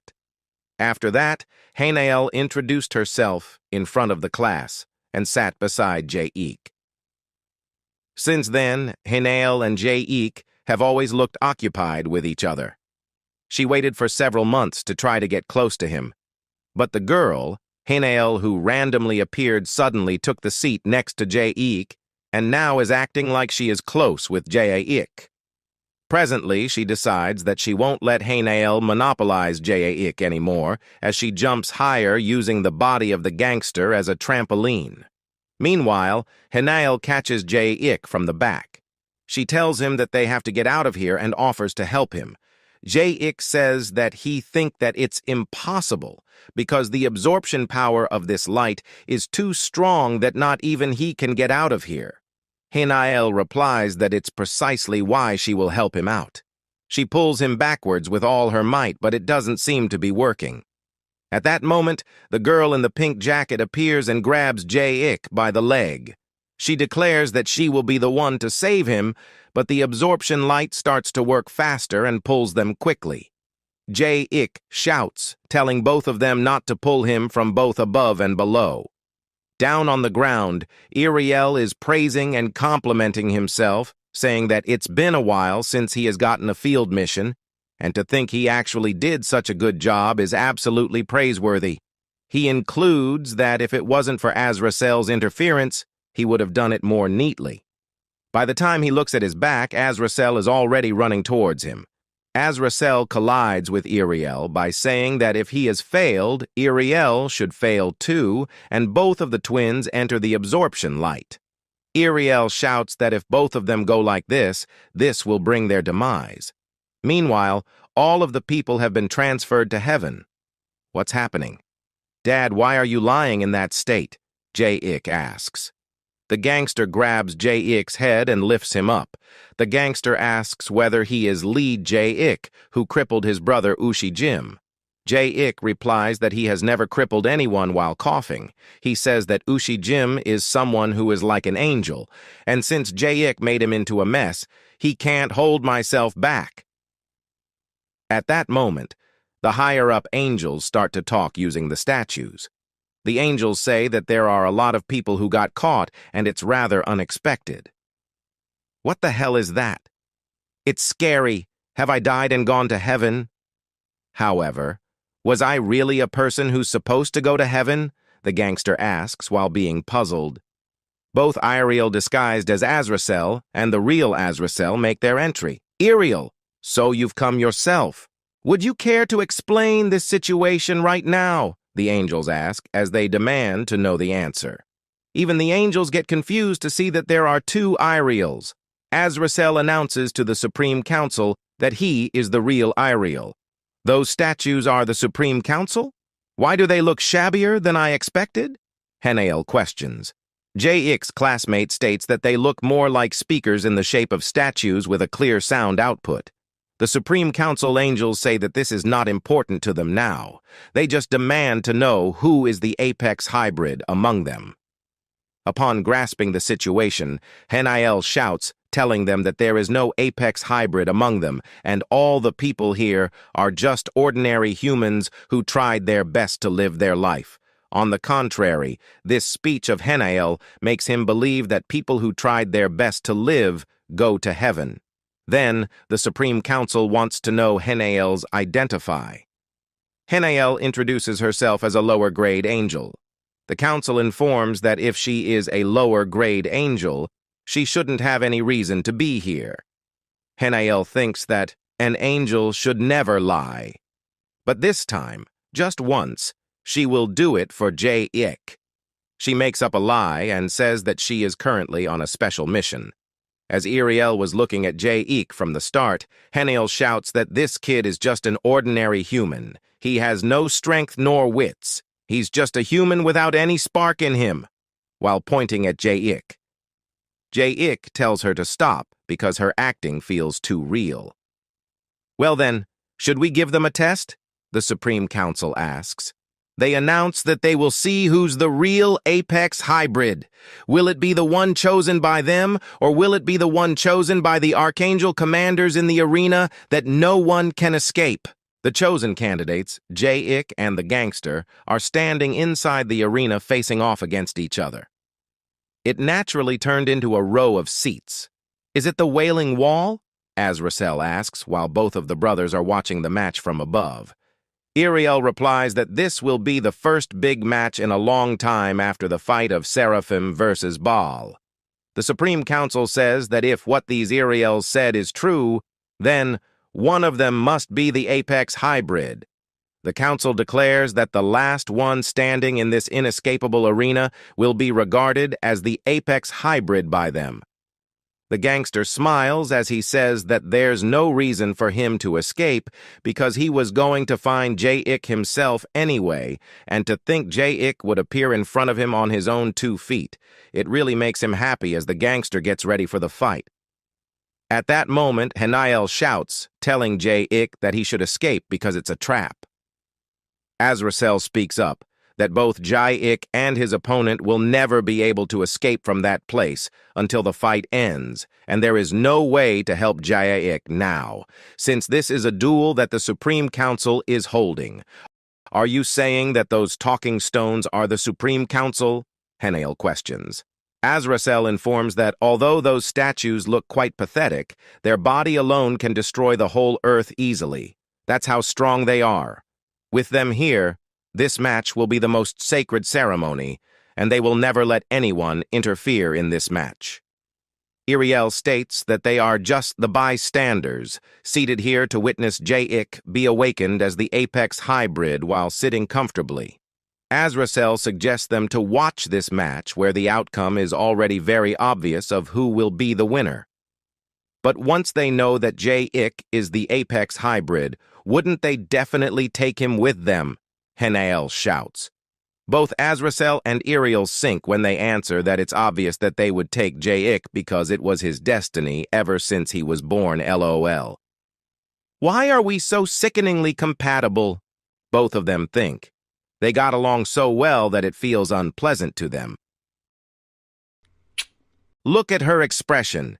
She must think that she could save the whole world by herself, pretending to look cool alone without any conscience. Ha! Eunji! Jayik's classmate shouts while trying to seize Henal's attention.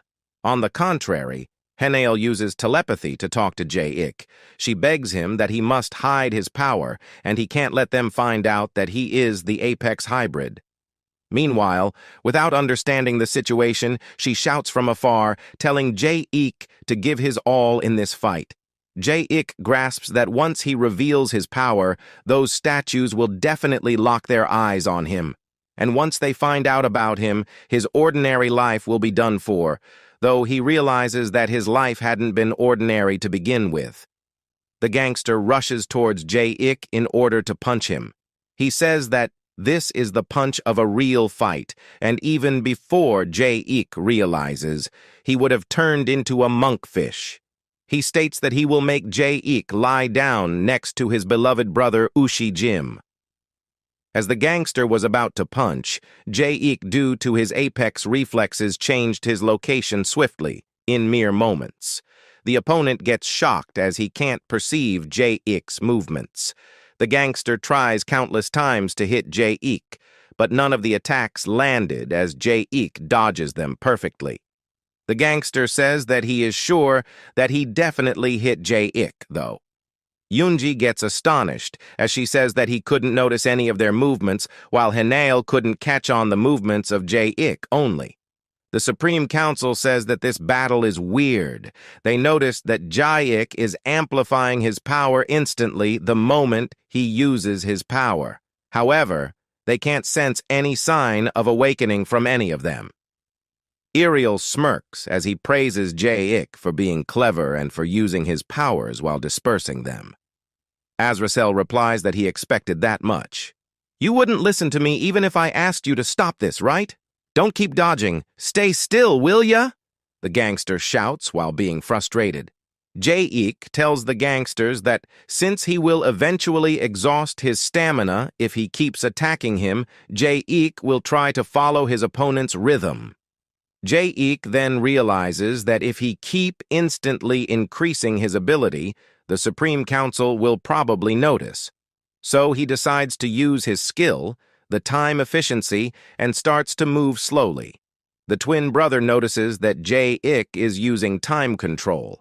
Azrael explains that in the split of 10,000th of 1 second, Jayik will move quickly, and then he will use the time left to move slowly, so the statues won't notice. Ariel adds that it's an amazing cheating skill. The gangster says that Jayik is fast, and he guesses that the only one who'll be able to beat Jayik is Ushi Jim, and realizing this, his respect for Ushi Jim has increased one more time. Moreover, he says he has no other choice if his opponent is too powerful. So, he decides to show Jayik his hidden skill, which he hasn't used in such a long time. Suddenly, his speed increases as he says that people might mistake his name for a foreigner, but his real name is Hanma, which means when a person is within a Hanma, which means 1 yard, and within this limit, his fist can quickly reach that person. He smiles as he says that it's a shame that this time his fist definitely touched Jayik's hair. Henal explains that Hanma was a measuring unit used in ancient times, and was about the width of an average person's outstretched arms. Yoonji replies that though it's ancient, her father still uses it. Hanma says after going through special training, he can also reach 2 yard, and this time he could also feel Jayik's clothes. Mabak then starts to attack Jayik several times. The Supreme Council says that Mabak's movements are surely befitting of a transcendental human class. But why can't I sense any sign of awakening from him? The councilman asks himself. He says that even with the resolution of their camera, he still can't see it, so it must be a frame drop problem. "Can you see it?" Azrael asks Iriel while standing. Iriel explains that in the eyes of ordinary people, Jaic would look like he's only dodging swiftly. However, with above-average vision, Jaic would look like he's taking a stroll around Hanma. The Supreme Council understands that at this rate, they won't be able to get any victor today, and in the end of the day, the victor is definitely the Apex Hybrid. So they declare that for the duel to progress further, they will reduce the area of the arena. As a result, the ground starts to shake and they hear many explosions as if it's a bombing attack. Hanma gets traumatized as he says that he doesn't want to be captured and he never fought anyone. Iriel says that the council is using a handicap match, so he guesses they learned a lesson from the previous match with Baal versus Seraphim. At that moment, Jaic's father wakes up, but not perfectly. He says that he realized that Iriel's voice seems familiar to him. "Excuse me, are you perhaps the person I had a conversation with?" Jaic's father asks.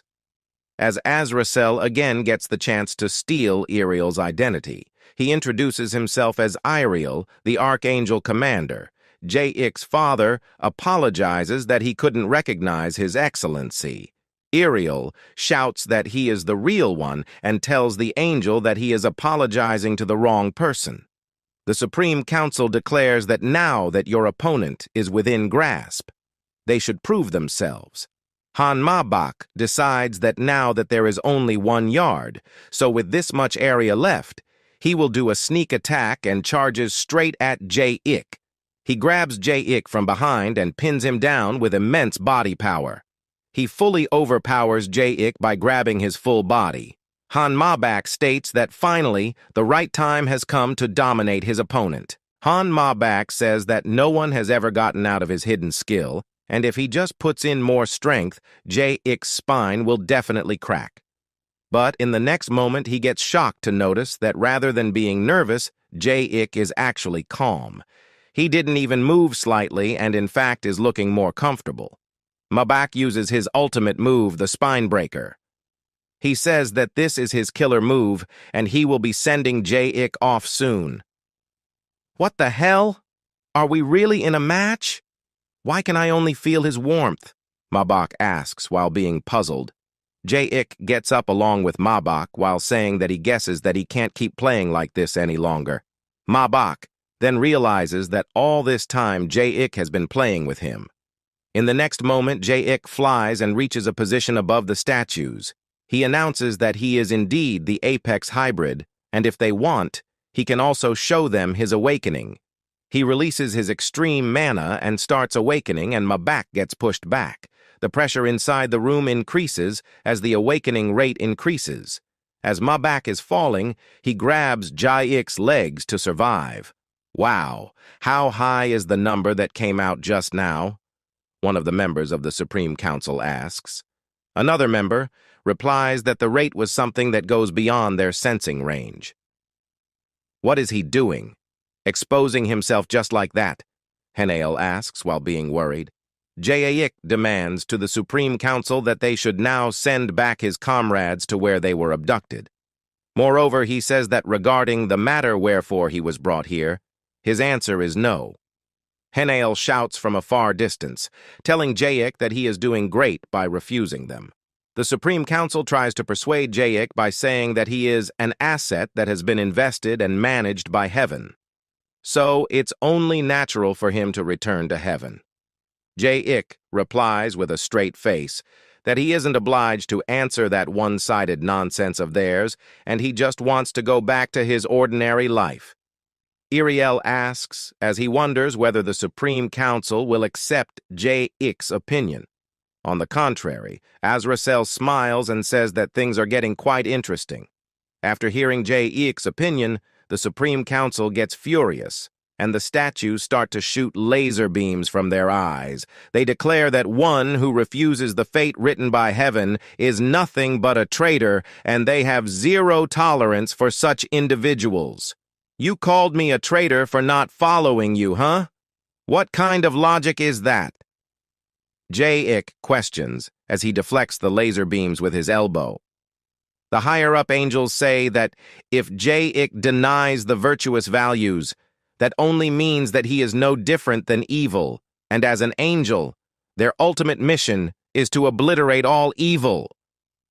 Jae-ik replies that if that's the case, then that's even more of a reason for him not to follow them. He simply answers that he refuses to follow such a line of fate while deflecting the laser beams with both of his hands while Mabak is still hanging. He clearly understands that he will be doomed if he falls from here, so he has to hold on tight. The angels state that a talented individual who refuses to be tamed is evil, so they tell Jae-ik that he should behave accordingly as the asset of heaven. The statues change their trajectory of the laser beam, and Jae-ik is facing a bit of difficulty to face these quickly launched attacks. Mabak's hands slip and he starts to fall. Meanwhile, Henal rushes towards Jae-ik in order to give him some backup. Jae-ik warns her not to come, yet Henal rushes there and uses her Omega shield. Jae-ik informs her that she can't stop their attacks using this shield. The shield scatters and both of them get pushed backwards. Henal hits the wall while Jae-ik collides with Mabak. Jae-ik asks Henal whether she is fine or not. But then he notices that due to the impactful collision, the wall has started to crack and his father is on top of the wall. The wall breaks and his father starts to fall. Henal shouts, telling Jae-ik not to worry because she would protect his dad. Jae-ik gets serious as he states that he plans to take responsibility for his own life and act according to his own values. So, he tells them not to judge people based on those excessive one-sided rules. Meanwhile, Azrael comments that he didn't know that Jae-ik could speak that well. The Supreme Council says that it's expected from the Apex Hybrid to even make the stone pedestal shake by his words. Shall we confirm whether he can bear the responsibility just as he claimed? They ask while releasing clouds. The angel explains that this is the atonement cloud. If one is without sin, it will feel as light as a feather, and if one is a sinner, it will feel heavy according to one's sins. For a dignified one, this cloud could be their savior, and on the contrary, a sinner's soul will be buried in hell for eternity. Jae-ik grabs the tail of the cloud and asks whether there is any problem with him. Azrael again comments, saying that Jae-ik is indeed the Apex Hybrid and a perfect being. At that moment, Mabak also touches the cloud in order for his own safety, but due to that, the weight of the cloud starts to increase in an instant. The angel says that it's just as he expected, and now even Jae-ik won't be able to handle it because he's probably out of control. So he tells Jae-ik that that's why he needs to follow the oracle. Jae-ik shouts that it's not his fault, while Mabak says sorry because he's a guy with a lot of sins. Meanwhile, Yoonji wonders what she should do for Jae-ik, or else Henal will take all the score. The Supreme Council asks Jae-ik whether he will be able to withstand the weight of the sin, or will he crumble under the sins of others, unable to attain forgiveness? Jae-ik clenches his teeth and says that he can bear this much sin himself and he can still endure it. These words coming out of Jae-ik really touched Mabak's heart, and he thinks that Jae-ik is a real man, a kind person, and at the peak of a noble. At the next moment, Yoonji gets a wonderful idea. She jumps as she says that since she is innocent, she can surely reduce the weight, and the only thing she could be ashamed of is that she really likes Jae-ik.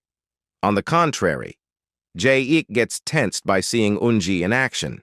He tells her that that's not how the cloud system works. He yells at her, telling her not to jump in. As Jae-ik's dad falls, Henal rushes towards and catch him. She tries to fly with Jae-ik's dad, but the weight is a bit heavy for her. Azrael then says that the table is all set, but instead of savoring it to themselves, they serve it to the enemy. Azrael gets mad and asks that, what are they doing letting Jae-ik fall in hell? The statues also get shocked and says that an unfavorable situation has occurred. On the other hand, Jae-ik, Han Mabak, and Yoonji are falling. Yoonji is at the top, and JIK and Hanma back are getting pushed by the boulder. Due to immense wind, their faces turns damn ugly. They falls directly to hell. JIK and Hanma back get smashed by the boulder, and Yoonji receives the after effect of the collision and fly away. JIK uses his powers and throws the boulder away. At that time, the executioner king of death Des comes with his huge scythe. Des laugh at the guys in heaven as they are the ones who always blab about one's repentance or atonement. But the one who is actually giving the punishment is them. After that, he welcomes Jae-ik to hell and tries to shake hands with him and congratulates him for becoming the new member of hell. Des also says that there will be a welcoming ceremony and signing event not long after this. Jae-ik tells Des that he don't want this. Hearing this, Des gets shocked and asked if he isn't one of those that the heaven has tossed away here. Jae-ik replies that he is not. Behind Des, Han Maybach is laying. He tells Des that although he went to both heaven and hell in just one day, but he is well aware that this is his righteous place. Hearing this, Des says that he don't need him and tells Han Maybach to go back from where he came from. Des then float in the mid-air and says that this place is completely different from heaven and asks Jae-ik that if he had any condition that heaven couldn't accept. Jae-ik gets up and asks Des that if he also wants to keep him. Des replies that he wants Jae-ik to make the choice, as that way the heaven will suffer more. Des also tells Jae-ik to just speak, and he will make his revenge possible. He will provide Jae-ik with the strength so he can punish those who caused him suffering in heaven. Upon heeding this, Jae-ik shouts no and releases his energy and tells Des that it's not necessary, as if it's about revenge, he can do it on his own. Due to Jae-ik's energy, Des gets pushed back, and from the energy he gets, that Jae-ik is the apex hybrid, and this is the reason he become desperate to keep Jae-ik. Han Maybach gets closer to Jae-ik and tells him that they should stay here together, as the bad guys like them who like to beat people have to stay here. Han Maybach also tells that this place feels more ease. Hearing this, Jae-ik knocks out Han Maybach and tells him that he is not lyle him and he don't want to be here. Getting hit, Maybach flies away and hits a spike rock. On the other side, we can see Yoonji is laying and she still didn't regain her consciousness. She slowly gets her senses and sit up holding her head. She then looks around and gets that she is in a cave. As she looks around, she hears a voice which says that if she is a lost puppy, and she looks cute. Hearing this, Yoonji turns and sees a dark-skinned, handsome guy. Seeing the guy, Yoonji's heart starts to pound like crazy. The guy then gets down and says that he found something interesting. The guy approaches her and garbs her shoulders and says that her soul is so alluring that he wants to have her. Yoonji can't resist as she finds the man damn attractive. She starts to think about Jae-ik to divert her mind. The man then thought that he will take her soul and make it into a decoration in his room, then take a picture of it and upload it. Yoonji gets shocked as she can hear all the thoughts of the man. She starts to think that why this man is letting her hear all of his wicked thoughts. She then gets out of the man's garb. The man then tells her that he is Baal, the chief of hell. Baal is the biological father of Jae-ik. Baal then tells Yoonji that he is the great demon of hell, Baal. All of his thoughts will always come true. Wickedness is the source of his power. So it's not an emotion that he should be hiding. Yoonji again fall for his charm, and she gets into a situation that she didn't dislike it or neither like it. Baal then says that he is also able to hear her thoughts. Baal then grabs the girl's head tightly and he gets shocked. He asked her that who did she get here if she is still in her body. Yoonji replies that she didn't know how he end up here. Baal garbs her hand and tells her not to worry about this as he will be taking her to Des. Yoonji asked that if by going to Des she can get back. No, I will ask Des to kill you and separate your soul from your body. That way, I can take your soul more easily, Baal says. He uses his charm and smiles and says that, let's go quickly. We'll go and you'll die. Humans are bound to die someday. Anyway, I will ask him to make it painless. Desus is the best in this field, you know. Yunji fall in his charm and follows him obediently. On the other side, Des and Jae-ik is fighting. Des cut the skin of Jae-ik's neck with his scythe. Des tells Jae-ik to let him separate his body and soul first, then they will continue their interview. Jae-ik stops the bleeding with his hand and shouts that's evil and ambush out of nowhere. Des tells Jae-ik that he is right as he is quite evil. Saying this, Des rushed towards Jae-ik.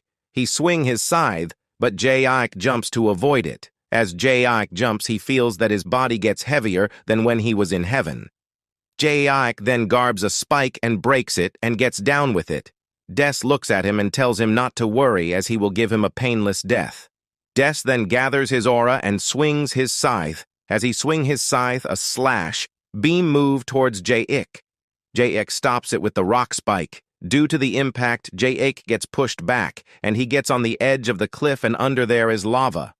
The lava gets on Jae-ik's t-shirt. Jae-ik feel that this flame is much hotter than the flame on the surface. Des tells Jae-ik not to worry as the hell flame will burn his body instantly. At that time, Baal and Yunji arrives at the scene. Baal points towards Des and tells Yunji that this guy is the one who will grant her painless death.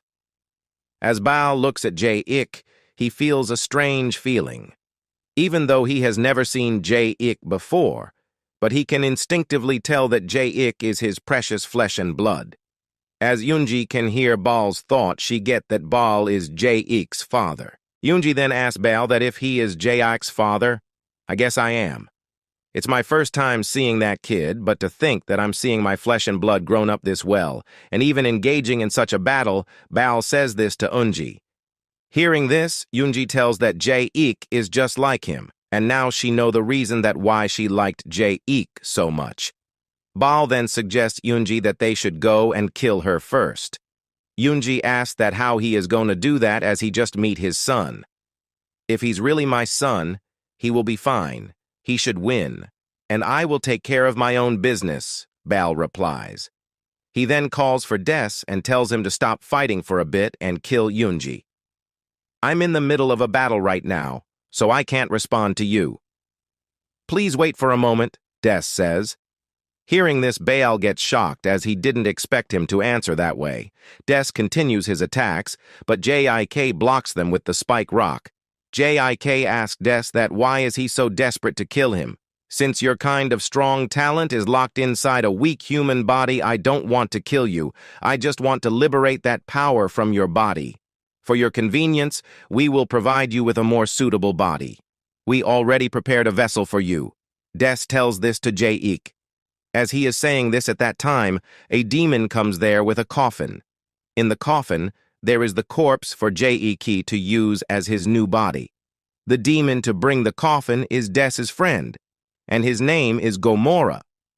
The demon then breaks the coffin, and the corpse of soulless Mercurochrome comes out of it. As Jae-ik sees the corpse, he feels that he has seen this somewhere before. Des then asked Jae-ik that what he thinks about this new body of his. He also tells Jae-ik to cooperate with them to take his soul out of that weak body and place it into this body with the best specs. Gomorrah tells Jae-ik that he polished and arranged it with utmost care.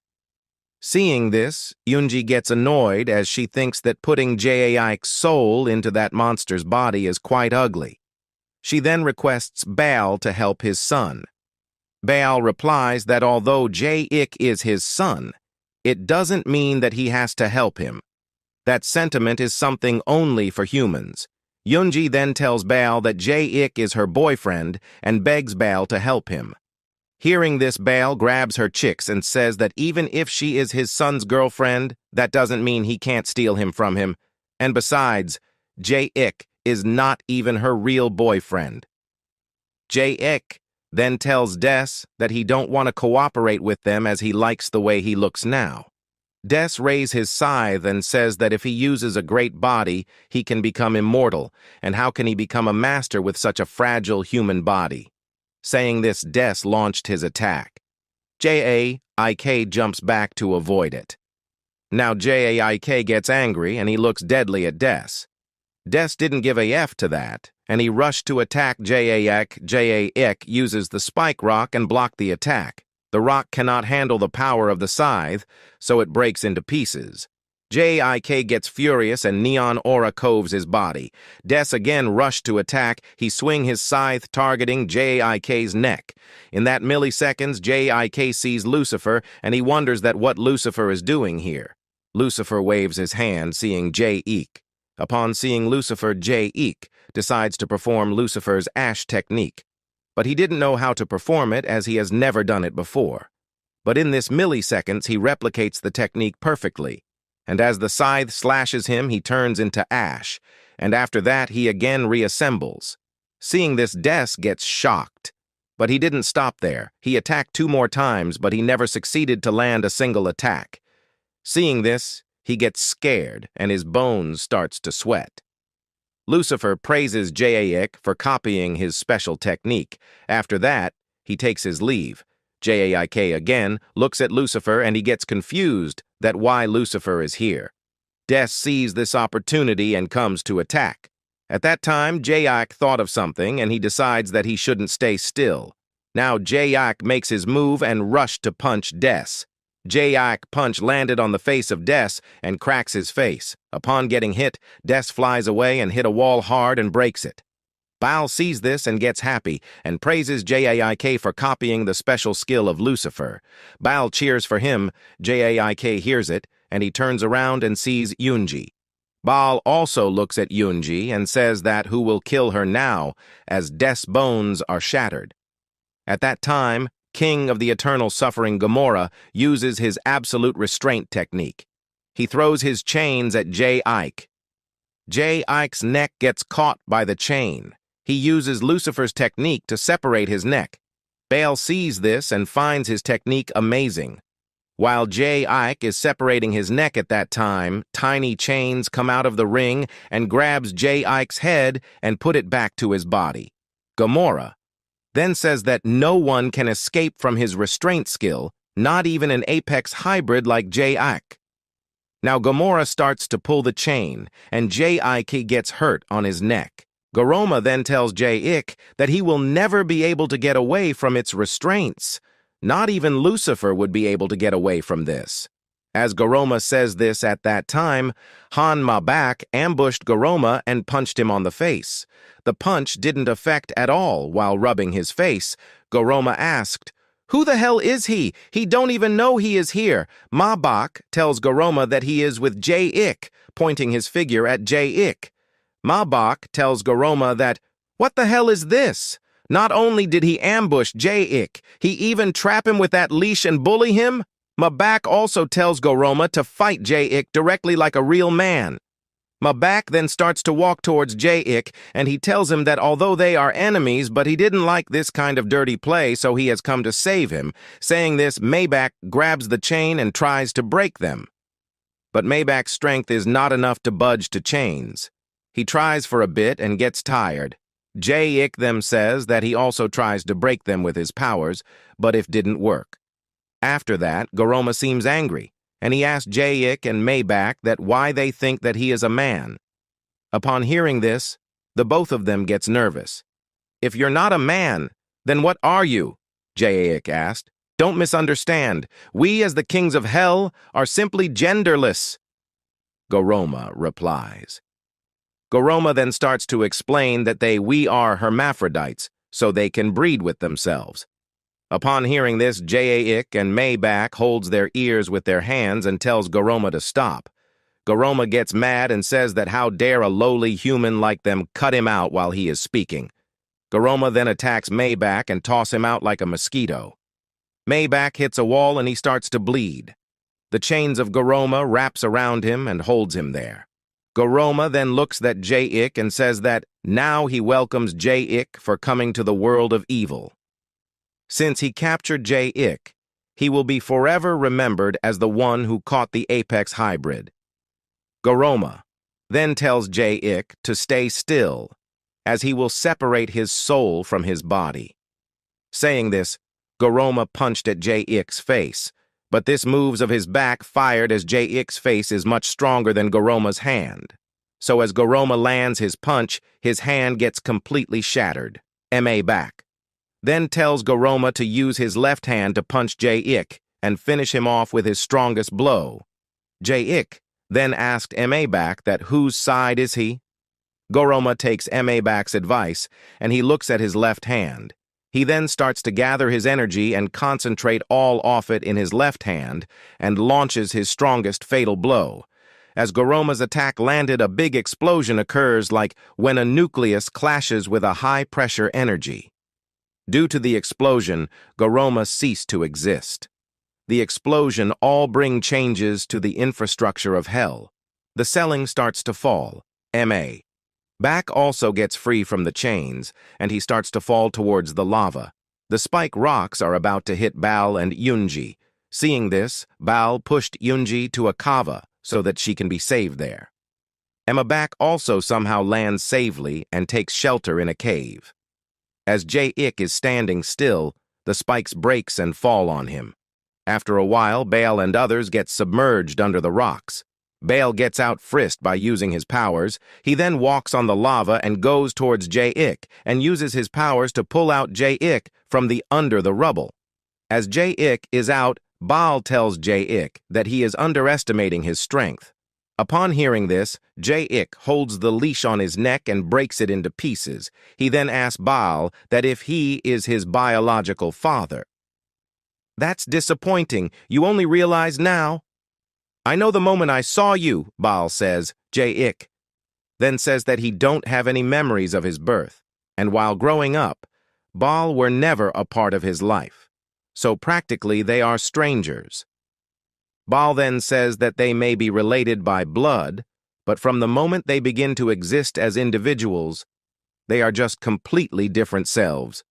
Jae-ik also says that in his eyes, Baal is just one of the demons from hell. He has no feelings or whatsoever towards him. Saying this, Jae-ik starts to walk away. As Jae-ik is leaving, Baal says that he thought they will meet someday, but he didn't expect that the chance would come so soon.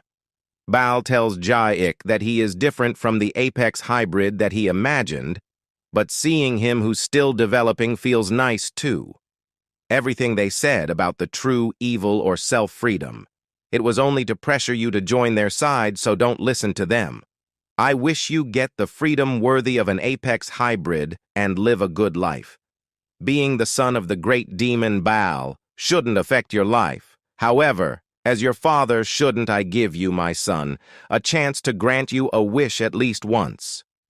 Upon hearing this, Jae-ik tells Baal that he thought that he would to be a cold-blooded demon, but this is unexpected. Don't you find it interesting? I just want to try playing as a father at least once, Baal says. Jae-ik then asks that if anything is possible, Baal gets excited and says that if it is still within his capabilities, he will do anything within the authority of the great demon. Jae-ik then looks at Baal and is about to tell his wish.